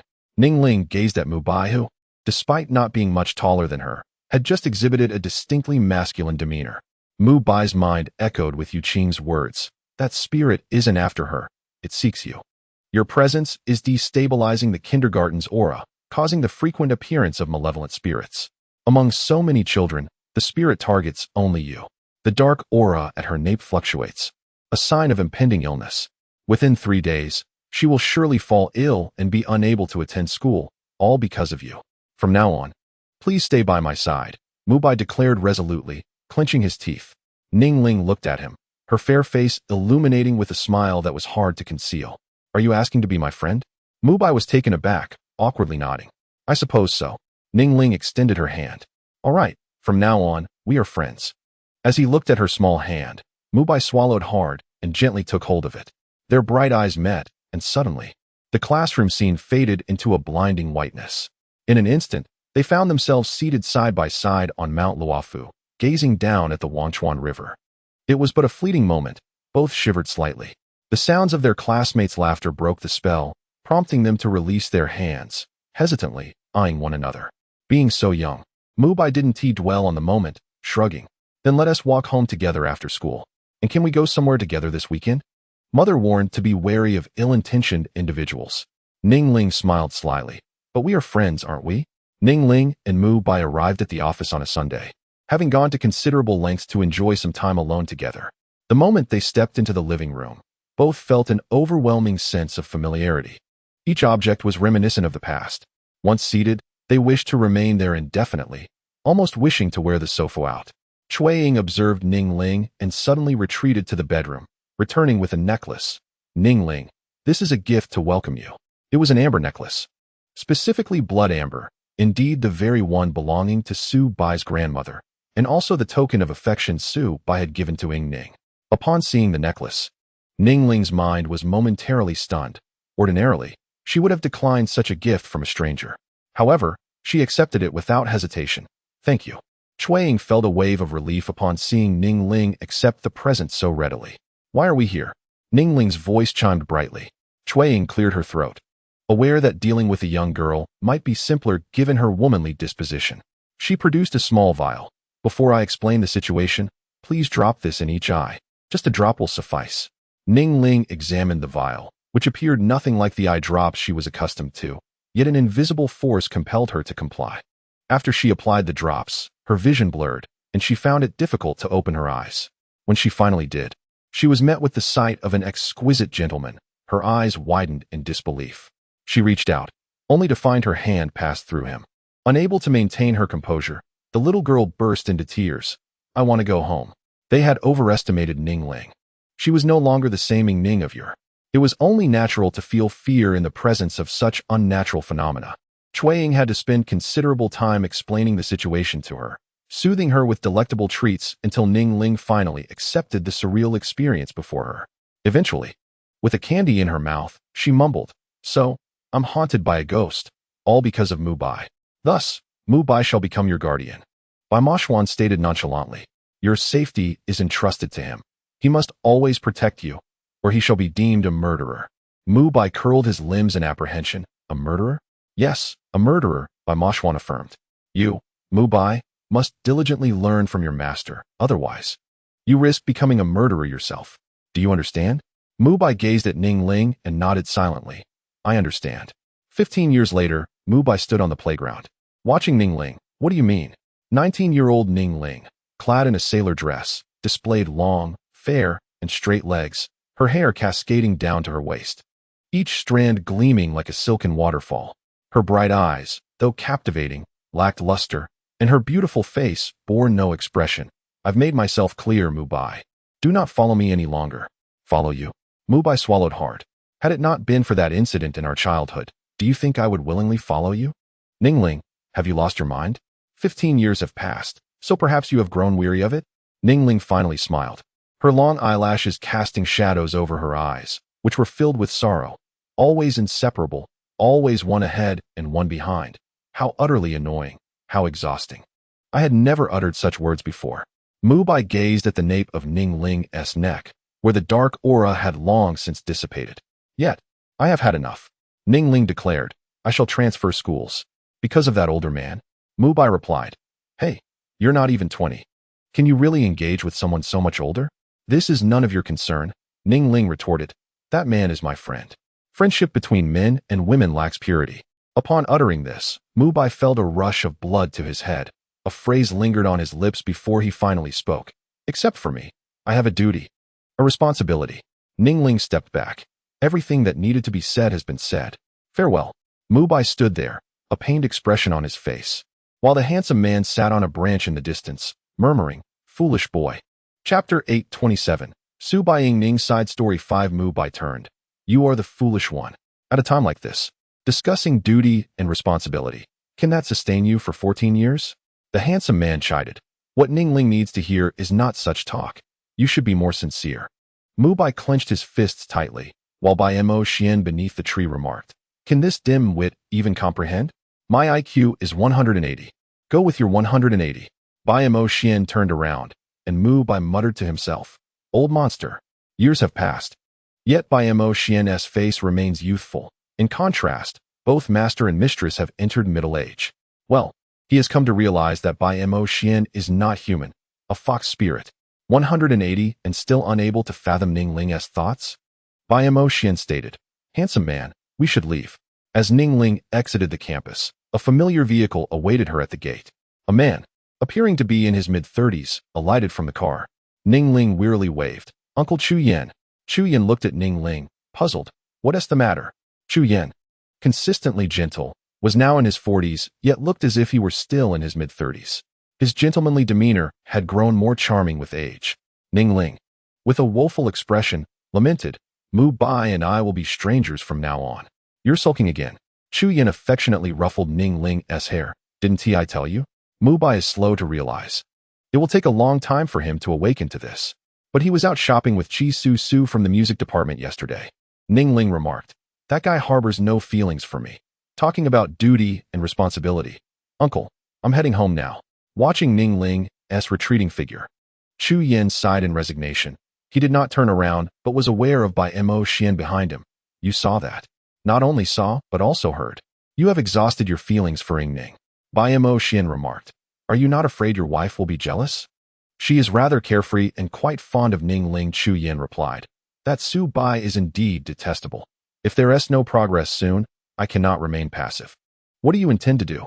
Bai Moxuan raised an eyebrow. "There have been several newcomers at the company recently, some of whom are quite promising," Cui Ying stated. "Now, as the owner of an entertainment company, your tone has grown bold. Is this not a form of under-the-table dealings?" Bai Moxuan remarked, "However, I am in support." There is a fine young man in the company, a year older than Ying Ning, who is on the verge of debuting. Cui Ying chuckled, with such an exquisite demeanor. Standing beside Ying Ning would make them a celestial couple. I do wonder if Mu Bai's heart can withstand it. Mu Bai also has Qi Susu. Bai Moxuan continued, nevertheless. It's best this way. We cannot have Ying Ning merely observing. You handle the arrangements. Just as their conversation was lively, someone approached. Bai Moxuan said, Your wife is here. I must take my leave. In the blink of an eye, Bai Moxuan had vanished. And Xu Jie turned to see a fair-skinned woman with an oval face walking towards him. Who were you just speaking with? She inquired. A friend, Xu Jie replied, smiling at the woman before him. She appeared to be in her 30s, with long, cascading curls that fell casually behind her shoulders, her delicate features entirely free of makeup. Clad in casual attire with her hands tucked into her pockets, exuding an air of relaxed ease. Honging, do you have no events today? Since marrying you, I've not been much in the limelight, she laughed. I recall our first advertisement shoot. You were quite indifferent towards me. By the way, the day after tomorrow marks Ying Ning's memorial. I have made all the necessary preparations. A warmth surged in Chu Yan's heart. He nodded slightly. All right. You've handled it every year. I will defer to you. Oh, where's Ying Ning?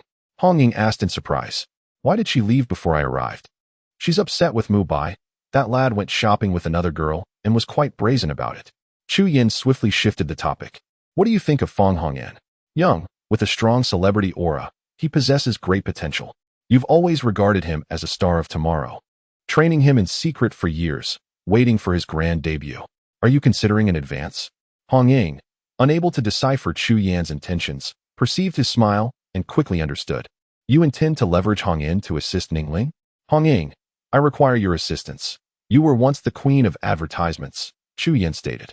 Remember, Ying Ning agreed to make a cameo in an advertisement shoot. Understanding dawned upon Hong Ying. I see. For the little girl, I am willing to facilitate. Mu Bai lay on his bed, holding a comic book, when Bai fucking entered, glanced at him, and noticed his vacant gaze, recognizing his dismal mood. He contemplated retreating, but returned, pointing at Mu Bai. You're holding it upside down. Mu Bai looked down to see that he had been holding the comic book incorrectly for over an hour. His face flushed, and he hastily repositioned the book but still felt troubled, dejectedly tossing it aside. Ying Ning's words weighed heavily on his heart, causing him immense distress. 15 years. Have you grown weary of it? Always inseparable, always one in front and the other behind. It's truly vexing. Enough is enough. For reasons unknown. He felt a tightness in his chest and a sting in his nose. Mu Bai struck the bed with his fist. Honestly, what do you take me for? Protecting you for 15 years. Could anyone else endure it? Not a shred of gratitude. You dare to say you've had enough? I am the one who has had enough. Ying Ning, if you have the ability, never speak to me again. Ying Ning looked at the striking young man before her and tugged at Chu Yan. What is going on? Hong Ying laughed. Ying Ning, do you know what a man's Achilles heel is? To be precise, it is only after developing feelings for a girl that one becomes vulnerable, particularly through jealousy. So, is he the actor you have assigned to me? He can go shopping with Qi Susu, and I could also arrange a date with a male friend, deliberately allowing Mu Bai to see it. Ying Ning sank into her seat, despondent. Must I truly do this? Fong Hongyan was indeed a handsome young man, tall and elegant, with a pair of bright eyes that seemed to contain a galaxy of sparkling stars. At that moment, he simply smiled at Ying Ning. Hello, I am Fong Hongyan. The president has informed me about the situation, and I will assist you. All you need to do is remain natural, and I shall take the initiative. Ying Ning, this is your final opportunity, Chu Yin remarked. The uncle has been watching over you for 19 years. He is weary. What? Ying Ning looked up in surprise. 19 years? Chu Yin, realizing he had misspoken, mumbled incoherently. You are 19 this year, are you not? Ying Ning regarded Fong Hongyan. In terms of appearance, he was comparable to Mu Bai, yet appeared more mature, while Mu Bai was merely a naive young lad. She gritted her teeth. All right. Chu Yin and Hong Ying both sighed in relief simultaneously. Fong Hongyan said, I will pick you up after class today. Ying Ning felt a sense of loss. Must she go to such lengths for Mu Bai? In class, Mu Bai crossed his arms, clearly agitated. That girl truly had spirit. Since arriving at school today, she had not glanced at him once, not even a single look. After 15 years of familiarity, she now seemed to disregard him entirely, a stark contrast. A classmate nudged him. Hey, what is wrong with our golden couple? Is there a problem? Nonsense. Ning Ling and I merely grew up together. Mu Bai forced a smile. Do not misunderstand. We are just friends, though it seems we may no longer even be that. Because of Chi Susu, after all. Chi Susu is the belle of the department. A classmate curiously inquired. I heard she was the one who asked you out, is that true? Yes. It was indeed Chi Susu who took the initiative, and thus, I must clarify to avoid misunderstandings, lest I be blamed. Isn't that part of a man's responsibility? Ah, Chi Susu is indeed the belle, yet despite her captivating appearance, she failed to capture my interest. Mu Shi remained in a daze as class ended, clutching his textbooks and walking out of the classroom when a classmate suddenly halted. Hey, who is that person? In chapter 828, the side story of Su Bai and Ning concludes. Mu Bai glanced over to see Ning Ling arm in arm with a man. That man seemed to sense the gaze behind him, turned around, and made eye contact with Mu Shi, slightly nodding. Hello. Wow, so handsome. The female classmates behind were utterly smitten, losing their senses at the sight of the attractive man. Mu Shi retorted sarcastically, where is the handsomeness? Your standards need adjustment. They are severely distorted. Ning Ling's hand began to tremble, and Fang Hongyan chuckled. It's evident that you are quite fond of him. Ning Ling pursed her lips tightly. Do you think he likes me? Hey, you are only 20.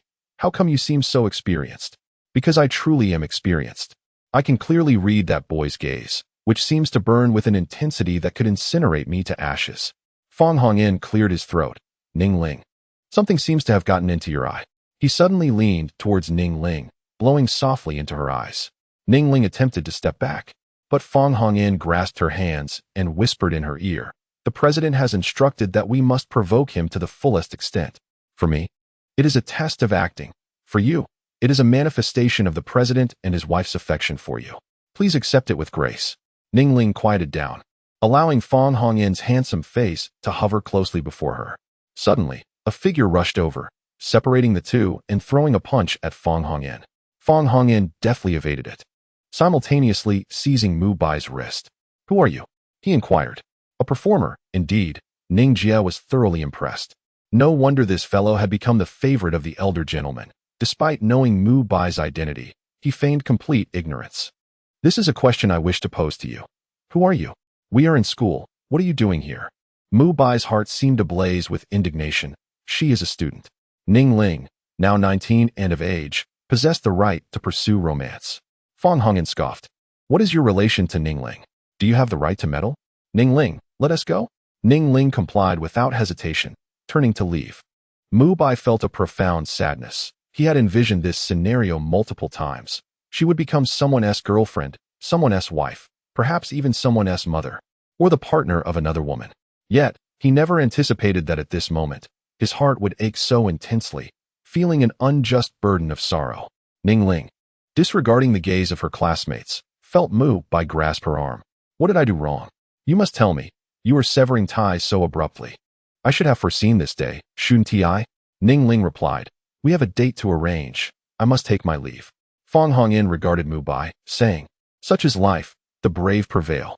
Mu Bai's mind echoed with his thoughts, stunned in place as classmates approached. Mu Bai, your role as the protector of the flower is coming to an end. A successor has emerged.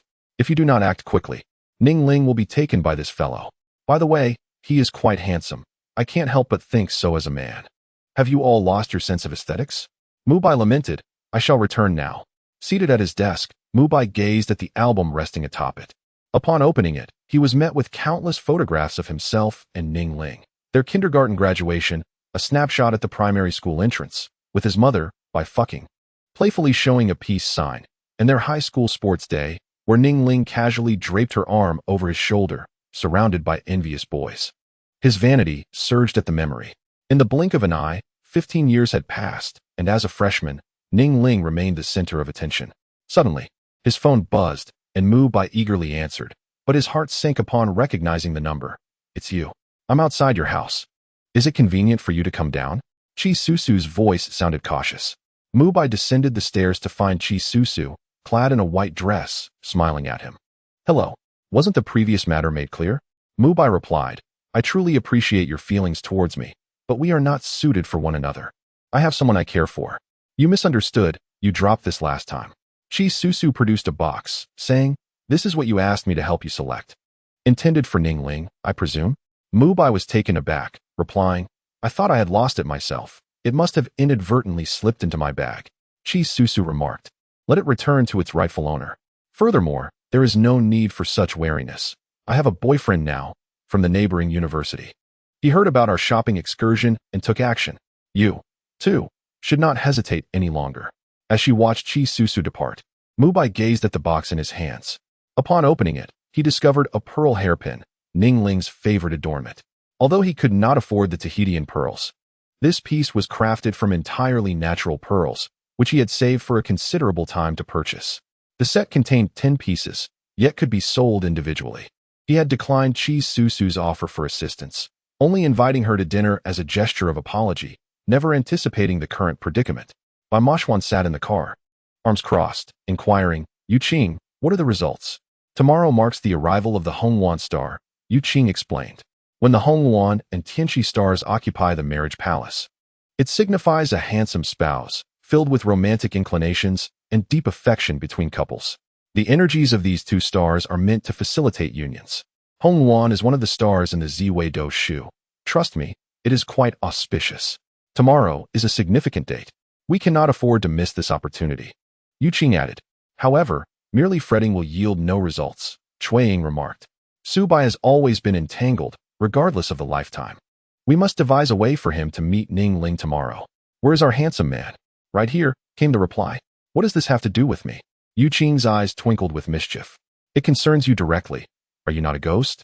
You are plotting something against me again, the handsome man protested.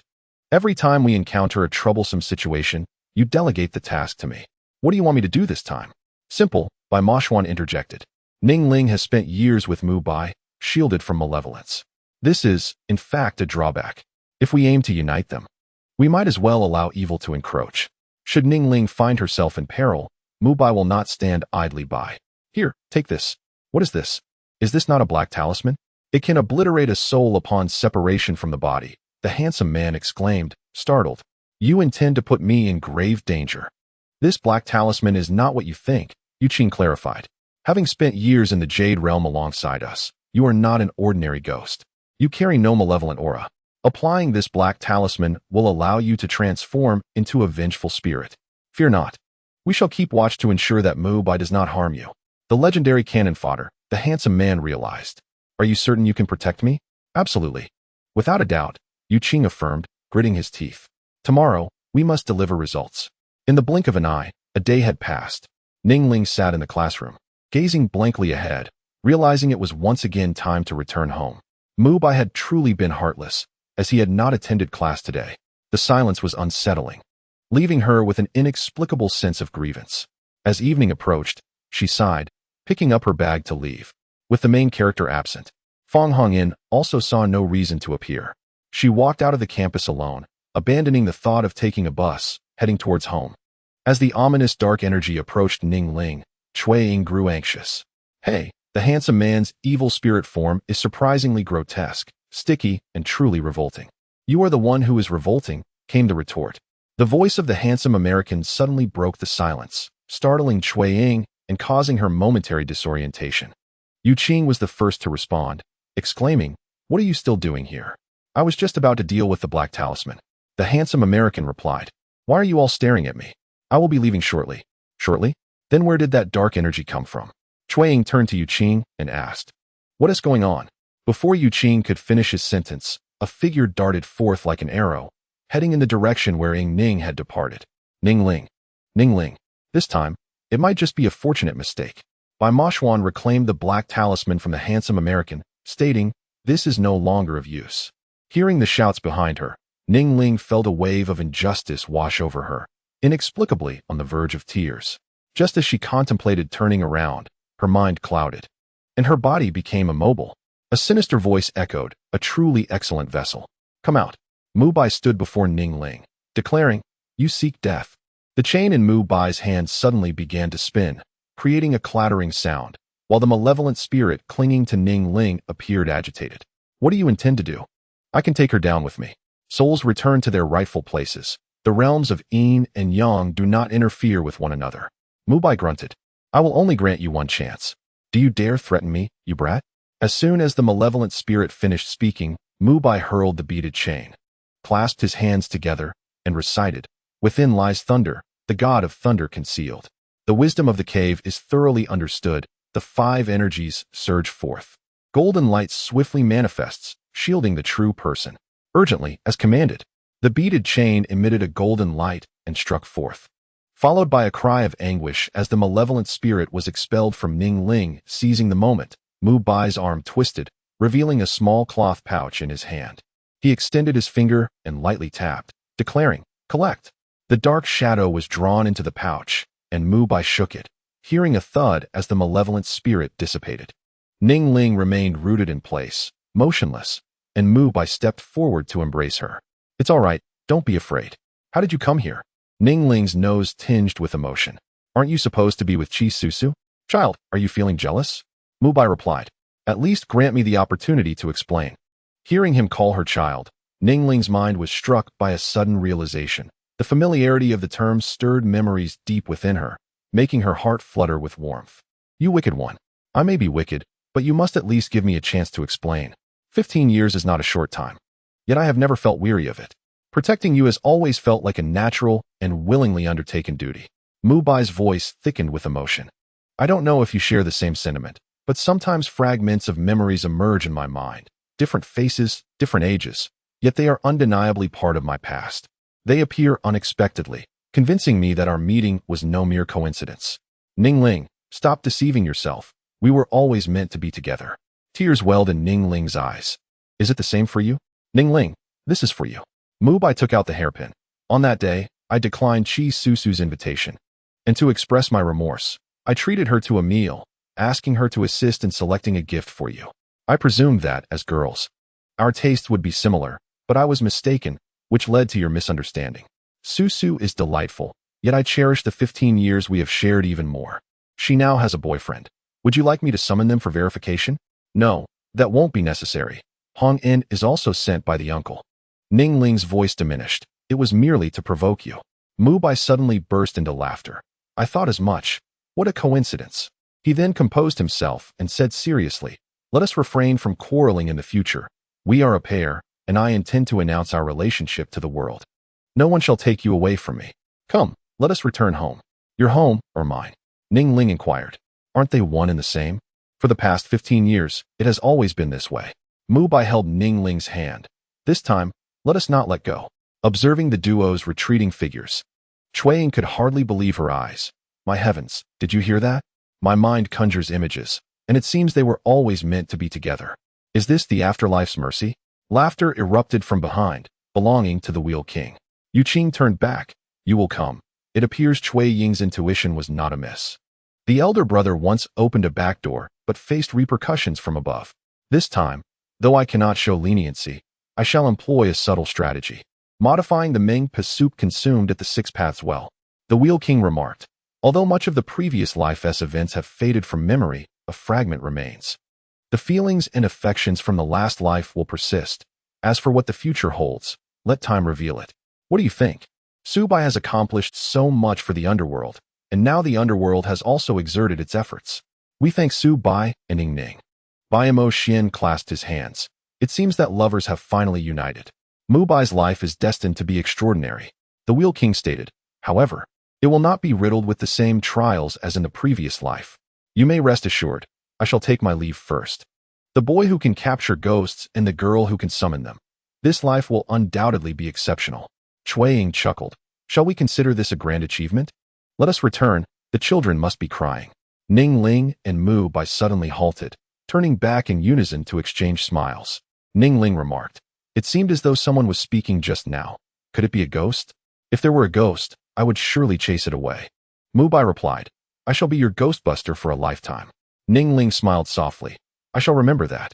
Hand in hand, their little hands swayed gently, until they eventually vanished down the shaded path.